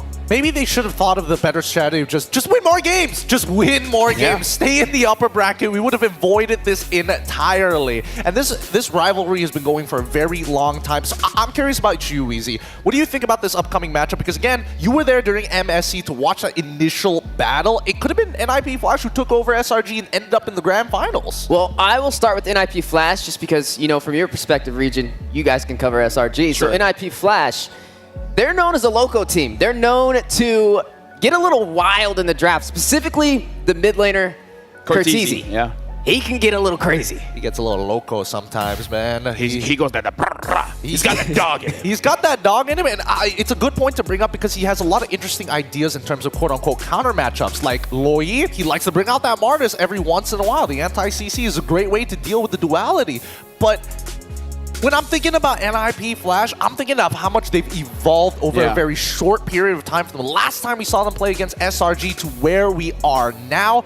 More disciplined, more cool, calm, and collected, and yet even Vanix, he used to be the laughingstock, but now he is one true pillar for the team. And they know how to turn up the heat with Diablo. Somebody you have to watch out for. He likes to run those mobility heroes, and can SRG keep up with his rhythm? You know, NIP Flash might be the only team where people bat on the fanny and they're like, oh, you guys are worried the jungle? No, not the jungle. We don't want Cortese the mid to be using that. It's like, oh, so it's not Hades on that. Nope, it's the mid laner, Cortese. The only team where you're like, you ban the fanny because of the mid lane. That's a weird thing to say, Gideon. It is weird, but yes, I will admit, it's one of those things you have to keep in mind. I mean, even Hades has been known to be quite the assassin player, despite it being in a... Honestly, he was playing through the meta with assassins when it's supposed to be... It's either you pick Fredrin or Baxia. If you're not picking one of these two, you're trolling. Yep, and now we have a giveaway on stage by Ferry where it looks like you can win. I believe it's the ring. I got the ring on, but let's see which audience will get it. We're throwing it over to Eterna as well as Poji. Thank you so much, panel. Are you serious? I'm 100% serious. Really? To do a giveaway to you guys. Because it's almost the holiday season, and of course Christmas is also around the corner, we thought that it would be amazing to give back to our lovely and loyal fans. Now, whoever get this, they can play 90% like the player itself. But then again, they have to understand this is a very special ring, which is a hero ring, specially made to make you propose to a pretty girl. Okay. Again and again. Maybe after this? After this. Maybe after this. This is just a rehearsal. Oh, okay. Okay. We'll let them get to that, right? So yeah. They will be able to get a chance to win 2 fairy rings. True. I said wings. Why did I say wings? Wings. Because it makes you fly. Yeah. Because it's so cool. So they actually have signatures from SRG players. So if you guys are fans of Innocent, and who do you have on you? Stormy. Stormy. You guys can get a chance to get this. So, are you guys ready? Korang nak tak dapat percuma, kita nak bagi. Angkat tangan, jawab je soalan. Nak ke tak nak? Kan senang. Okay. So before we begin, we do want to let you guys know that whoever does get chosen, they will have to answer. You guys can't join. Analysts, put your hands down. You can't join. You can't join. Neither can you, Gideon. Lafel, no. Okay. You guys will have to put your hands up as soon as possible, and the first 2 people to put their hands up will be chosen to come up on stage and answer the question correctly. So we're gonna have a little bit of a countdown first. All right. Okay. Let's start with 3, 2, 1, and then 3, 2, 1. Oh, is that real? No, it's rehearsal. Oh, it's a rehearsal. Rehearsal. There's a lot of rehearsals going on stage. See, only one person focus. Yeah, that's true. We like that. We like that energy. Okay, you ready? 3, 2, 1. Okay, you choose first. I chose one.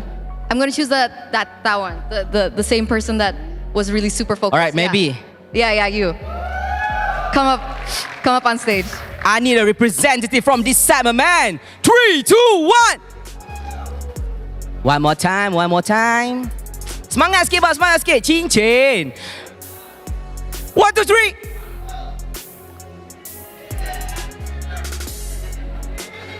You have to choose that one, right? You have to choose him. All right, come. All right, we found another one.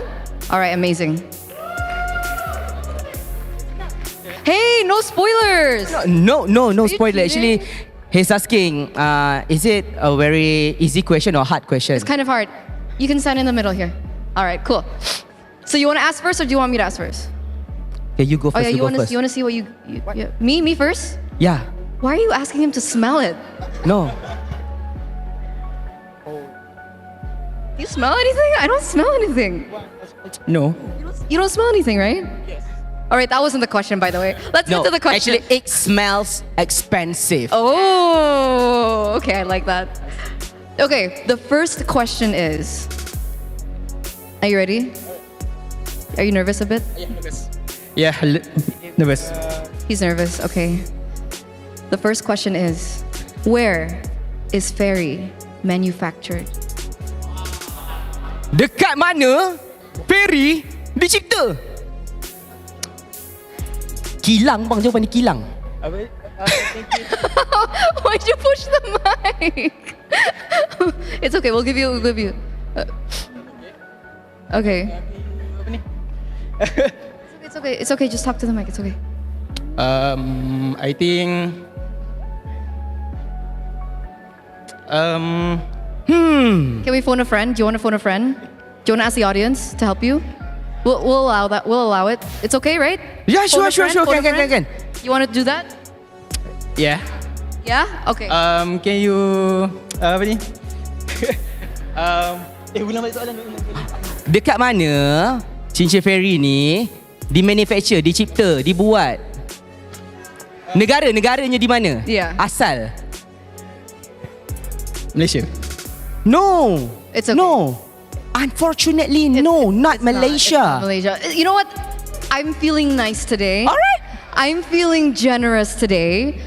So does anyone in the audience want to help him out here? Does anyone know from the audience?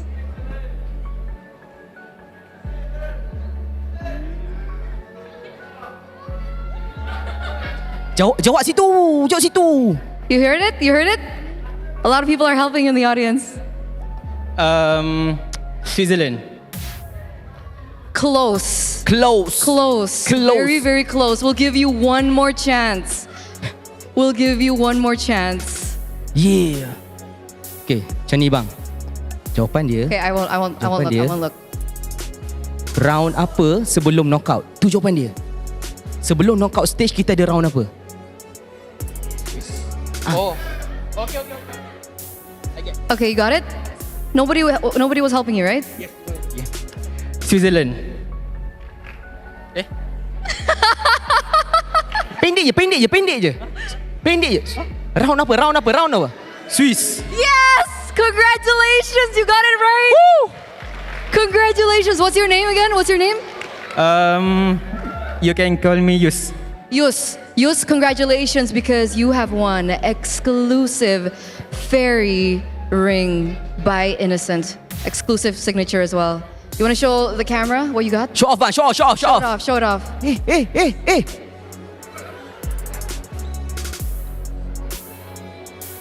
Amazing. Seronok. I'm so jealous.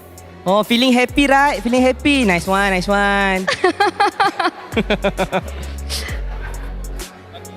Okay. Kamera belakang. Macam tu. Okay, bang. Nama siapa bang? Hafiz.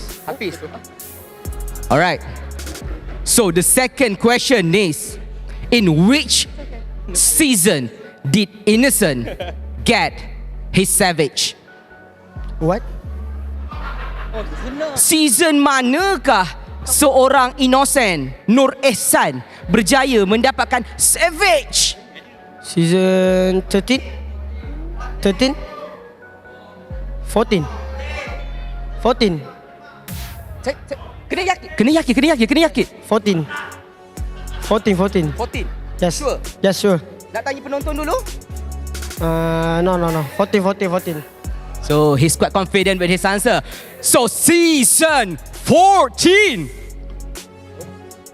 Correct. It is correct. Yay! Okay bang, bagi kata-kata semangat bang. Kata semangat. Bagi kata-kata terima kasih bang kepada keluarga semua. Saya masuk TV. Okay, thank you. I love you so much. Alright, okay. Nak tunjuk depan kamera bang.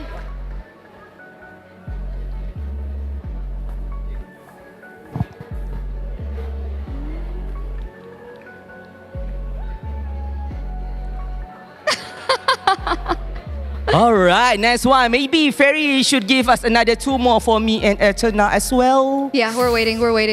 But Poji, it looks like we are gonna end this segment. Maybe we have to keep an eye out for more giveaways in the future. But we are gonna throw it back to the panel. Do you guys want to help us throw it back to the panel? Help us throw it back to the panel? Lempar balik ke panel? Iya, no, bukan ring ya. Bukan. Maksudnya macam ni. Alright, let's go back to the panel. Macam Okay, tu. ready? 3, 2, 1.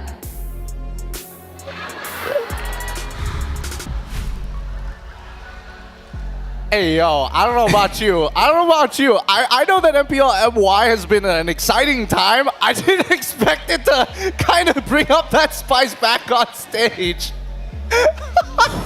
By the way, Turner already got the ring. Thank you very much, Ferry. Okay, I already got the ring. All right, I got the Stormy ring. I got the Stormy bling. All right, thank you very much, Ferry. Thank you very much, Turner and Poji.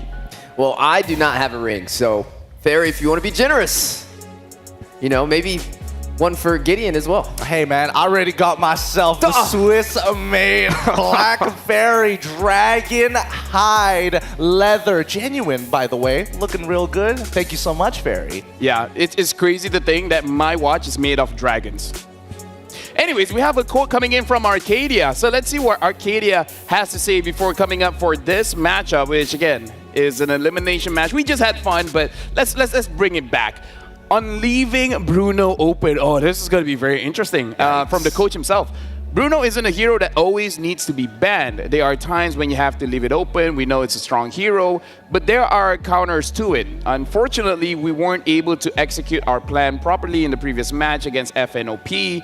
In this match against NIP Flash, we need to make sure we're well prepared. They're a team with a lot of pocket picks, so I think we'll have an interesting match ahead, which, yeah, it makes it hard for you to really ban up against them, because if you ban Bruno, there's so many things that's open. Even the Marcus. I think in terms of things to be genuinely worried about, I think Moskov is something that we have to focus on as well, because Vanix has been popping off a number of times with it. Yeah, we've seen a lot of teams allow the Bruno to walk. Instead of just banning it, finding a way through it, and that looks like the game plan for Coach Arcadia. Yeah, and again, the curious case of Bruno, where honestly, we have seen a number of matches here, Gideon as well as Wheezy. And can Bruno be countered? Yes, but I feel like we have come to the consensus is like, how much is it worth, right? Because Gideon, I heard you talk on the panel before when I'm not here, where you're like, yeah, you can counter Bruno, but sometimes it takes too much, right? Maybe 2 heroes, maybe 3, and then like 3-to-1 ratio, like, is it really that worth it? Yeah, I think in terms of like a 3-to-1 ratio, that's when it's like it deserves to be banned all the time. But I understand where Coach Arcadia is coming from, right? As long as your players are able to execute, make basically no mistakes, then Bruno doesn't have a way out. But that's asking a lot execution-wise, especially for such a high-stakes game where Bruno, sometimes there's a certain point of the game where you can kind of turn off your brain and let the auto attacks kind of do the work itself. Yeah, we've seen a lot of methods come to fruition to try and shut it down. We saw the Angie Ling come out. We saw Granger put up against it. We've seen the Beatrix put up against it as well. But now we're starting to see when it's picked up on the blue side, red side tends to try and go in for that joy to create another issue, another element to disrupt just how strong that Bruno can be. Yeah, now we're looking at NIP Flasher, and just to give I'll give my own opinions on the Bruno, but now we got to see, will there be more surprises from NIP Flash, where personally, out of every tournament that we've seen NIP Flash, this might be the tournament where they're more settled in. They're not really trying anything too crazy. Even Diablo, he's just using up the high loss. He's using these tanky frontliners just to give space for his team, because again, like you guys said, Vanix has been amazing. Like, whenever he picks up the Moskov, I feel like the chances of NIP Flash winning is just much, much higher. Oh, for sure. I definitely think that NIP Flash is one of those teams you got to be worried about, right? They got veterans all across the board. They clearly have the mechanical skill to back up, but at the same time, their drafts have been also incredibly intelligent. The one thing that sets them apart from everybody else, their success rate on the Bruno itself. The fact that they can push and pull consistently amongst 3 of their members, they have that 3-to-1 ratio and they can execute it properly. And both their side laners are reliable, right? You have Vanix on one side, you have Diablo on the other. What one can't accomplish, the other one usually finds a window of opportunity, which gives a little bit of a thing to look at for SRG to be able to shut them down. Yeah, the way that Diablo really suppresses everyone's movements, making it very easy for Vanix to free hit. And just for the Bruno part, I've watched a lot of games, and I feel like one of the ways that I really like of how the counter really happens is how TLID deal with it and having extra range. They pick up the Granger, and then whatever the mid laner is, the Xavier, the Eve, the Novaria, just makes it so that yeah, you guys can kill our front lines, but our back lines can deal with everything else. So I really like long-range sieging composition that TLID showed. I feel like that's a good way to deal with the Bruno, but like Coach Arcadia said, it's all about execution. And I can see 2,000 ways of how you can make a mistake in that execution. Speaking of which, gentlemen, looking behind me, it looks like both teams are just about ready. So, hopefully we're all ready as we introduce SRG and NIP Flash onto the stage. The journey down the golden road is never easy, yet the Malaysian champions endure. Make sure that the challenges from here on out will be dealt with smoothly. IOI, give it up for your Selangor Red Giants!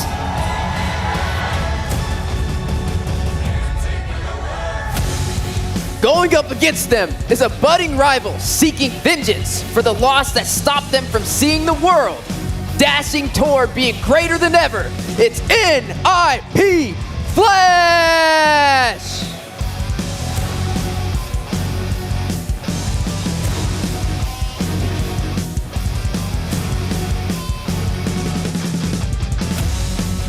And now, as the players settle in, we will invite the coaches coming in from both teams from Selangor Giants, Coach Arcadia and Coach Ozora Vecchi from NIP Flash, Coach Zorafi as well as Coach KZP. This is going to be a bit of a mind game, as NIP Flash has said and quoted, because of their unusual drafting patterns, it makes it harder for the enemy to anticipate what do they want. And we see what Becky said. This time they're sticking to their guns. They know what works, and they're sticking to it. And now we're jumping into this matchup. Selangor Giants going up against NIP Flash. Can NIP Flash get into the head of Arcadia as well as Becky and make them hesitate in the drafting phase? I hope so. But I think even then, there are words that need to be met with at least some good execution.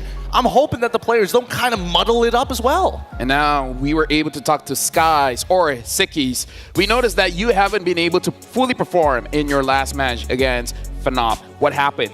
He said, I think we could have chose a better hero for me. A little bit sad, you know, with the emojis. Coach gave some suggestions and options, but I ended up choosing the wrong one. I couldn't play that game in the end, and I believe he's really talking about that Julian pick, which, to be fair, Onyx banned out a lot of his heroes, and he really didn't have much of a choice. Which makes me wonder, what were the other options? I'm guessing the Hayabusa. I mean, it could have gone, but the counters were already there, so there's no winning position for him. It's either Hayabusa or Julian at that point.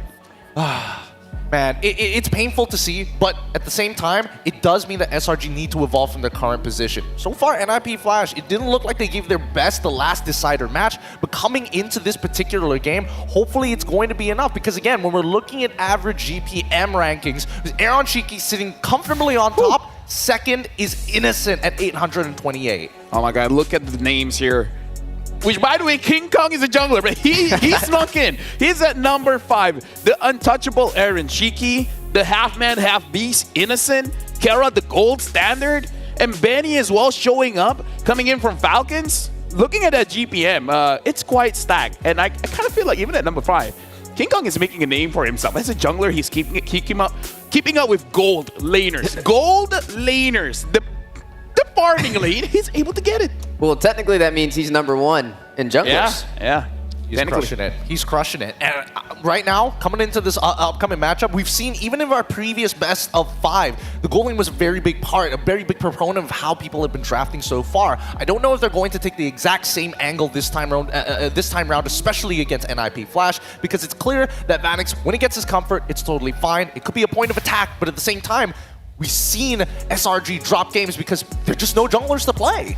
Yeah, we're going to have to see who gets the blue side and who gets the red side, as we're starting to see a little bit of a pattern with that Bruno being picked up on the blue side. Coach Arcadia saying he has a plan to work through it. We're going to see if that comes to fruition as we are now jumping into the draft for our final series of the day to determine who will be moving forward and who will be knocked out of M6. I'm just saying, I'm just going to say first pick, second pick.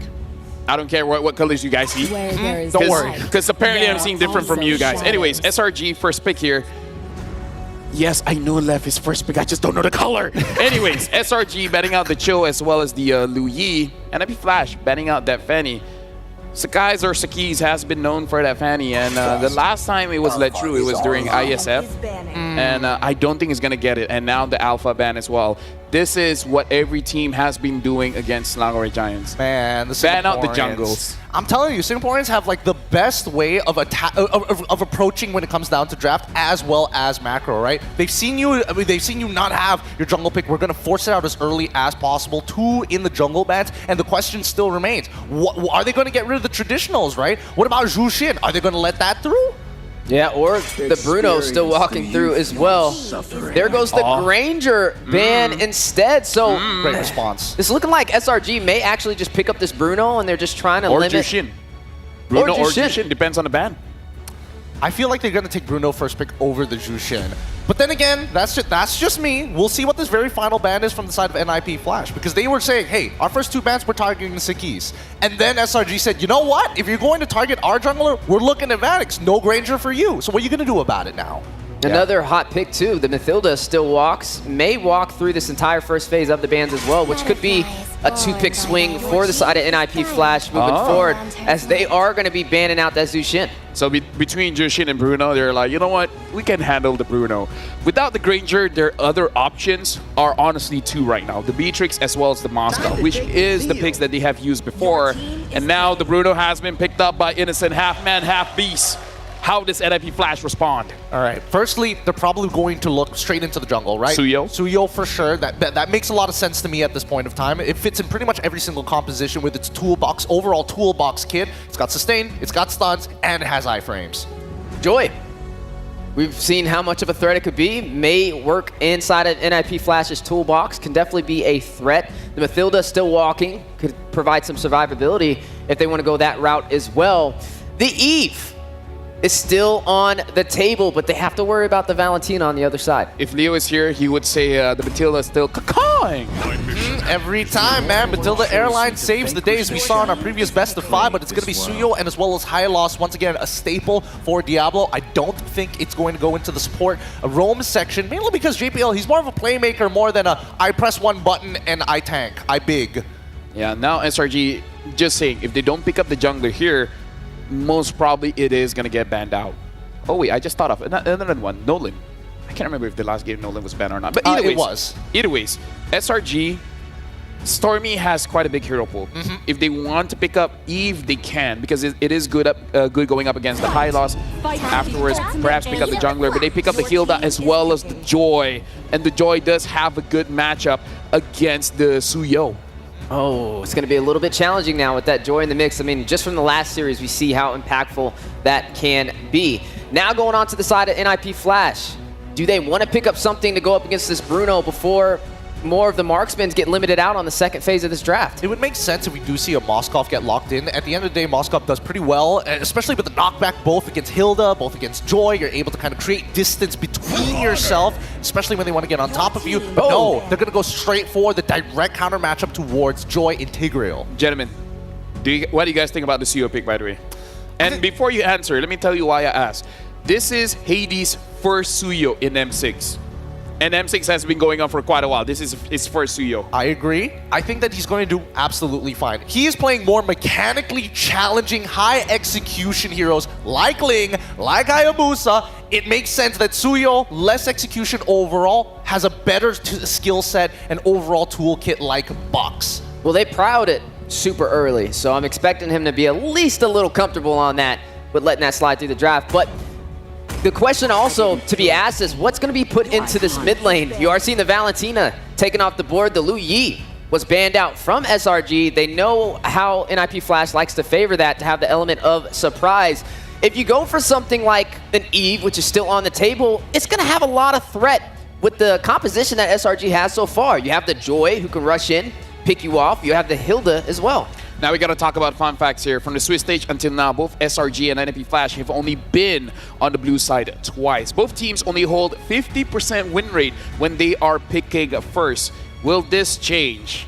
It's kind of funny. Watashi wa don't know. Look, hey man, you keep that with between you and JPL, but between the two teams, the fact that they have only a 50% win rate on blue side is kind of ironic, considering that yes, they are able to kind of play very counteractive towards their opponents, and overall having a better win rate on red side anyways. Second part of the draft, Valentino followed up by the Harith this time round, really wanted to limiting that pool. Oh, okay, so Aurora possibly could be picked up here for NIP Flash. Like I said, I just don't feel like the Eve would be the answer with this composition. Maybe even a Vexana could be something they pull out here. We have yet to see the response back to the Bruno, though. We talked about Coach Arcadia and how he felt about the Bruno. But for NIP Flash, we don't know what their game plan is for it.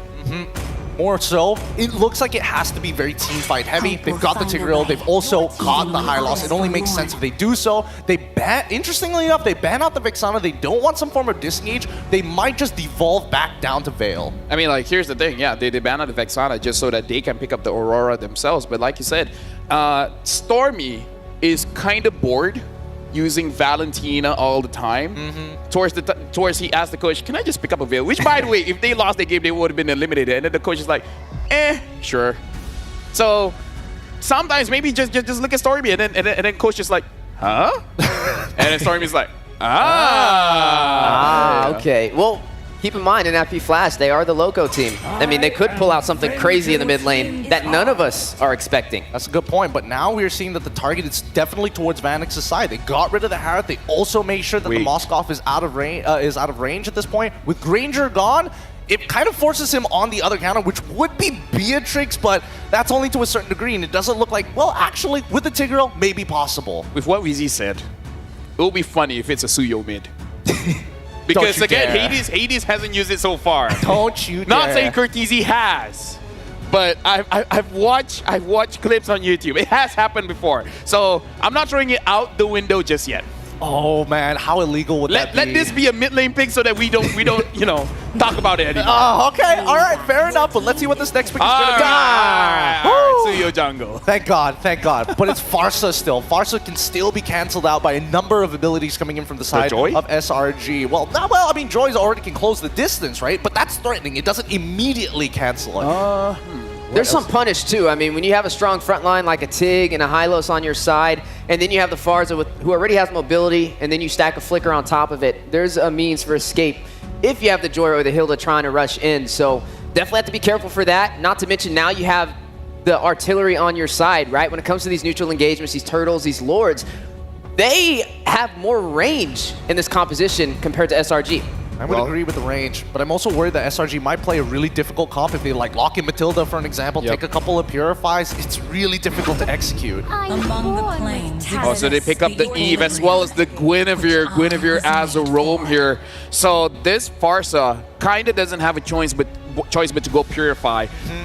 But again, you Purify for the Guinevere, but you want that Flicker going up against the Joy. So honestly, this kind of put pressure on JPL, where I feel like he wants to engage, but at the same time, he has to look at his backline, because if Cortese gets caught, he has to be there to you know, back him up. Yeah, at this point, you might as well go Claude, right? You're able to use the BMI, close the distance, and natural counter towards Eve's side. That would make the most sense at this point. I mean, you're gonna, no matter what, it's gonna be a difficult lane against the Bruno. If you want to play something more passive, sure, you can go for the Beatrix, but at the end of the day, you need a wombo combo with something. Both are viable options. That I see the fondest. Oh, but they pick up the Natan. Works So the same.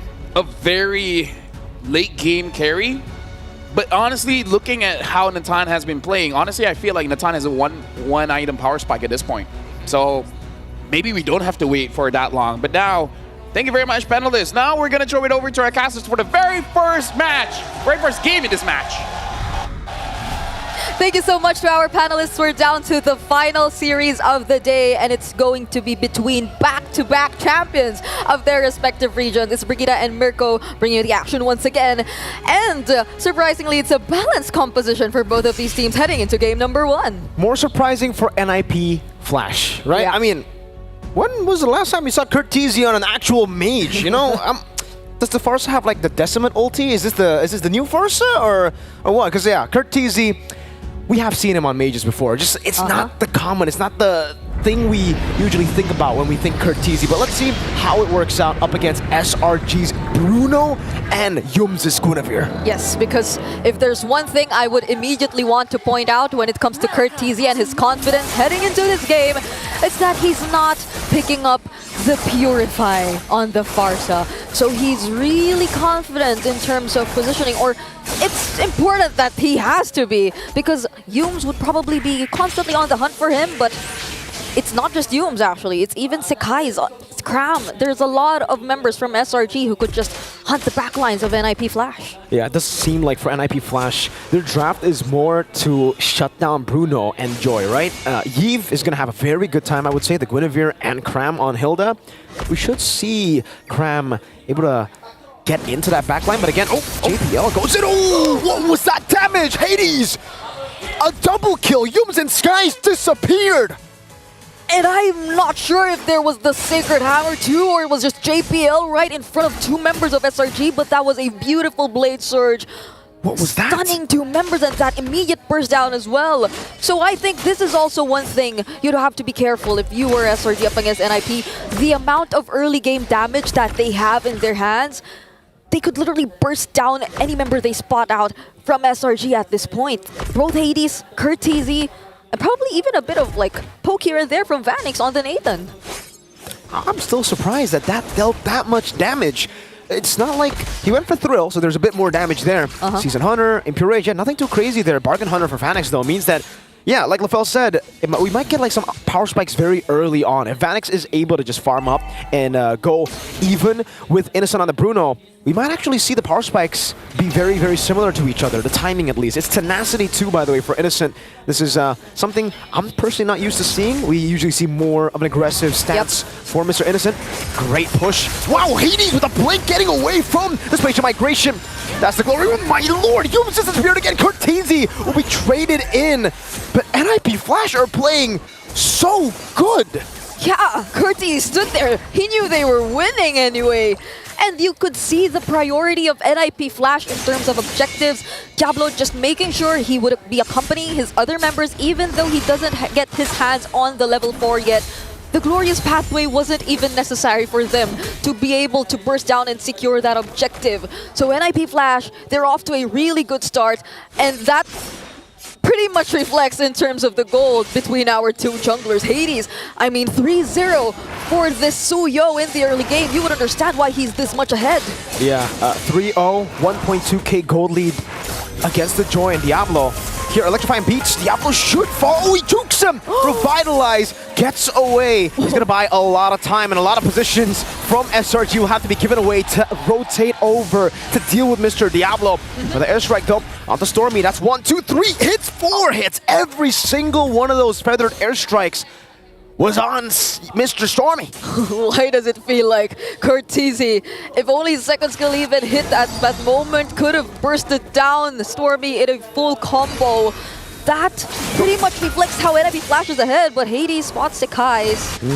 And one thing at least for SRG is just how ahead their XP lane is. But oh wait, Phoenix with the Purify. Yep, escaping from the spatial migration, Violet Requiem combo, just wanting to play safe in this weak side. He knows the team is doing well right now, so there's no reason for him to actually walk in, do anything aggressive, just play it by the book, passive, and farm up. Whoa, Whoa, right. what is this? Oh, the timing was good.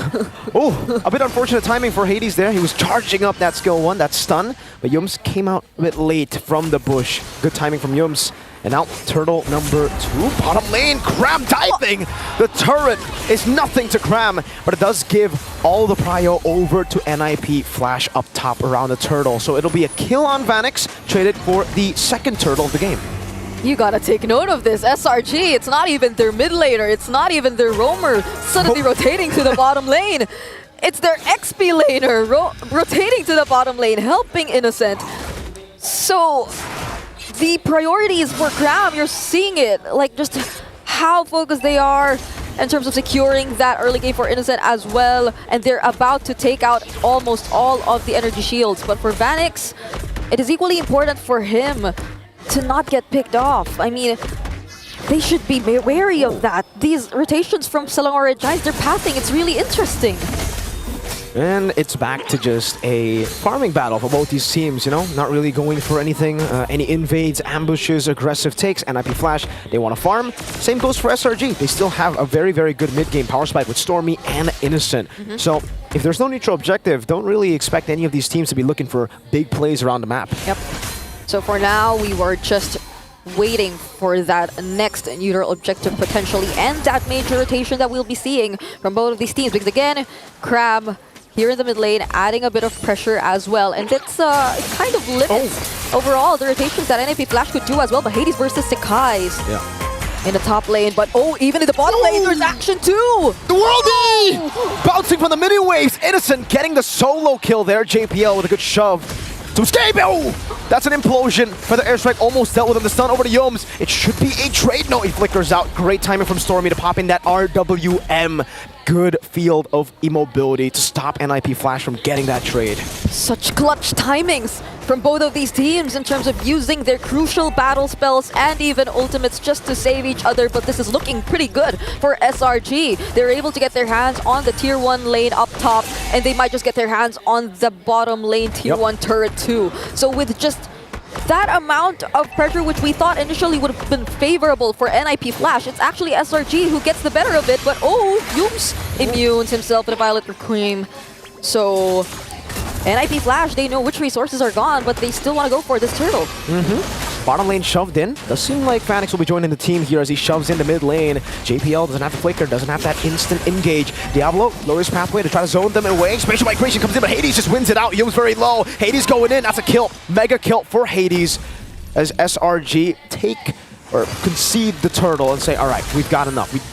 We're getting back off. Yeah, and NIP Flash, I think they're slowly finding their way to play around SRG's pattern in terms of the team fights. Oh, wait. Nice steal. They got it away from Hades. Still pretty much ahead in terms of gold. I mean, no one's leading more than Innocent, though. If it was just gold that we're talking about, he's pretty much ahead of everyone. But those who are able to convert it, earlier it was SRG, but gradually NIP Flash, it seems like they're slowly making their way towards SRG's jungle as well. Purify baited out. No flicker for JPL still. They're going to try to go for the steal. The retribution from Hades will secure the purple buff. And that's info. No Purify for Stormy. Yeah, and they just got their purple buff too. They had some form of revenge from NIP Flash. So now we're looking at the current situation wherein we barely get to feel the discrepancy in terms of gold. It seems like it's such an equal game between both of these teams. Even in terms of skill score, they're just having exchanges here and there. So I feel like it's very important that we see who gets the better of the other in terms of the objective fights and the neutrals. But then, even before that, slowly, NIP Flash working their way macro-wise in terms of the game as well. So it feels like they're just being so careful about their engages. This is not the typical hyper-aggressive approach we're seeing from either of these two teams. Definitely not. Yeah, I guess, they've learned from their mistakes, Early on in the Swiss stage, we saw just how aggressive SRG were in the best of ones. Didn't really pay off for them. So they've learned from that. Now they're going to play more to their win conditions. NIP Flash, on the other hand, they got a lot of success by playing a lot of the aggressive strategies in the Swiss stage, but I guess it's just because of the composition. They have a Farsa and an Atan. So if SRG want to play it slow, NIP Flash are gladly going to try to match that as well with this composition. They will gladly take the late game, the mid game too. We'll see. Item. Oh, wait. Glorious Pathway. That's a spatial migration used already. Feather Airstrike though. Ooh, that's a very low. Cortese with the flicker out. Cram trying to go in dive, and Hades zones skies away. Big resources used up before the Lord. Yeah, but I just want to say, Cram, he's just so consistent in making sure that NIP Flash will be able to position themselves well, but no, Stormy! He doesn't get saved by the Purify. Doesn't matter, the Purify Diablo with the DOT. Damage over time, slowly getting Stormy down.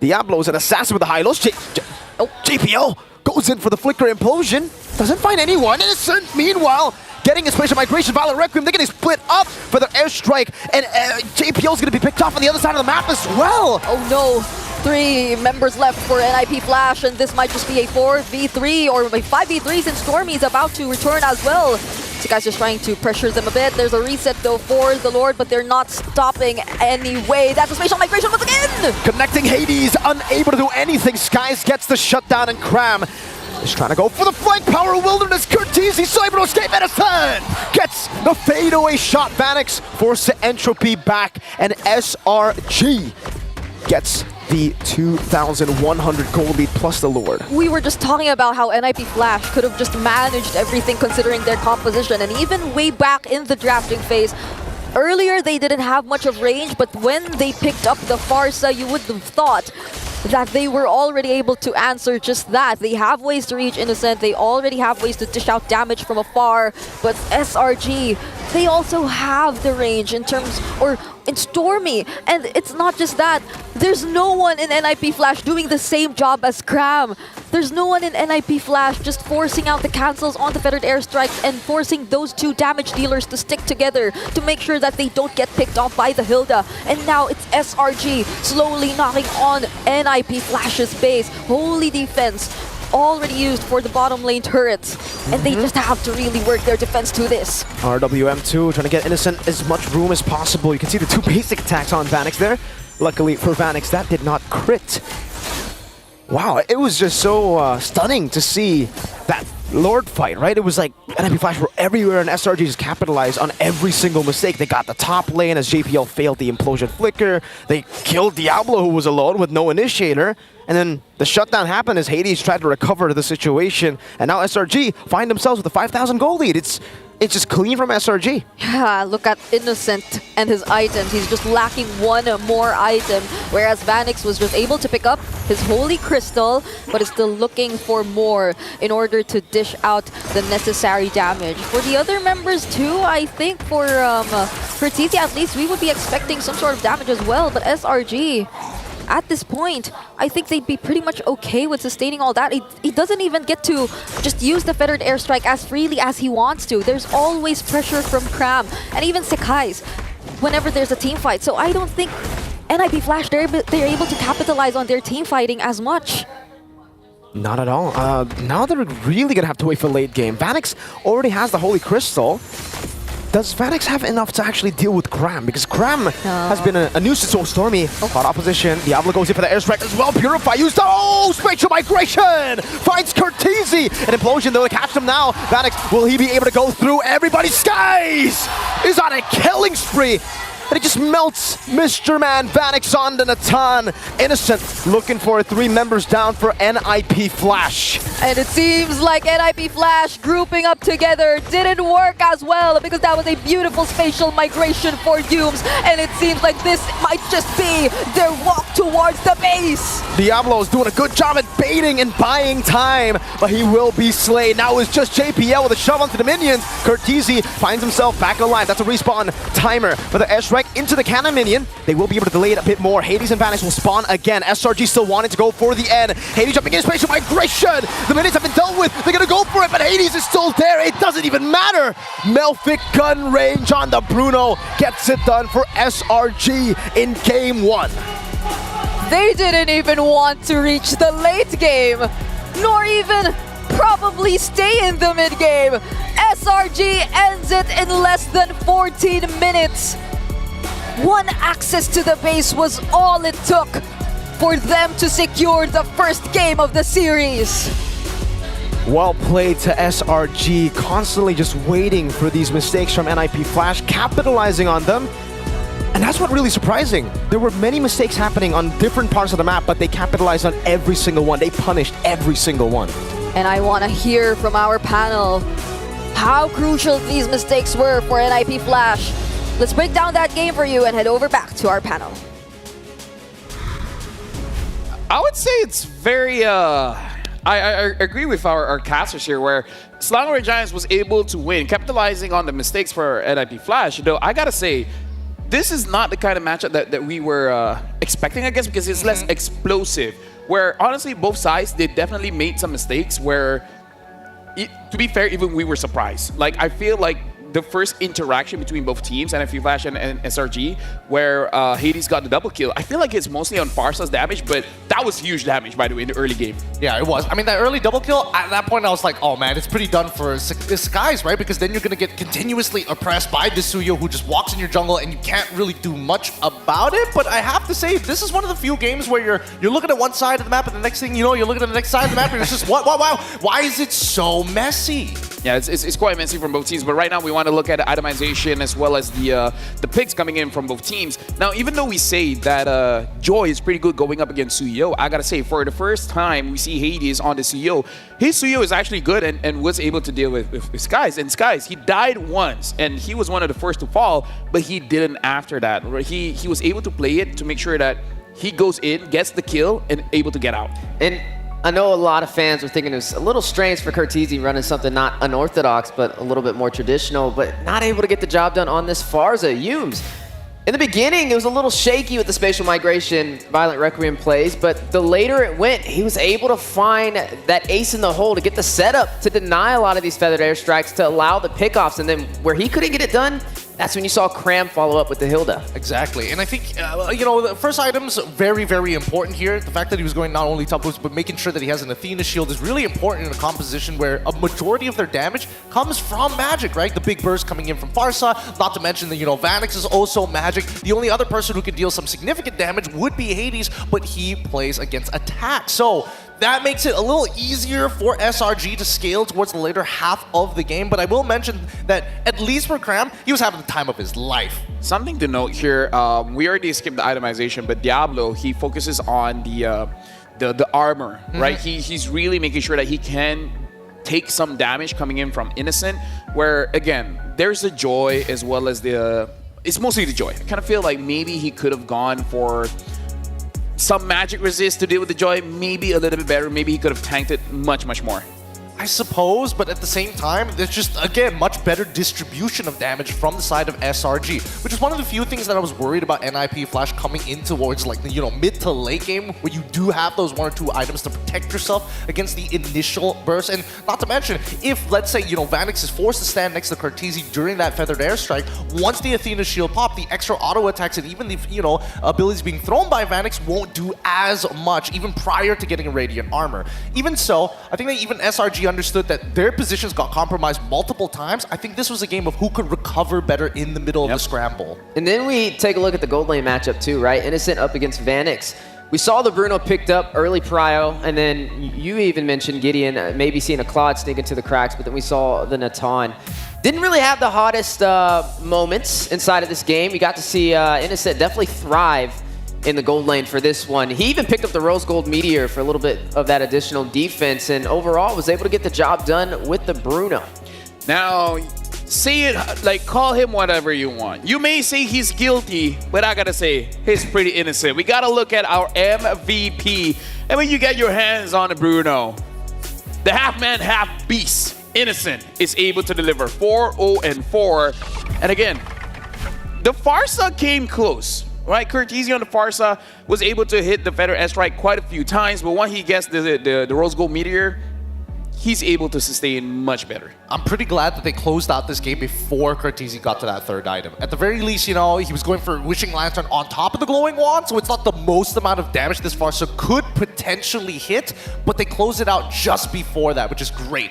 Not to mention that Innocent, his laning phase was looking great already, but finding that initial kill onto Vanix early on and then calling for the redive upon him, that could solidify his lead, and that way they could actually recover through a lot of structural damage. Because a lot of it just came from, hey, if we keep on taking down their structures, at least the guys can find farm on the opposite side of the map and pull attention away from where he is, because he was the one who was suffering the most. Yeah, like, look at that. Like, the Worldie was actually able to secure the kill down at the bot side, and now we just see Innocent honestly positioning very, very well and not really forcing it out. The moment he sees that the Farsa is there, he is maintaining his position to make sure that he doesn't get caught. And the range, man, the Malefic gun. I can't believe there's still some argument saying that, oh, you know, Bruno isn't that great. I'm like, huh, maybe we're watching different games here. Yeah, and then to top it off, he goes the Tenacity route and then the Quantum Charge as well. So not only is he a little bit beefier, but he has more mobility to work on his side. And so that's one of the key factors that helped him stay alive, alongside trusting in Cram, trusting in Yumes as well, to be able to find those setups for them to initiate. Yeah, I feel like a lot of question mark was on Yumes on that Guinevere pick, but I gotta say, once mid-game starts to roll in, he's actually able to execute it quite well.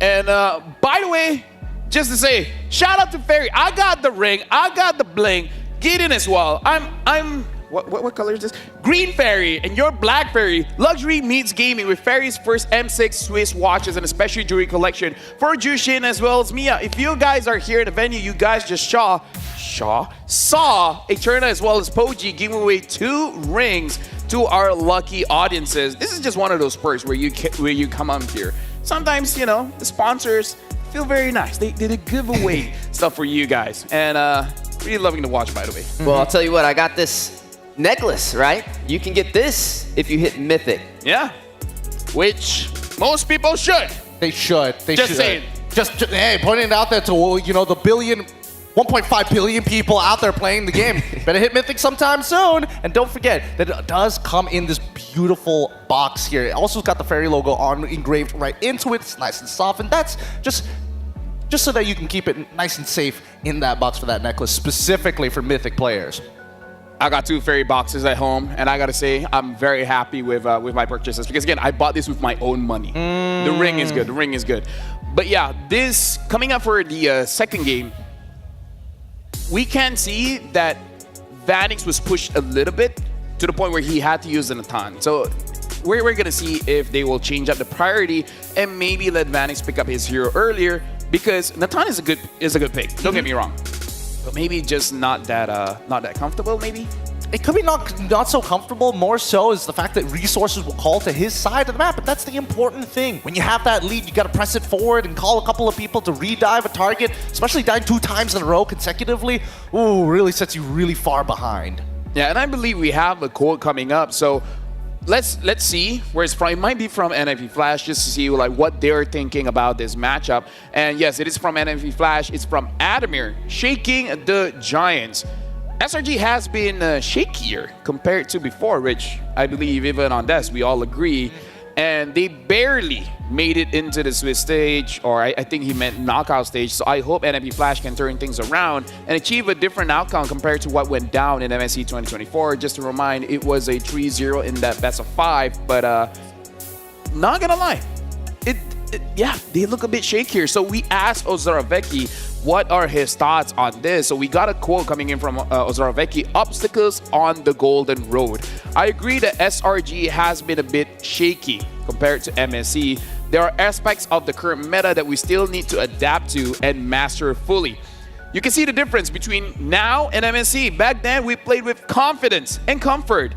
But right now, we feel shakier, but it's still not impossible for us to bounce back. We can't afford any more losses. We need to focus on what we need to bring into the next game, where, personally for me, them being in the lower bracket, the fact that they're shaky means that they have more practice time, right? If they win, then they can play more games, and then they can start to solve the problems game by game. I mean, as we mentioned throughout the entirety of today, first you got to acknowledge the initial problem and afterwards work towards solving it. And yes, the repetitions are definitely going to help a team like SRG kind of fully master every aspect of the meta. But truly, is it the meta's fault or is it something that's happening outside of the game? I feel like the outside of the game thing was mainly MSC. That's where we saw them. They didn't have the confidence, and when they did, they won. But this meta, it's too wide, too varied, too open, and I don't think anybody has really fully encapsulated the entire meta just yet. Well, like I said, pressure, burst pipes, or mixed diamonds, and we're going to find out what that is today as we progress through this series. SRG now up 1-0 up against NIP Flash, and it kind of makes you want to ask the question, where did NIP Flash go wrong? Well, we asked Diablo any message for SRG, and he said, for SRG, yeah. I'll make sure this time it won't be a clean sweep for you. We'll give you a hard time, and we'll make sure to avenge our loss. And is that a sun emoji? It is a silence. Shh. Oh, shh emoji. Yeah. So it's like, hey, M-Chat, this is a secret, by the way. Don't show the world. Yeah. Definitely don't bring it up on broadcast. Definitely don't put it on the lower third and show it to the rest of the M6. Yeah, and then they're like, oh, so that's what he meant. We thought it was emojis. All right, with that being said, it's time to go into the drafting phase for game number 2. As you mentioned, Weezy, where exactly did it go wrong? I don't think it came down to the draft. I really thought it came down to the execution of the overall game plan. It felt like both sides were posing really interesting questions. Hey, if you're going to target our jungle, we're going to target your gold laner. It's a give and take every single time we hit the drafting stage. And again, NIP Flash is going to be first pick here. They're going to be banning out that Alpha. And SRG, now they have to consider banning out that Bruno because, quote, Arcadia said there are ways to deal with the Bruno. But again, we've seen time and time again, it doesn't take one hero. It at least takes 2. Well, now SRG is going to be on the red side, so they have that 2-pick swing. This is a good question, though. Coach Arcadia said they have a plan for the Bruno. So that means effectively it's going to create opportunity in the ban phase for the first half for him to be able to take something else out instead.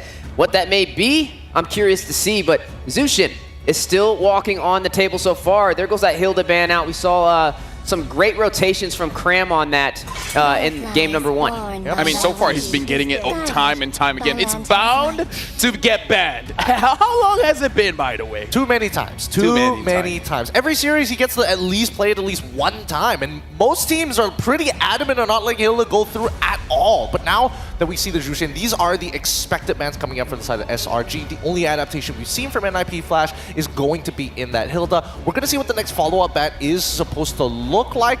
At this point, do they follow the exact same plan that they did in game number 1? You target the jungles first, then start moving towards the opposite side.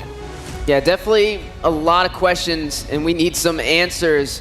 For SRG, that also pose that question, if they don't ban that Bruno out, what do they take out instead?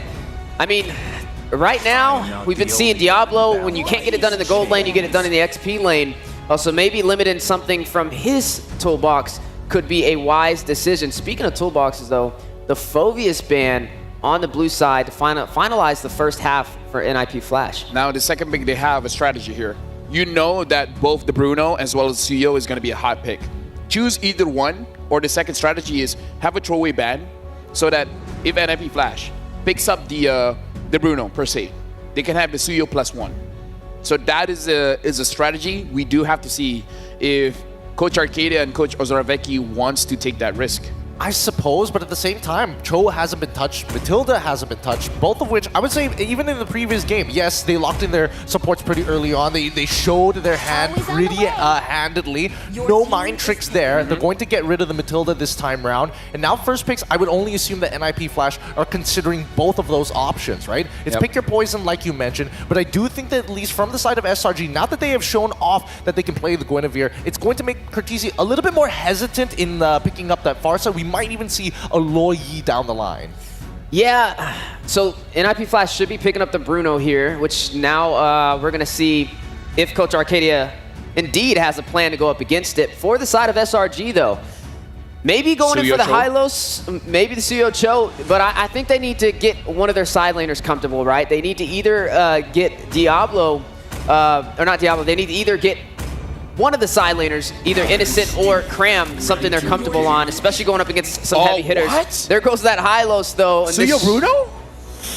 Oh, this is a Suyo Bruno, right? I mean, I would expect this to be a Suyo Bruno. However, NIP Flash has been finding a lot of success in the high loss with or without the Bruno, and I wouldn't be too surprised if they decide to go for like a high loss Bruno, Ling plus Farsa style composition where they can actually push in and out consistently.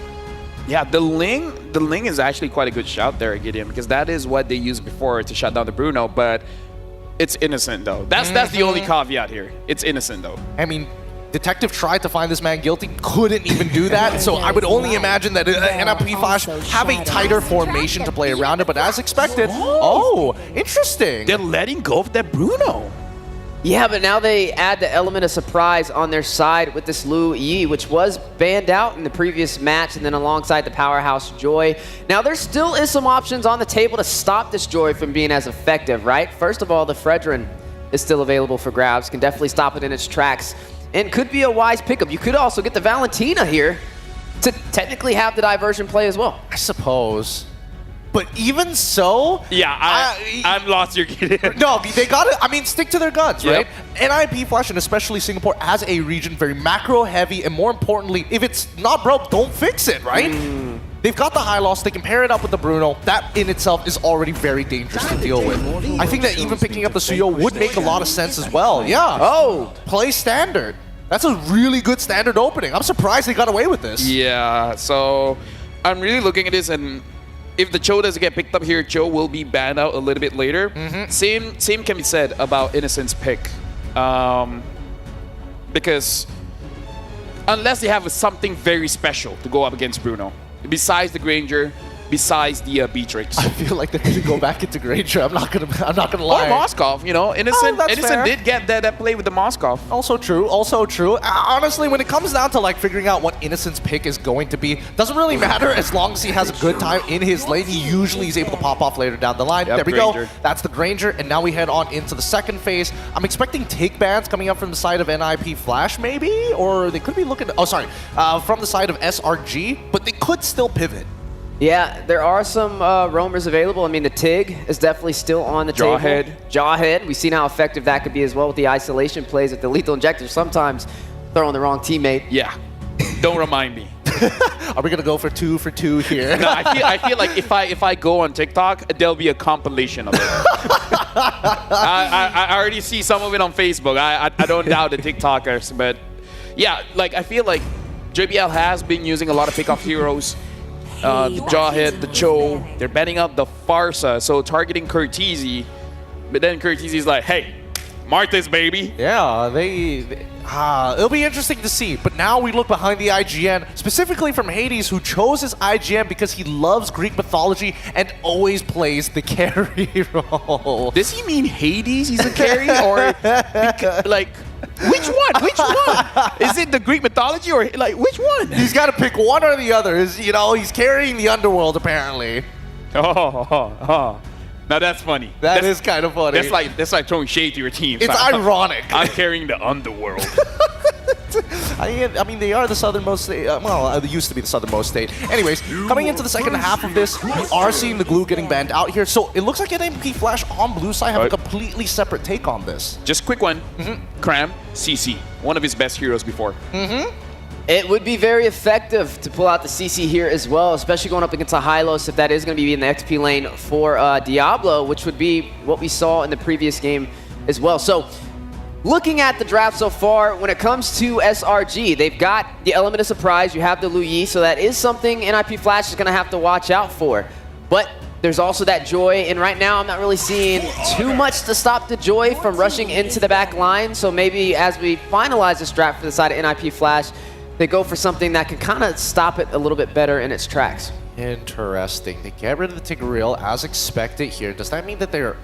I feel like SRG want to take this Cho away from JPL, which doesn't give him many options after that. With Matilda also gone, I mean, JPL could look to play Guinevere himself, but again, his targets are pretty difficult, and most can actually just walk away with Purify. Yeah, I agree. Right now, NIP Flash, so far, 3 bans towards the EXP, 1 ban into the jungle. So do they make sure this final ban is going to the EXP? Because there's no way you ban on something like a Guinevere. But no, they ban on the Cho. So they make sure that Yumes doesn't get that Cho. And we'll see what else Yumes have. Maybe he'll pick up the Gwyn again. Maybe he has something else for the Bruno. Do we see a Gatot maybe coming through here from the side of SRG? I mean, it's good to be able to get to the back line. It still technically can be flexed because we're not seeing the XP or the Roam showcased so far for the side of SRG. I mean, for certain, about like 90% positive we're going to be seeing this Hylos go over to Diablo. But they can still throw another element of surprise in the mix as well. They could still go for sustainability in the mid lane. I mean, technically they could pull out something like a Faramis, but you are going against the Lu Yi, so I guess if you do group up together, it could be a little bit of a problem. I agree with that. I think, you know, the flex pick in the support roam area is definitely going to be useful. They're going to go straight into the Gwen. I'm trying to think. Historically, I haven't seen Cram ever play the Guinevere, especially in his time during MPL MOY. It still technically could be the flex, but it doesn't work that well nowadays in the EXP, especially when you're up against these thick boys who generally just don't care and focus purely on pushing the waves. I prefer CC still. Yeah. I agree. I think we can still see the CC here, though. I mean, it would be a good read up against Diablo in the XP lane. Right now, though, I feel like both sides have a way to disengage and engage, right? You have the Guinevere, can get to the back line with spatial migration. We have yet to see the Mage picked up for NIP Flash. Could they go in for the Eve? Is that something they want, considering there is a Valentina on the other side, or Lu Yu on the other side? They pick up the Eve as well as the Edith here. So overall, pretty solid draft here. The only thing is that Eve can get caught, especially by that Joy. Though we have to say that when the real world manipulation is proc, then you have a shield. So maybe you can sustain for a little bit here. SRG, do they pick up the CC or do they have a different pick here? Like something a bit more tanky, like, I don't know, Charizla, Damus. I was thinking maybe, yeah, Charizla doesn't seem too bad of a shout. I feel like Gatot might just be the way to go to zone control. But then, is there going to be an issue of lack of damage, especially around the earlier sections of the game, right? If you're playing towards Granger side, maybe not so much. But then if you're playing towards the EXP side of things, it's purely for setup and for jungle, right? Khalid is still walking. I mean, may not be the easiest to pull off against the Hylos, but right now you're just running out of options from the draft from the side of NIP Flash. And there we have it. The final pick will be the Gatot to finalize this draft. Yeah, to more or less counter both the Bruno as well as the Eve. Right now, looking at both drafts, I would say NIP Flash got a pretty good draft on their hands here. Can they execute it well? We're going to throw it over to our casters, Mirko as well as Brigitte. It's your time to shine. Thank you so much, and I agree. This sounds or feels like a better draft overall coming in from NIP Flash. They have a lot of ways to respond, but then if it boils down to timings again, SRG, they know when to just throw in a single member and to go out when it's very, very dangerous. So they'll have to be very careful on that. I'm looking out for just how surprising the diversion plays will be for Stormy. Definitely. You know, I mean, Yobans was already really surprising in game number 1, and that was without a Lu Yi. Now you have a diversion, you don't know where this Guinevere is going to come from. It could be the flank, could be still from the front, you never know. Maybe you could see a Granger from behind. No, that's a bit too crazy. You know, I've seen enough crazy when Stormy kept using it alone. Like a solo diversion plays that I don't know if we'll be seeing it once again this time around. Because for the past game, or at least in this series, SRG, they feel a lot more coordinated in terms of the plays that they make. So they might want to work together a lot more in terms of using the diversion plays. But now, reverting back to the usual matchups for now. And of course, to all those out there, don't forget to check the M6 Pass. It's available from November 18 up to December 29. Complete all the active tasks during the event to reach level 75 for free. You get amazing rewards, including the battle emote, the Claude battle emote, the M6 avatar border, and the new special skins alongside Claude's, of course, M6 exclusive skin. So don't forget to check that out. And we're seeing the emblems right now. A lot of damage for Vanix. It seems like they really want to focus on the carry aspect here of the Bruno. The Master Assassin, this is what we are used to seeing. That's why when I saw Innocent go for the Tenacity, you could definitely see just how much respect he had for the damage of NIP Flash in game number 1. But here, Onward, over to Cram. He's handling himself in the lane so well, and you can see full movement speed for Cram, agility, and the Wilderness Blessing as the choice of emblem. He knows all he needs to do is shove in and then rotate. Yeah, I mean, the EXP lane matchup, right? It's something we've been looking at even since the previous game. Just how confident Cram seems to be playing, even at times just sacrificing the waves, rotating all the way down to the bottom lane, which I'm not entirely sure if we'll be seeing this time. But considering that he has invested so much in terms of mobility, I don't think that's too far of a reach. We might see it happen again anytime soon. But for now, of course, we'll be setting our eyes on the first turtle between SRG and NIP Flash. And similar to earlier, they'll be positioning themselves first, but probably a slight adjustment. Diablo has the level 4 this time around, so they're more equipped to engage if ever there is a team fight from SRG. Good poke over to Yoms, but Stormy has done the same to Hades. Earth Shatter and the flicker onward. Hades picks up, it's Cortese actually picks up the kill. Hades will be caught on taunt. Sky's coming in as well. Electrifying beats goes through the revitalize from JPL. Sky's though caught in the bad spot, will just be poked down. It'll be a 1-for-1 Yums for Hades. But that was an unfortunate casualty for NIP Flash. That was their jungler that they lost. Yep. But fortunately for NIP Flash, SRG is not starting the turtle just yet. They reverted back to farming for Sekai's, but even then, I feel they'd be very much confident to take on this objective. He's already 1 level ahead of Hades, if it's just that. But of course, we're not taking away the fact that this is still a Suyo, so when it comes to objectives, they still might want to contest this either way. Still at NIP Flash, they're trying to get some information, but SRG, 4 members are already here. Yep, full control, no revitalize this time around. JPL trying to go for an angle of attack. Lowers pathway, special migration. Diablo gets the Earth Shatter, but it's only onto the clone. Cram goes over to AOG. That's a Violet Requiem, still very low. RWM, Skies is caught in it. Will be slain by Hades. And NIP Flash take control over the Turtle. Turtle number 1 over to Hades. Oh, Yums got canceled in the bush. Hades gets a double up top. And this is similar to what we've seen for game number 1. Hades bouncing back after that first death and getting the better early game up against Sekai's. With that kill and that immediate take on the Turtle, NIP Flash are currently in the lead. So this is some interesting developments from them. I mean, they felt like they weren't being as aggressive just yet, but they were just waiting for the right timings. Now SRG, they might want to make use of the element of surprise, as mentioned by our panelists earlier, to be able to catch NIP Flash off guard a lot more often. Because earlier, it was Diablo who set things up for NIP Flash, and they were just able to buy some time alongside JPL, enough to regroup and take that turtle for themselves. Yeah, becomes a great start from NIP Flash, despite, obviously SRG getting things done early up against Hades. And Vanix has been farming really well, despite the fact that in this matchup, we've been talking about it, or a lot of analysis also has been dropped down by some coaches in interviews. Granger is a winning matchup, so you would expect the Granger to have more kill threat and maybe SRG to play around it. AOG, they know Cortese doesn't have it.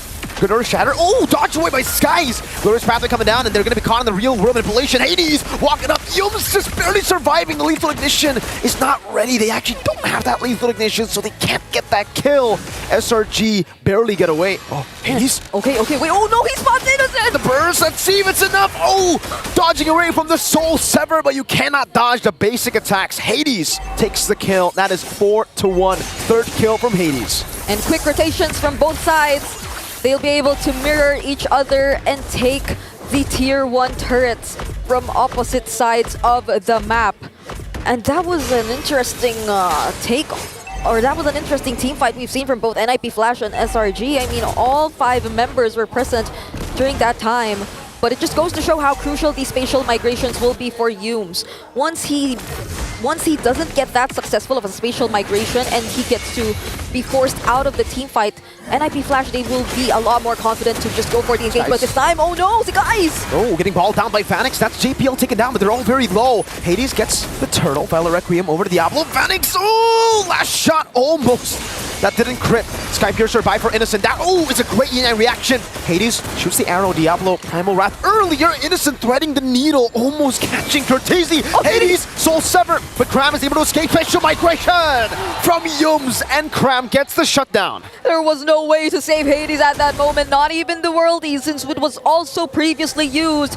Diversion play, where are they headed? Seems like they're gonna focus right now on the gold lane. Vanix has to be careful. At least he has JPL by his side, so they'll be able to successfully defend this turret. But earlier, we already saw like a glimpse of just how aggressive NIP Flash could really play if you don't get to set things up again. Going back to what we previously mentioned for Yumes, they just, right now, for NIP Flash, clearly are focusing on the objectives, focusing on the farm, and they haven't let go of the lead just yet. So at the very least, they're holding on to their team fight potential, but they can't just be overextending a lot, even though they see an opportunity, especially if Stormy has the yin-yang reactions. We've seen a moment where in the team fight was nearly turned around by SRG just because of a single yin-yang reaction too. And now it's back to equal. 2 turtles for NIP Flash, but the gold lead is non-existent. SRG can very easily just play for late game. Might have that Granger and they have the Joy. Though I think NIP Flash are not on the bad spot despite the gold lead not being big here. They have a Bruno. They can always just play front to back, play for the Bruno. We've seen many teams rely on the Bruno. Glorious pathway. Yums gets away. That's one of the advantages of picking up a Guinevere. You are so slippery. Yeah, you're not an easy target. And one advantage for SRG is that they are always ahead. They always get to control the brushes. But Sekai's doing a great job in terms of shoving the lanes opposite to the objective right now because the Lord is spawning towards the bottom lane. And they definitely would want to get their hands on this. The game feels quite slow. It's been 8 minutes that we've seen back and forth, but the kills aren't exceeding like 7 kills. And they're just really trying to focus on the objectives. I feel like it's a major team fight that'll really matter for both of these teams. And at least for NIP Flash, they're just really deciding to group up together. But I think that's one advantage, or that's one disadvantage. Well, speaking with group up, wait! Great Earth Shatter, Yums assassinated by Hades. Great engagement from Diablo. There's going to be 2 ultimates used up already. Diversion into the back. Cortese waiting on it. Skies actually takes it. We ball down. Great taunt over. Vanix caught in the bad spot. Pops into Purify. Now the AOG not connecting the stun over from Hades. Innocent gets Diablo. JPL's very low. Skies trying to go into the team fight. Vanix cannot get in range. Hades walking up. Innocent very low, still catting away. The Rhapsody. Hades with a shot. Innocent low. Living with a sliver of HP. Lord in the sights of NIP Flash. The timings didn't feel as synced for SRG. It felt like a reactive response to how NIP Flash set up the team fight. But Hades, he still gets the Lord. That was close though for Yumes with a spatial migration. That was a pixel away from Hades getting picked off. Oh man, they're playing with pixels at this point, man. 264 gold lead, by the way. That was a winning fight for NIP Flash, and the gold lead is still non-existent. SRG are actually farming really well. Yeah, right now we're seeing that at least for the gold laners, they're very close in terms of gold, but it does feel like Innocent hasn't had his hands on the right targets. Like the team fights, they usually have access to the backlines. We've seen it earlier, the diversion play, bringing Sekai's all the way near or next to Cortese and Vanix even. But then the damage coming in from Vanix is one thing that you really have to take note. Even Sekai's, once he's just all alone, once he's just the recipient of all the damage of the backliners here from NIP Flash, he doesn't get to sustain it as well. So now they have the Lord marching towards the bottom lane. What is SRG gonna do? They will be able to defend it somehow. And at least, for them, they have a lot of range, so they can really deal with all this from afar. But Hades! That's the diversion we were talking about! Hey, the spatial migration was already really surprising in Game 1. Now add a diversion to it. Hades gets caught. Happy birthday, man, by SRG. And that's how you need to play the Luyi at this point. If you feel that NIP Flash, they've been really confident, they've been just so dominant in terms of positioning themselves and looking for the right timings, then you should be able to do that yourself. But, grab! Innocent diving. Sky Piercer. Innocent takes him down. Yums! Gets the spatial migration again! And now Innocent's rolling. The Sky Piercer gamble that he made by buying the item, it's starting to pay off. That is 3 stacks in less than a minute. A single diversion and just waiting for another opening from that. SRG, they've taken control of the game. Now the lead is in their hands. And it feels like all that NIP Flash has done in the early stages, they don't mind anymore. Now they're gradually able to open all of the remaining outer turrets in the map. And let's check that instant replay presented by Kidia. That was an Avatar of the Guardians that didn't necessarily connect, but Sekai is from the sides, and that immediate burst down onto Kurtz-EZ. There was no zone control left for NIP Flash. They were just able to take out all the defenses and force their way into that tier 1 mid lane. 3.4k gold lead. We saw how hard it was for NIP Flash, despite getting 2 turtles, 1 lord, to establish a gold lead. SRG did it while being behind just a bit, and then it's instantly a 3,000 gold lead. Yeah. The level of capitalization from SRG is on a whole different level here. And for NIP Flash, you're going to be the ones here forced to climb back. Yeah, I think it's been a recurring theme for like even the first series. The amount of pressure and how clean of an early game you're able to pull off, but then a crucial mistake just allows your opponents, especially with this much of discipline, turn things around. Diablo though gets spotted. Oh, the spatial migration and the electrifying beats onto him, bursts him down. That's -1 for NIP Flash. Uh-oh, the real world manipulation was misplaced. Cram dives in with the AOG version. Sky's in the back from the flanks. He might be able to get Phoenix. And it's still gunning JPL down. Sky's not able to capitalize fully on that, but it's because SRG want to go for the Lord. There's no reason for them to fight. They've gotten Diablo. That's the main frontliner. And this should be a free Lord over to SRG. Yeah, I mean, the NIP Flash definitely just wanted to position themselves there. Diablo, that Earth Shatter that did not connect, cost him his life. Celaora Giants just went for the kill. And now, NIP Flash, they're left to defend. At least they have the Eve, and they have the Bruno, and even the Edith when it comes to wave clear. But SRG, they're not the type to make such crucial mistakes. I mean, I think if there's one thing that they've really tried to adjust, it's also Cram and the way he decides to use his ultimates as the XP laner this time, even on the Gatot Kacha. So they will be a lot more careful, especially in terms of these kinds of sieges. But NIP Flash, they're not that behind, so they could still find a way to defend this. I don't know. It'll be very dependent on SRG kind of corralling into the real world manipulation. Into the box. Diablo tries to go for an Earth Shatter, a desperate move, and SRG read it. They just space away enough to get away from it. Now, Enhanced Lord marching down. No more surprise initiations from Diablo with a flicker down, and that's going to be the base turret up top taken away. That's the flicker. Burned here for Diablo, but you're seeing just how patient SRG is trying to play the siege. They're waiting for the mid lane turret, but Yumes, there's the conceal. He'll be coming from the sides. Will this be it? Spatial migration from Yumes! And Skies capitalizes. Electrifying beats. Say goodbye to Hades. Diablo very low. Onward, backwards. JP with the glorious pathway. The yin-yang reaction is enough to slow him down. Cram just charging. And NIP Flash dealing with the waves, and SRG will play it slow. 7,000 gold lead to their name. They'll go for another base turret. And imagine, they're not even in a position yet where they've been able to deal with all the disruptive plays from Sekai's as well as Yumes. But what more when it comes to the poke that's coming in from Innocent? The Diablo's bursted down just like that! 2 members down for NIP Flash, but Hades will be back in a bit. Say it like it is. Innocent is godlike. 7-1. JPL is melting to the damage of Skies. He gets stunned up, but there's no follow-up here. NIP Flash can only just turtle in their base at this point. SRG have the range, they have the damage, they have the catch, and they have the poke. Is that range you're talking about?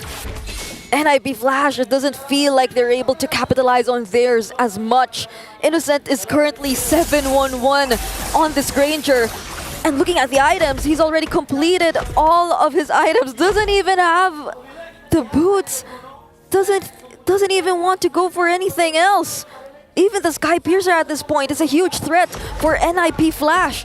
He just gets to poke all of the members from afar, and there's beautiful follow-up that can come out. Speaking of that, the effort of the Guardian once again! Electrifying beats in the back, Vanix evaporating, Yums getting the spatial migration! Hades soloed out by Yums. That was JPL falling to Innocent Sky Piercer. A diversion to the back, a double for Innocent, and the Selangor Red Giants will stomp their way to match point.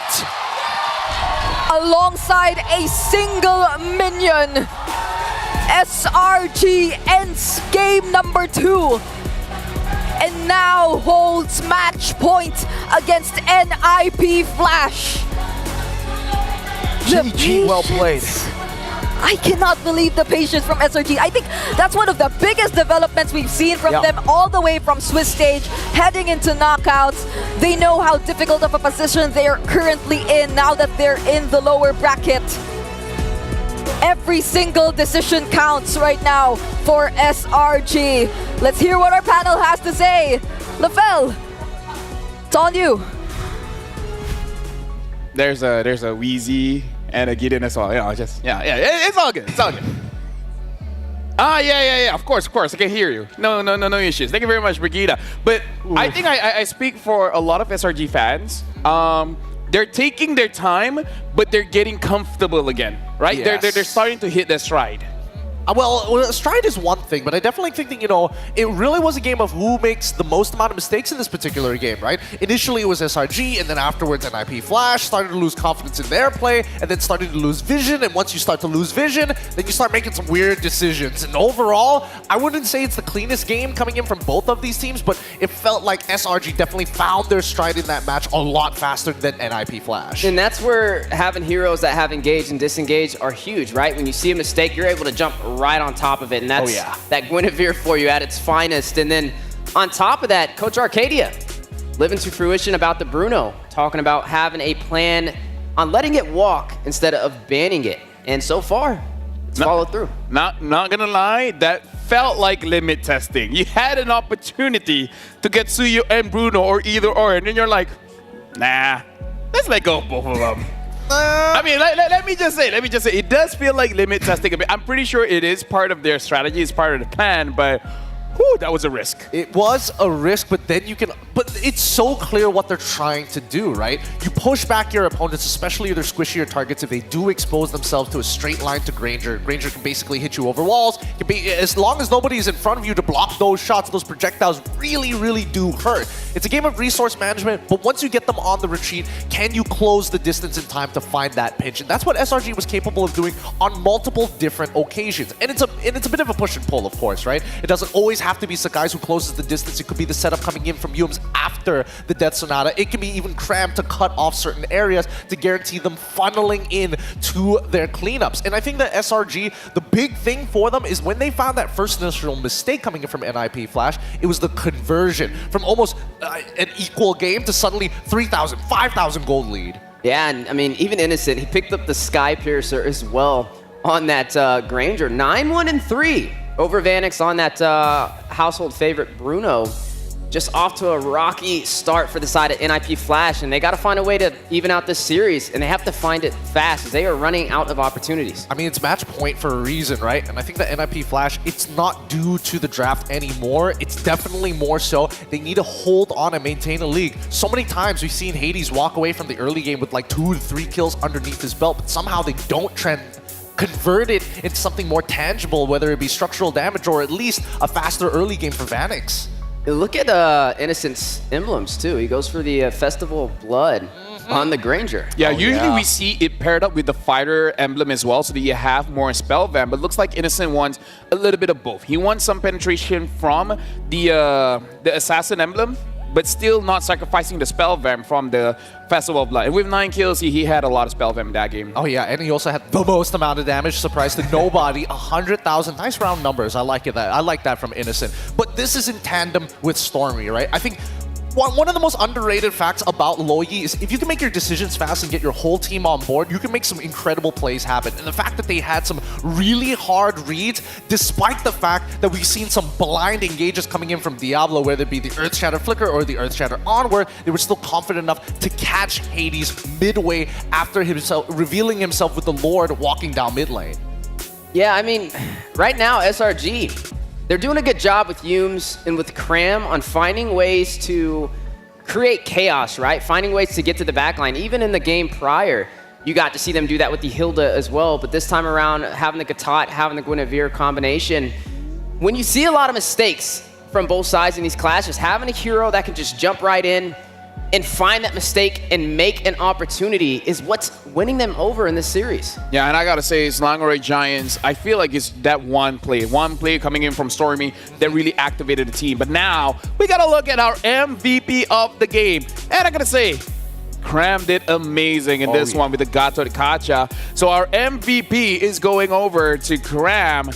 And again, I feel like Cram definitely deserves it, not just for this game. All throughout M6, he's been the rock for SRG. He's been pretty solid. I definitely think people probably look past him because, sometimes he plays the Hilda. He's willing to die and trade for a mid turret. And most people are going to be like, the goal difference isn't really going to matter, but it's a mid-tier 1. People need to recognize that he's willing to die for the team on their call. He's not. He's actively telling them, leave me be, secure the objectives that we need so that we can get benefits later down the line. And he did the same thing with this Gatot. Initially, that early game was looking bad. How does he hold the waves? How does he control those movements to reinform his team and also reinforce when the pinches needed to happen? And he's doing that against an XP laner whose specialty is mobility, Diablo, and he's able to find that opportunity before him, and that's making a major difference. Yep, now we're gonna look at the highlights here coming in. The MVP highlights for Cram. Though I gotta say, so far, looking at this, again, NFP Flash caught some mistakes coming in from Selangor Giants where even Hades was able to come up with 3 kills. But later on, again, that one play coming in from a Stormy really set things up for the team. Yep, I mean, the team likes to follow up on each other, and I think that's what makes people really excited for SRG's side, right? Most of the time, you would have a standard procedure on how to engage. SRG, it's extremely fluid. It doesn't matter who does it first, as long as it connects, then you can have incredible plays. This double taunt here, maybe unintentional, but the follow-up coming in from Yumes with the Magic Thumb, again, it just boils down to execution and how SRG needs to be able to kind of push the tempo when necessary, and most importantly, when they're playing off of the power spikes of the carries. Yeah, I feel like a lot of people are saying like a lot of missed calls, but it's really separating the battle line, right? It's like I'm diving in a direction that you can't go to anymore. So whether you like it or not, now one big team fight is splitting into 2. So I kind of feel like that's the idea of Cram here because he understands that SRG, this is a different way of picking people off. Instead of directly taking one person and locking them down, he's just splitting up the front line and the back line. And then SRG gets to choose which one they want to chase after. I think the best example of this would be, you know, when you're playing in the sand, you want to protect your sandcastle from the waves. You start digging trenches to flow that water into a completely separate direction. If not, build a dam to ensure that it protects it, right? Either way, it still achieves the exact same thing. Kind of funnel them in, push them in towards your left hand before you finish the clap.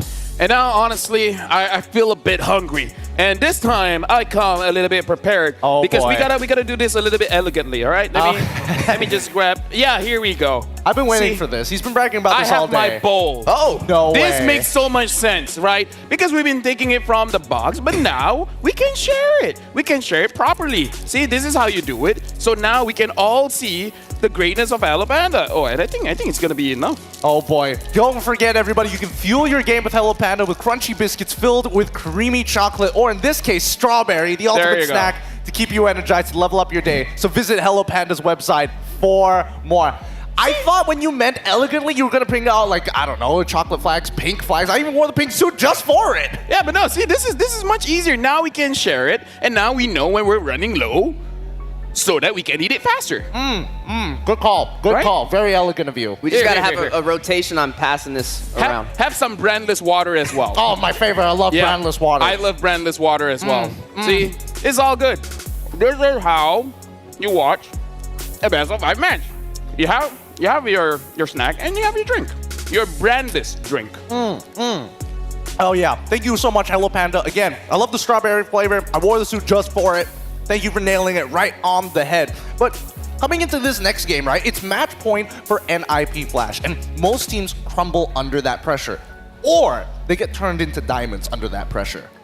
Now, inside of the M Series so far, right, even with me landing here in the knockout phase, when teams are at this deficit 2-0 in a best of 5, they're able to somehow drag it all the way to a game 5. So I am not gonna say it's too far out of the ballpark for NIP Flash. I know it's a little worrying for y'all, but so far we've been seeing so much surprises, so many teams find a way to go the distance, but no team has been able to take it with a reverse sweep so far.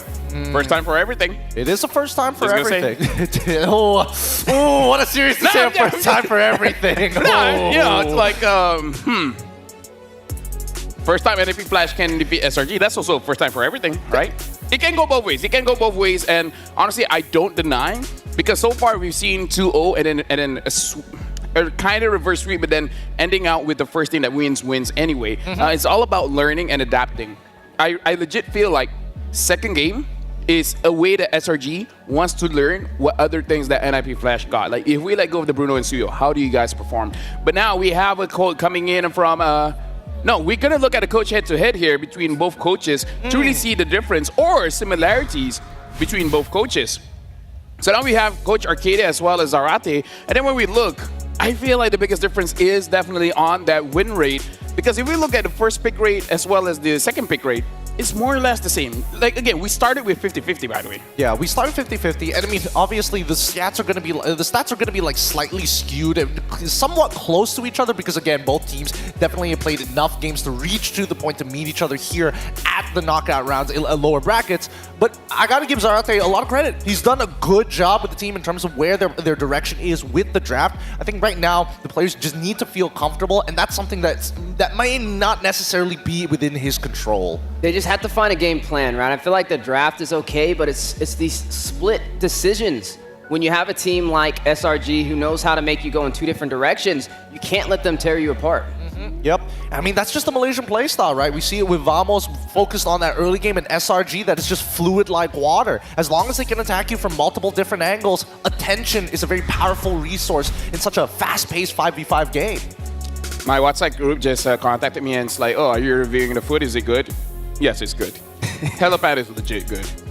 You know, it's the first time I've ever had Hello Panda, and it is really good. It's really good. But every time we show it, it's gone in like 2 minutes. Now we have a visual. Okay, we have a visual. We know who takes accountability. The last piece. Yeah, we have it's one piece, and we just pass it along. Now let's look back at it. We all agree that NIP Flash had a pretty good draft. Oh yeah. In game number 1, in game number 2. So now I think it's evident they need a little bit more than that for game number 3.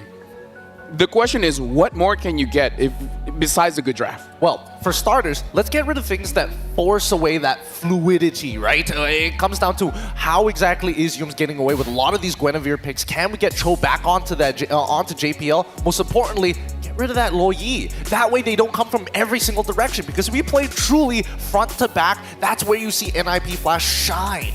Yep, looking at a head-to-head here between Yums as well as JPL, if you look at a KDA, it's more or less the same. Damage taken per minute, I feel like this is more about playstyle. JPL definitely takes a lot more damage, but Yums, using picks like the Guinevere, you don't really take that much damage. You're just waiting for your opportunity. You jump in. When you jump in, that's when you take damage. But you don't always take all that damage. JPL is more of a front line compared to Yums. Yeah, we're just seeing right now, Yums, he's picking a lot of engage, disengage roamers, whereas JPL, I mean, he's been going in for like the high-lows, so really, once you're in there, you're in there. And, you know, it's not as easy to get out like a spatial migration could be. So jumping into game number 3, match point for the side of SRG. There's some You have 2 players separating you, Cram and Yums. You need to have a game plan. Everybody can't be running around in different directions. They have to play as a sound unit. Yep, it's got to be tight formations all across the board. But then again, we might see a side of NIP Flash that they've been hiding all of this time. Now, first off, let's see who's going to be first pick and who's going to be second pick in this upcoming drafting phase. I would have to assume, yep, It's going to be NIP Flash going to be on first pick blue side, SRG on second pick red side. Bans, Hilda, Phovius, it looks like they are still taking the approach of trying to lock down Cram's hero pool for now. I'm expecting SRG to kind of oblige and say, you know what, if we're going to follow the previous draft, let's follow the previous draft. Butterflies. I mean, I guess if they first picked Bruno for NIP Flash, SRG was okay with that. I know it was a little bit of limit testing, but it still worked out in their favor. This may be a situation where NIP Flash just wants to ban the Bruno themselves and get something into the hands of Diablo super early. Something that can create that mobility that he's used to shining on, not limiting him to a pick like an Edith, who was getting picked off majority of the previous game. I feel, or ban Lu Yi. Or ban Lo Yi. That's, again, something that I was recommending. I agree with you that, yes, he is a specialist when it comes down to mobility, but at the same time, the fact that he was defaulted onto high loss in a large majority of the games he's played here at M6 just goes to show he's willing to play the meta. The question is, what does his team need for them to win? Always on the way. And now we are going to see that Matilda. That's that Matilda ban out from the side of NIP Flash. Bruno is still walking on the board, but the million-dollar question is, will this be a first pickup for NIP Flash? Is that a gamble that they want to even allow to walk to the side of SRG? We are looking at that Zushin being banned out, so a couple of things still available for both sides. The Cho, who we have yet to see be picked up. Hylos has been a little bit more highly prioed. I mean, SRG could ban the Cho now and then see how NIP Flash responds with their first pick. Because, yeah, NIP Flash, when both Bruno as well as Zio is open, they picked up the high loss. But this time, maybe they can go for a different direction, because if they can catch, might be looking better.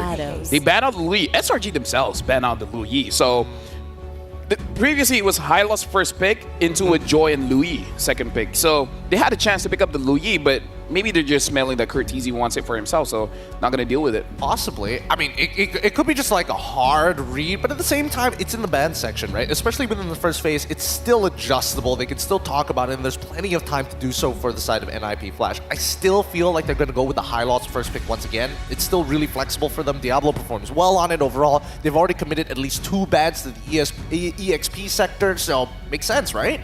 Yeah, but if NIP Flash goes for that high-lows pickup, then SRG will have free range on this Bruno, which could definitely be a threat alongside the Suyo if they do want to go that route as well. And it looks like they are going to go in for the Cho. Push into a corner, a lot of teams like to default to comfort picks.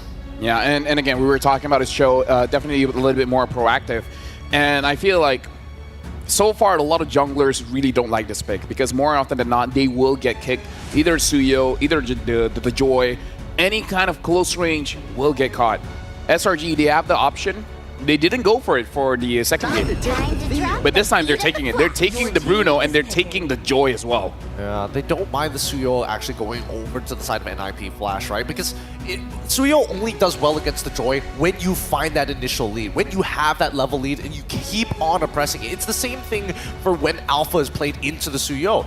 Alpha just needs to maintain his farm, invade every once in a while because he knows he can win the 1v1, and then once Suyo gets like maybe 3-4 items, that's when you have to be a little bit more concerned.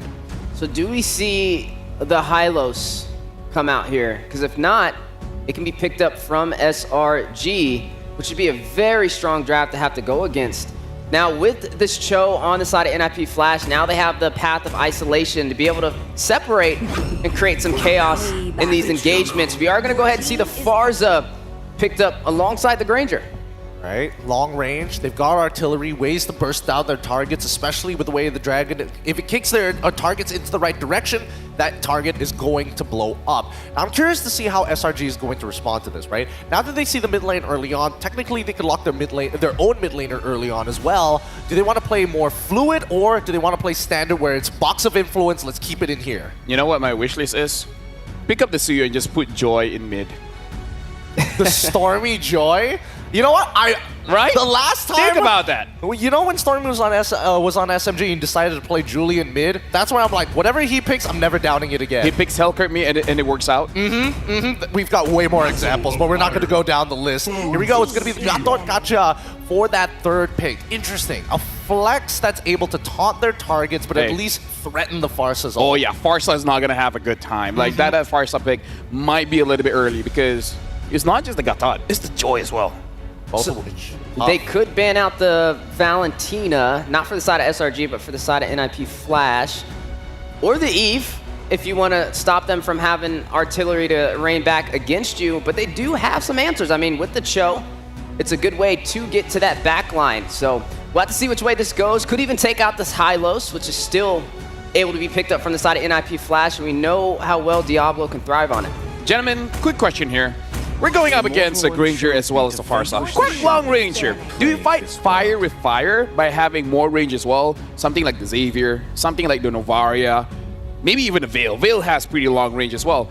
Or do you just go the opposite route? You know what? We're going full dive. So having a mid laner, something like a Lilia, a Kadita, something that can really harass the Farsa. Right? You have two ways to answer the same question.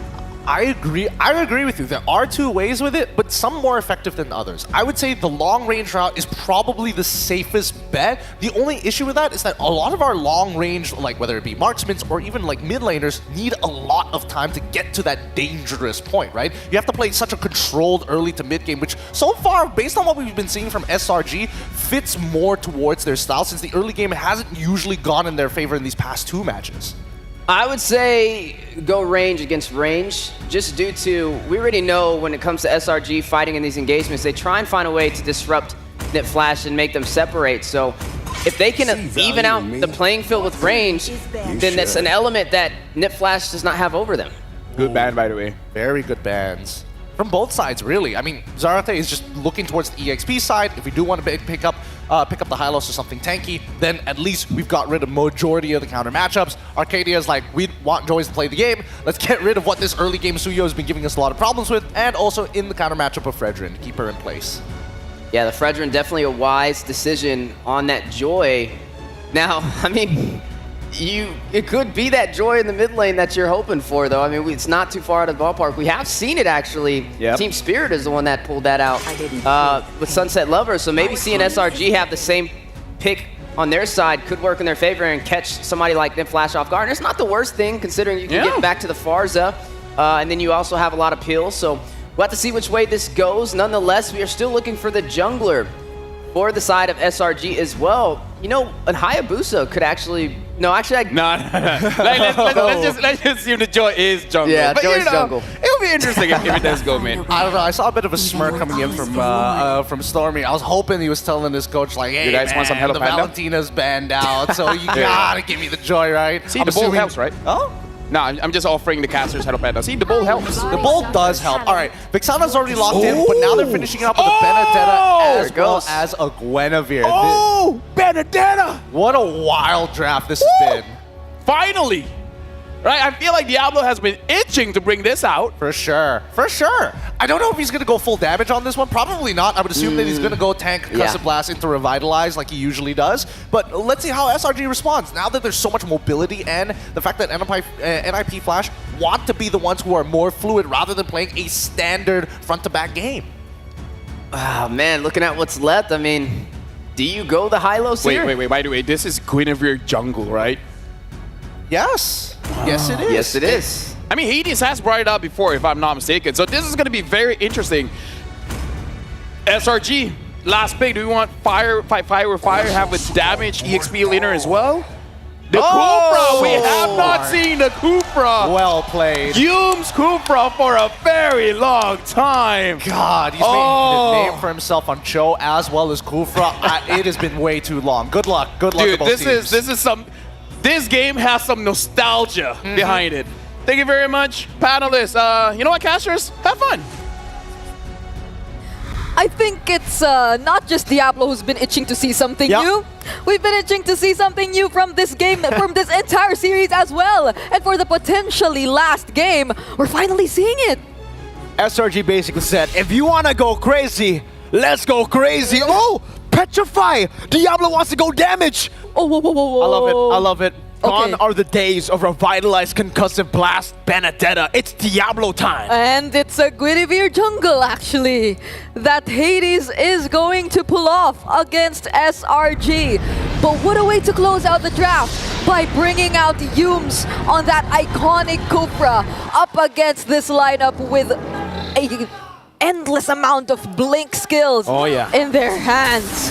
Man, I'm just super hyped for this matchup. Again, ladies and gentlemen, welcome to the Land of Dawn. This is an elimination game. Match point for SRG. One loss here means NI Nip Flash will be eliminated from the M6 World Championship. And SRG say, yeah, let's go with it. Kufra. I love the Kufra pick for Yums. I mean, I like the way they're trying to approach this because like for 2 games in a row, Cram has been insane in terms of applying the pressure. But on this Benedetta, Diablo might be able to go toe-to-toe up against Cram in the lane and in terms of how he's able to rotate faster out of the EXP lane. But again, that doesn't eliminate the fact that Curtizi will still have to face a lot of problems one way or another. On this Farsa, you'd have to be mindful of the Avatar of the Guardian as well as the Joy, as mentioned by our panelists earlier. So if he had a hard time trying to use the Feathered Airstrike with just the Hilda in the hands of SRG, now it's not just the Hilda actually. It's a lot more than that. Even the Kufra, I think, you'd have to consider that too. JPL gonna walk up with Jikundo. Let's see if he actually gets a stun down. Sky should be able to retrieve this, and yes, he does. Just dancing around JPL. Jones is charging.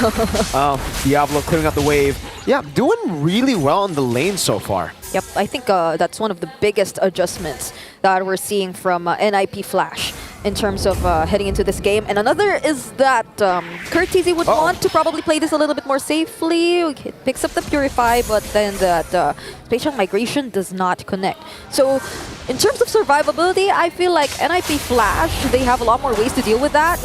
But then they have to still be careful. The element of surprise still remains for SRG.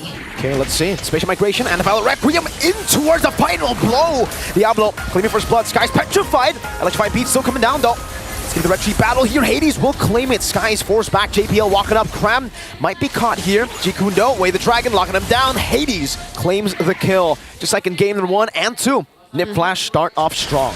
I mean, I think they're trying to approach this in such a way that since our XP laner is able to be a lot more aggressive compared to the first 2 games, they're able to set things up. They're able to force out those skills which would ideally be the ones to cancel out and disrupt NIP Flash from doing the type of team fight that they want, which is what we've seen earlier.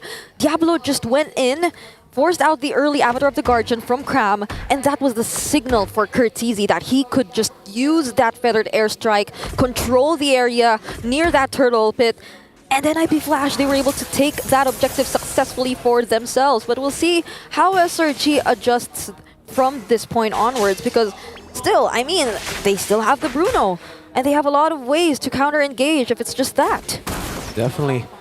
It doesn't seem like... At least in this game, it's a bit different, right? You can actually see that Vanix is bullying Innocent in the gold lane with the Granger up against the Bruno. This is something that I don't think we've seen in game 1 and 2. Innocent has been playing it really, really well, and previously he was the one who was winning in the matchup. So Nip Flash have so many more ways to actually, you know, drop down some kill pressure if they want to play around the bottom lane. Should be okay too.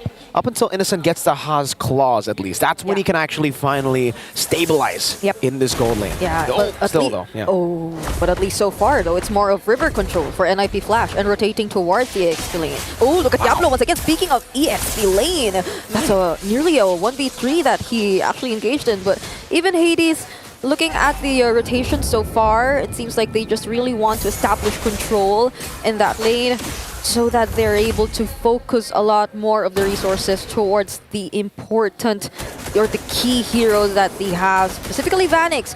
Although he's managing it pretty well alone here in the bottom lane, still Sekai's though, he's here as well, so let's see what happens. Oh wait, Cram! Oh, gonna be assassinated. Hades finds it. JPL too gets away the dragon. Diablo gonna be terrified down. Skies will be able... Wait. He caught the kill on the Vanix. Okay, yeah, I was like, whoa. That was an assassination as well. Oh no. Silence Revenge and the Rage over to JPL. Only JPL. This should be a free one for NIP Flash. Eternal Guard. JPL, actually able to escape. Diablo jumping in forward, getting the kill. Now Hades doing the same thing. Curtizi gonna be caught on the electrifying beast, but can just fly away with the wings by wings. What a great start for NIP Flash. 2 consecutive turtles now in their hands. Although SRG, they're able to find their way to Vanix, which I don't think is that much of a good sign, but at least for them. Oh no, and speaking of, they're really trying to focus down on Vanix right now. So if NIP Flash, they're operating kind of well in terms of other areas in the map, Vanix starting to have quite a rough time in his gold lane.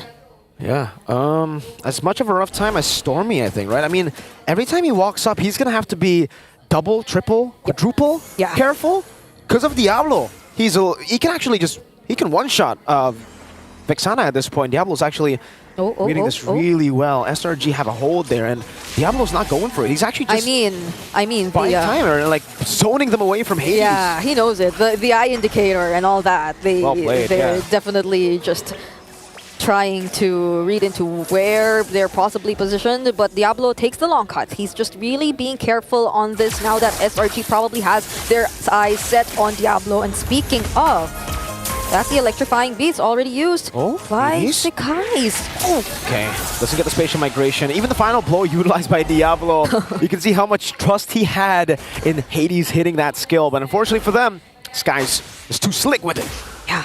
So we're waiting for the next potential objective, but Cram is waiting here in the Riverside. So they're just really doing well in terms of scouting each member out. Curtizi uses the wing by wings.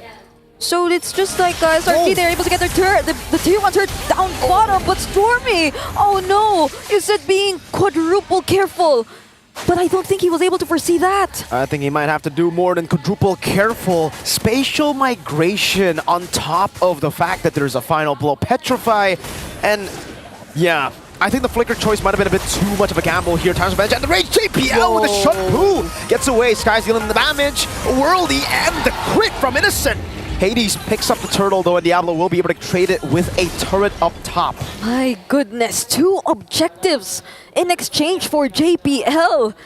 I think that's a really good trade for NIP Flash. They get a turret as well as their 3rd consecutive turtle, which explains also why we're seeing this much of gold lead in their hands. And I mean, if you were SRG, this entire Quidivir jungle, it must have really caught them off guard. I don't think Yumes has been able to really pull off that perfect Tyrant's Rage Revenge combo, but speaking of Yumes, he's very, very low, but JPL gets bursted down first. AOG into the back, Diablo! What a set, what a petrify! Beautifully done! Diablo! Just did the clutch plays on the Benedetta. Sekai's still trying to look for the trade, and he will be able to get Vanix. Hades will be punishing him though, and that's the monster kill for Diablo. Whoa, all right. Maybe that's a bit too crazy. Mr. Diablo has to wait for the final blow at least before you want to dive into Stormy. Man, Diablo on the Benedetta. This is why, I mean, at least in MSC 2023, do you remember how much respect was placed onto his comfort picks?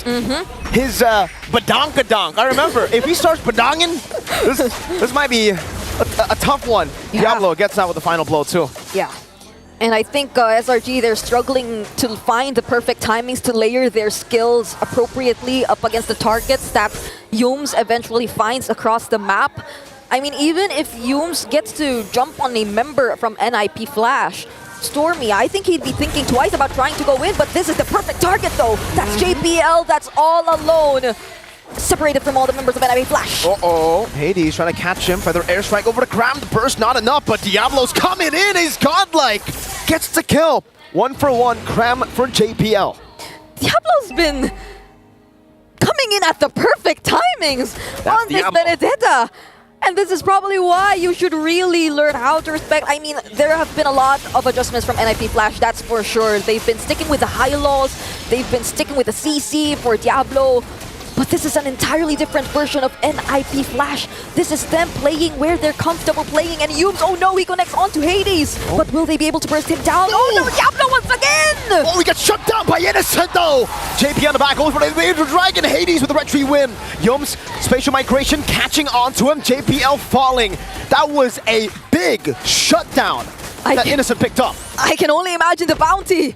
I can only imagine the bounty that went into the hands of Innocent, but still NIP Flash, they got their hands on the Lord. So they will be able to maintain the control over the map. But Innocent is slowly starting to join in the team fights. The Lord will be immediately taken care of by Sekai's as well. But they ought to be careful. If earlier Diablo could just be as aggressive as he wants to be, right now SRG, they're having enough damage to deal with him. Man, how much gold was that? Wait, he's 8.6k. Oh my god. He's 1,000 gold ahead. How much gold did he get? I really wonder. But on the other side, wow, Diablo, 3,000 gold ahead of the Gato Kacha. That's insane. That's a high amount of damage that you could expect from this Benedetta. If we were to recall the emblems that he went for earlier, it's the fighter emblem together with the master assassin and a bit of concussive blast as well. So you could expect him to really dish out the damage, but an eye for an eye. That was close for Diablo. Oh, Yums, Tarnish Revenge, just find Rage. Guys, trying to go for the flank earlier for the airstrike. Will be able to zone them away with the Death Sonata. Okay, NIP Flash, get away. Man, that was close. Skies almost got Diablo while he was recalling. Yeah, and that is precisely why we've been saying that SRG, once they're able to pick up all their items, once they're able to group up, that's a completely different story. Diablo has to be a little bit more careful in terms of the heroes that he wants to look out for against SRG. Innocent at this point, he's only lacking one more item and is currently leading in terms of gold ranking, but Hades, he finds the target! Oh, just into the final blow. Grandmaster AUG out of there. Diablo didn't even use any, he just final blow. That was the final blow damage. Oh my lord. At least for NIP Flash, they're really able to provide the follow-ups. That's something we're yet to see from SRG, especially if they're grouped up together. Wow. The most they can do is just really look out for those targets that are isolated, but checking out the damage dealt ranking, you have to look at Diablo and the amount of damage he's dealt in this game. Diablo, every time he gets a signature pick, man, he always finds ways to get highlights. In the World Tournament, International Tournament, MSC was the Badang, M6 might just be the time for his Benedetta. And imagine, it's not like Curtizi's having that much of a hard time. Even up against this kind of lineup, even up against the Joy, I think Sekai's has been trying to look for the angle since earlier to just hunt down Curtizi. But since they have these much turrets left, but since they have this much control left, they're not able to pull off exactly that. But oh wait! Tarnish Revenge and Rage, Eternal Guard catching JPOI was actually Skies! Oh! Finds it! Final blow coming down. Great revitalize. That's an eye for an eye from Diablo in his head! JPL though! Oh no, that's Hades with the Spatial Migration, the Violent Requiem. The damage not enough to take anyone down. Vanix against the world, 4v2. Innocent wants some smoke, dashes forward. That was 3 for 1. Oh! That's a shot down from Vanix. And I can't believe we're seeing some sort of a replay from game number 1 and 2. How NIP Flash were just in the lead, but suddenly a single pickoff, a single play turns things around. And earlier that particular play was Sekai's being able to hunt down Curtizi. Once they lost that damage, that additional layer of damage, Sillamore and Jice, they were just able to go in. But now that they're back, they'll have to defend this because SRG, they were able to secure the Lord. This is very dangerous now for NIP Flash. The early lead that they got, the 12 minutes of gameplay, it disappeared just with one fight. Again, SRG take full control. Skies electrifying beats! It's gonna be the stun overdose. Skies very low! Now Diablo chasing him. Oh my lord! JPL shuts him down. Skies will be slain in the bottom lane. Innocent though will not stay idly by. He will be active, making quick work of the tier 2.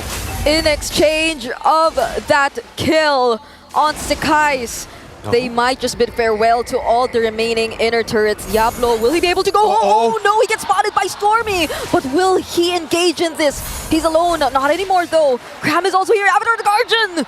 Let's see, Diablo. How do you get away from this one? That's a conceal! Petrify! Diablo going forward. That's Stormy taken down. Yums with the spot, Time Revenge, and the range finding him. Innocent in the back, still being able to free hit Hades. Still caught on the damage. Hades getting away with the Spatial Migration. That's a good shot over to Innocent by Curtizi. Lord still alive. Hades walking back. Vanix trying to clear it as fast as possible. And they will be able to defend against it. Oh man, the turn from Diablo. Them deciding to engage in that fight probably cost them all the remaining all the remaining inner turrets.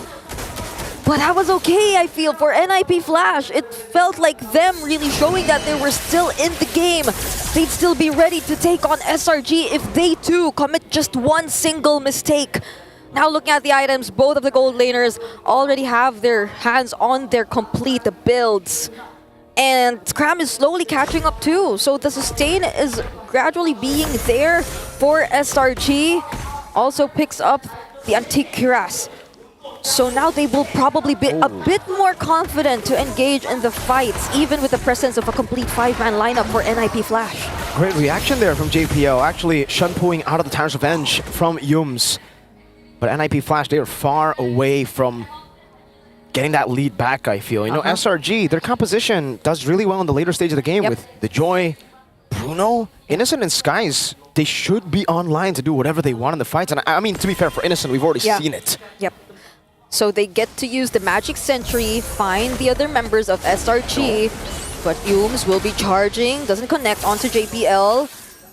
But this is becoming tricky for NIP Flash. Definitely. And Diablo doesn't even have enough damage to threaten Skies if he dives in. Like previously, Skies couldn't jump in because once you get petrified, you're technically almost dead, right?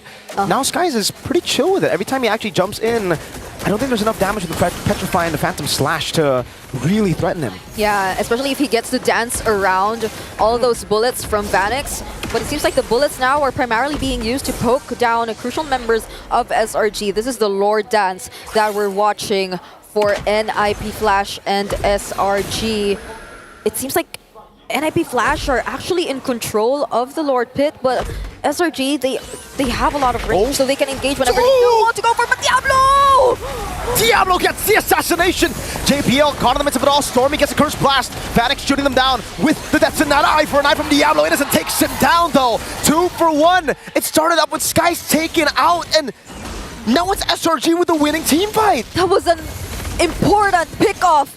That was one of the probable game changers that NIP Flash could have done, courtesy of Diablo taking out Sekai's. Oh no, but then SRG, they still want to go for it. They take out Hades too. That's a win of nature from Innocent. That's a bit more info, but I think SRG are very happy to trade info for a free Lord. Hades is down for 30 seconds. Innocent can very easily just solo this. And NIP Flash, now they're going to have to defend another Lord. This has been such an unexpected turn of events. From the Lord Dance, to the way Diablo took out Sekai, to the way SRG took out Hades. You would have thought it was already the ideal scenario for NIP Flash, but now once again, they will have to defend. And this time, only with their base turrets remaining. They have the range, they have the wave clear. This is still the Benedetta we're talking about, but once you use up all those crucial resources, SRG, I feel like they won't think twice of going in. That's a 2,000 gold lead that Innocent has over Vanix. At this point, the gold lead doesn't really matter for the gold laners. It'll just be item swaps, right? But still, Innocent's holding on to that gold lead. Same goes for Diablo. It'll just be item swaps now that we are waiting for. He's already on the way to the Rose Gold Meteor. SRG, 4,300 gold ahead. Yeah, and I mean, Sekai, he also has his hands on the Winter Crown right now, so he can either go in, force a reaction from NIP Flash, and the electrifying beats, it will still be casted anyway. So NIP Flash, they have to be careful for that, but Cram and Diablo, they have a world of their own in the top lane. That's an island right there. Up top, it's an island. It's the XP lane island. Yums. Oh, great cancel with the Eternal Guard there. Okay. Little spatial migration earlier. 2 base turrets down. Diablo still in a 1v1 up top in this island. Uh-oh. He's going to bring some friends in. Diablo caught by the AOG. Cram might just be going for this 1v1. Okay, they're chasing after him. Uh-oh. Sekai! Eye for an eye! Goodbye! Good night, Diablo. Skies takes him down. The honorable 1v1 wasn't so honorable. And that was a call for a friend. They literally had to respond. But props to what Diablo did. They were able to save at least 1 base turret for NIP Flash. But this is the only remaining base turret. SRG has their eyes set on it, but he jumps on the 2-man special migration, but in the back again. Way the Dragon, lock the Skies down. That's an immortality buy for Skies. Let's see what he can do with it. Buys the Winter Crown or just uses it here. Escapes from the clutches of NIP Flash. Yums turns bench and the Radiant Flicker out. Innocent still free, hitting Vanix very low. AOG coming down as well. That's a Castle Spatial Migration. Selangor Red Giants, clean sweep. NIP Flash to continue their road in the lower brackets. The Red Giants are here to stay. Still hungry for that title and that year for Golden Road. A clean sweep delivered to us by the proud Giants of Malaysia. And with this, SRG will continue in the lower brackets, but for NIP Flash, it is GG, well played. NIP Flash will be eliminated from the M6 World Championship after getting through the grueling Swiss stage.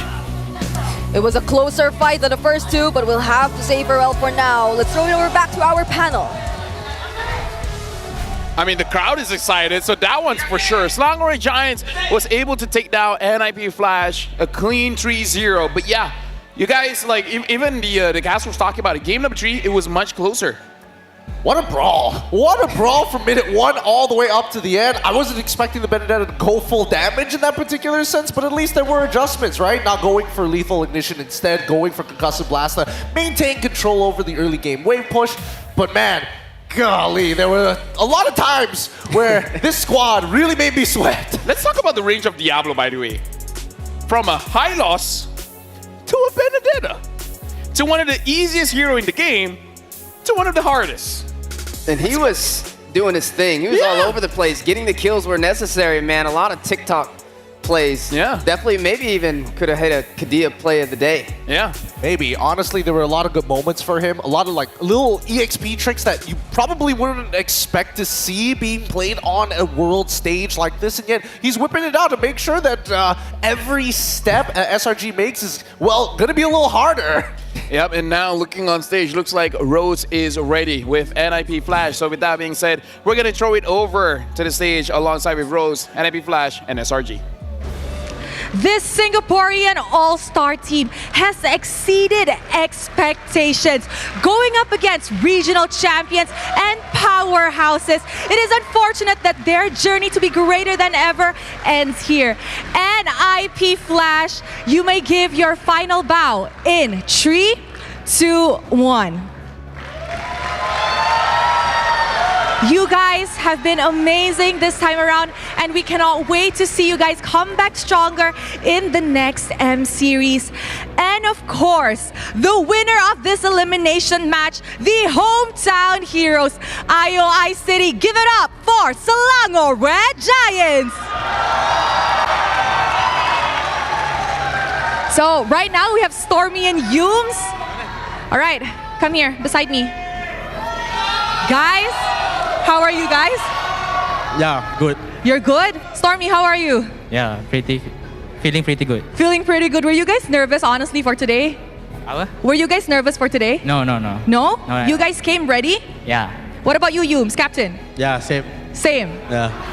Okay, now, let's just be honest. I feel like this is one of your cleanest game, this M6. Stormy. This is your cleanest game, this M6. So what have you guys discussed backstage or, back at home for you guys to come up with such a clean gameplay today? Actually, you say we just play games, yeah.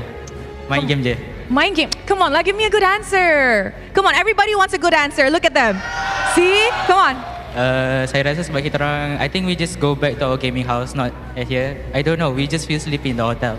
Oh, you guys just feel sleepy at the hotel. Yeah. So, is that an advantage playing in Malaysia? You guys get to go back to your gaming house and do everything like how you guys usually do in MPL? Yeah. So, you guys prefer gaming house better? Yeah.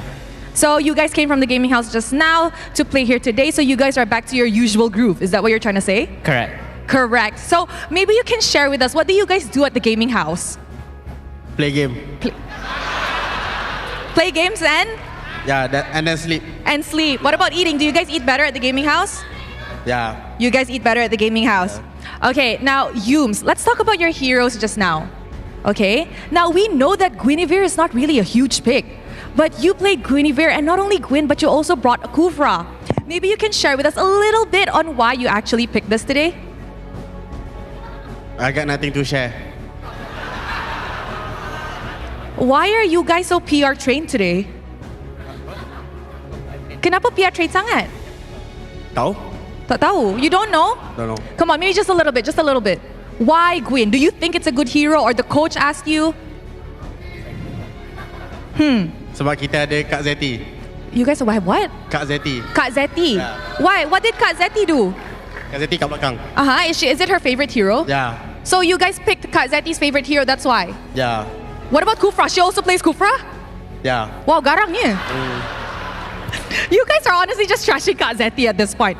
Okay, now Stormy, let me ask you, okay? Earlier just now, we unfortunately had to say goodbye to one more Malaysia representative, which was Team Vamos. Now that you guys are the only Malaysian team in M6, how confident are you for your run?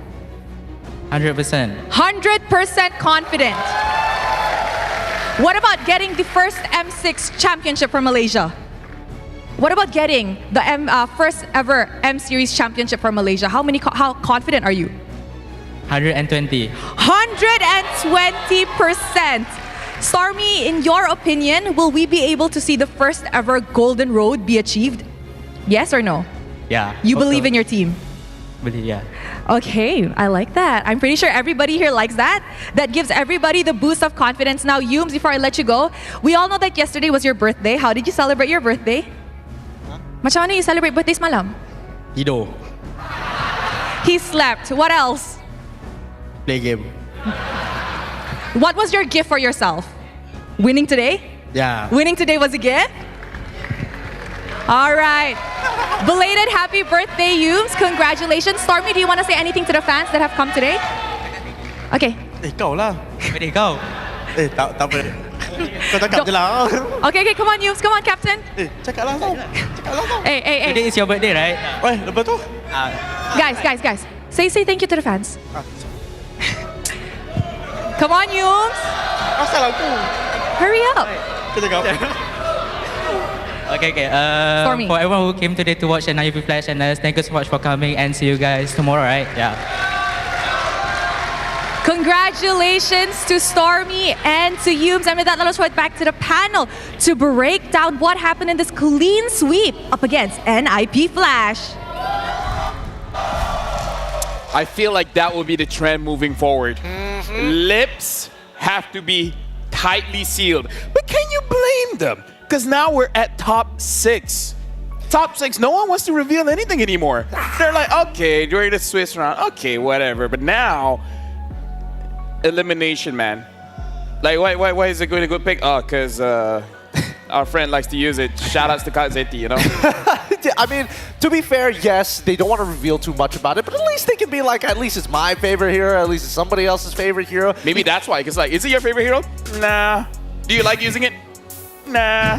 So why'd you pick it? just verbal sounds, just grambling noises the whole way. No, because English is a universal language. Grunting is also a universal language. That's a fair point. That is a fair point. But it's time to look at the item build because honestly, there's a lot to actually talk about this time round with a couple of unorthodox picks and honestly, a couple of fan favorites. Mine in particular, I love seeing Benedetta. It's such a good time. But can we talk about Sakai's? Yes. You saw that item too? Oh, for sure. I saw it on the board and I was like, I can't wait to bring this up later. Yeah, so he understands that the Joe likes to kick him. So maybe a bit of defense with guard and helmet, it might help him out. Now, here's the thing. I don't think it helped out that much because I think the guard and helmet is after he sold the Winter Crown just to survive a little bit more. But yeah, interesting itemization. Not so sure if he will have the luxury to keep picking up this item. But honestly, yeah, I feel like the damage is there. A little bit more survivability might have been better. It was also interesting to see Diablo pull out that Benedetta as well, right? We were asking the question, is it going to be full tank? Is it going to be full damage? And we got to see how heavy of a hitter it was with damage. Absolutely. And again, a couple of the tricks that he was pulling off. Oh, you know what? I'll save that for a little bit later. But yes, he does go for full damage, and I love to see that. But this Guinevere pick coming in specifically from Hades is a very unique pick towards him because when he first got imported over to MPL SG, this was one of the go-to feared heroes. That's why we saw so many bans in the stats when you're looking at Liquipedia every single time. Why is there Guinevere out of nowhere in a meta that didn't ask for it?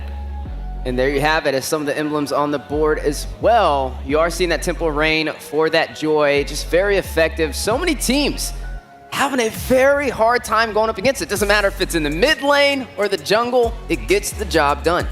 Yeah, but again, Selangor Giants, they're going to be facing up against a tough opponent after this. We'll talk about that a little bit more once we have the breakdown for the brackets. And if you look at the damage here, Innocent dealt quite a lot of damage. And even though Sakai's didn't, it looks like on paper he didn't deal that much damage, we have to consider he's not attacking the front lines, he's attacking the squishies, and they die way too fast before you can really ramp up that damage. Absolutely, yeah. I mean, everybody kind of understands what the role is supposed to be. Whether or not to deny the feathered airstrike, it really depends. Do I have to use the GOA aggressively, defensively, or to stop them from accessing a point, a point of interest, a POI I like to call it? Stormy is supposed to be the main anchor of the team. As long as he holds his position, everybody from the side of SRG can fall backwards. And then you have the question of Vanix as well as Diablo, right? When you find those angles, those straight lines for the Death Sonata actually connect towards Stormy's side, Diablo has an angle to actually go in for a full all-in to at least disrupt him, if not blow up one-shot Skies. I mean, I don't know, man.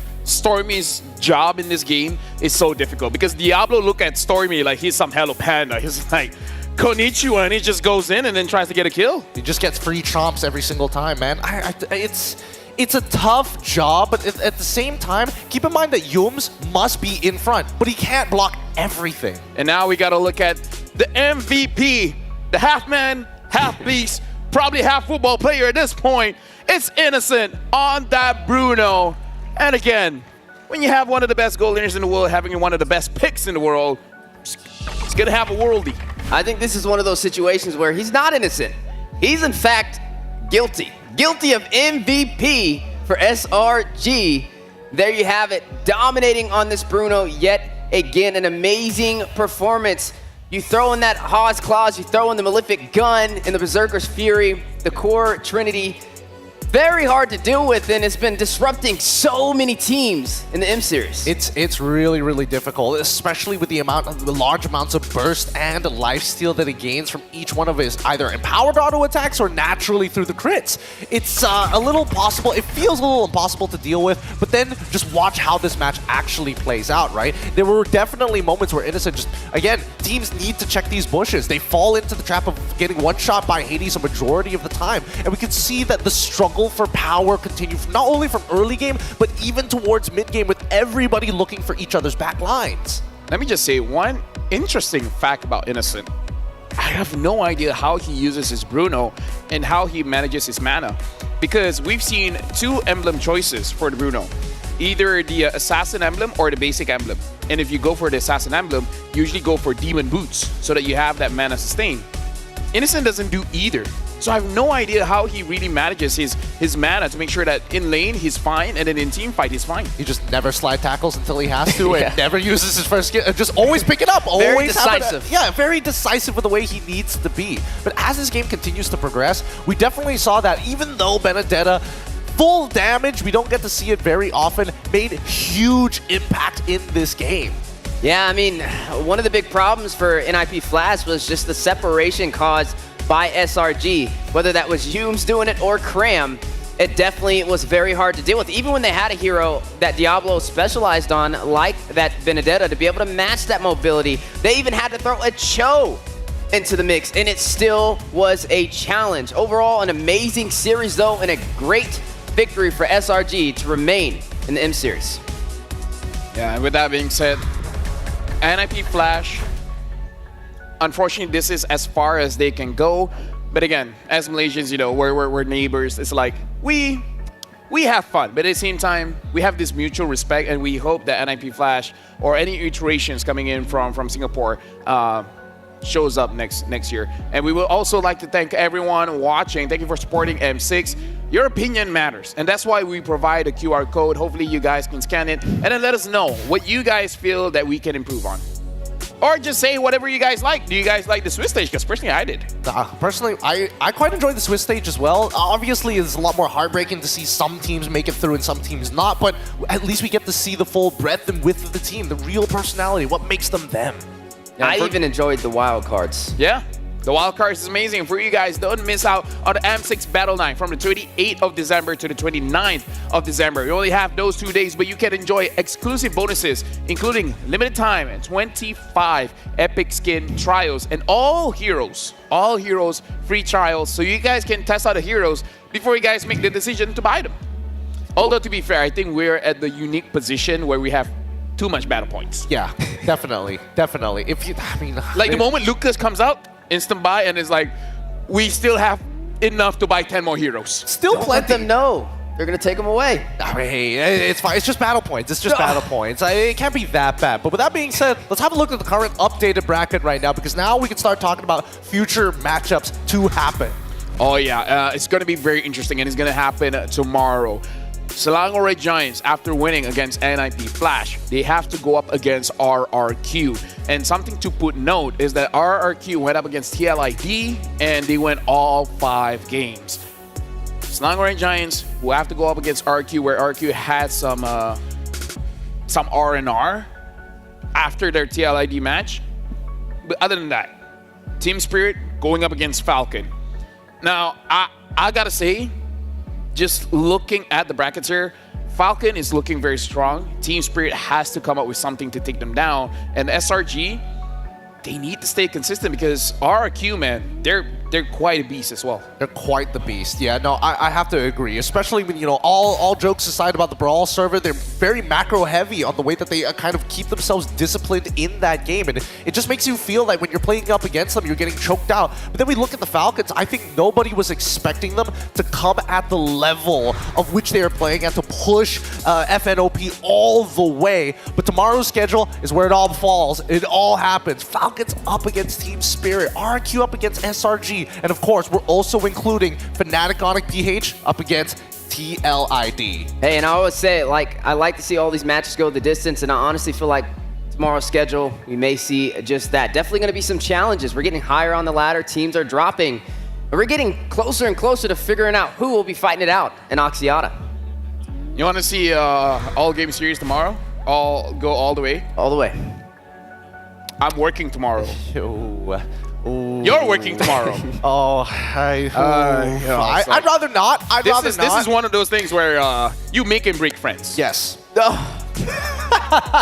leave it up to them. Yes. You let us know what you would like to see tomorrow between these series. Let us know your predictions. But it's a great time for you guys. You still have a team from Malaysia standing. I wish I could say the same thing.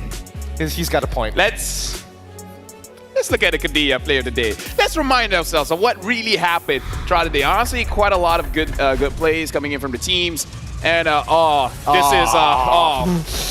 the turnaround by Team Spirit. That joy. Look at that joy. Just keep your eyes on that joy. Don't look at Zorn at all. Don't look at Zorn, because the back line is going to get absolutely vaporized in just a couple of seconds here.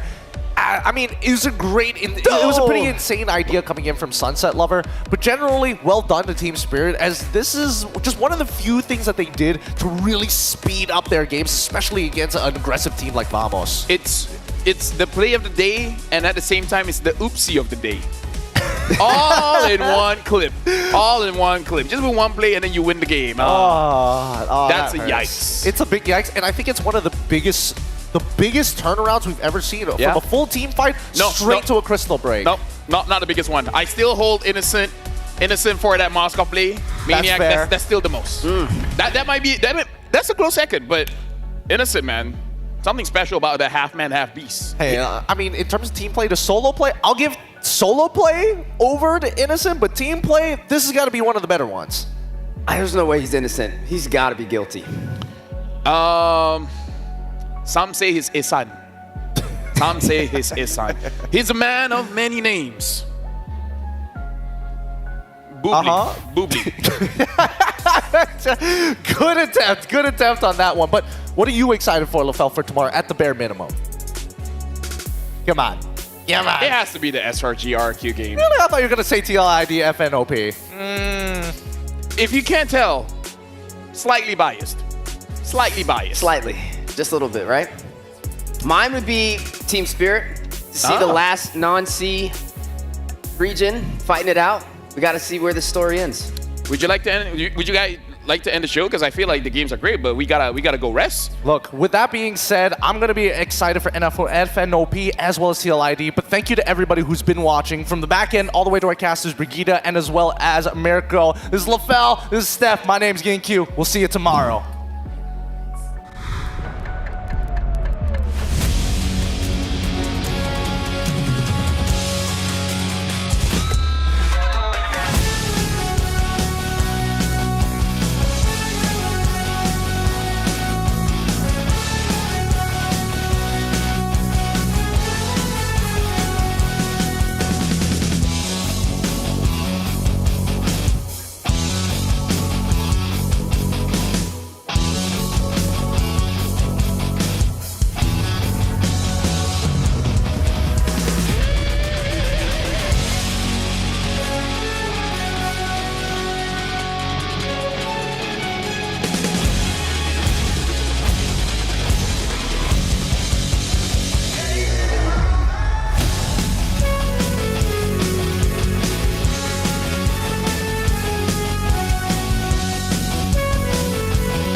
lost in the shadows, feeling so small. But I've got a fire, won't let myself fall. Every hit taken, every scar earned, lessons in pain from which I've learned. When the world says I'm done, I'm just starting my run. Through the darkest of nights, I will find. You won't get me down, you won't get me down. I get back on track with a peaceful attack. I always come back around. I'll never back down, no, I'll never back down. A force to behold and it waits to unfold. I always come back around. When worlds converge and dreams ignite, there are millions to witness the champion arise. With every challenge, we push with all our might. For we have only one goal, the ultimate prize. When hope seems so far,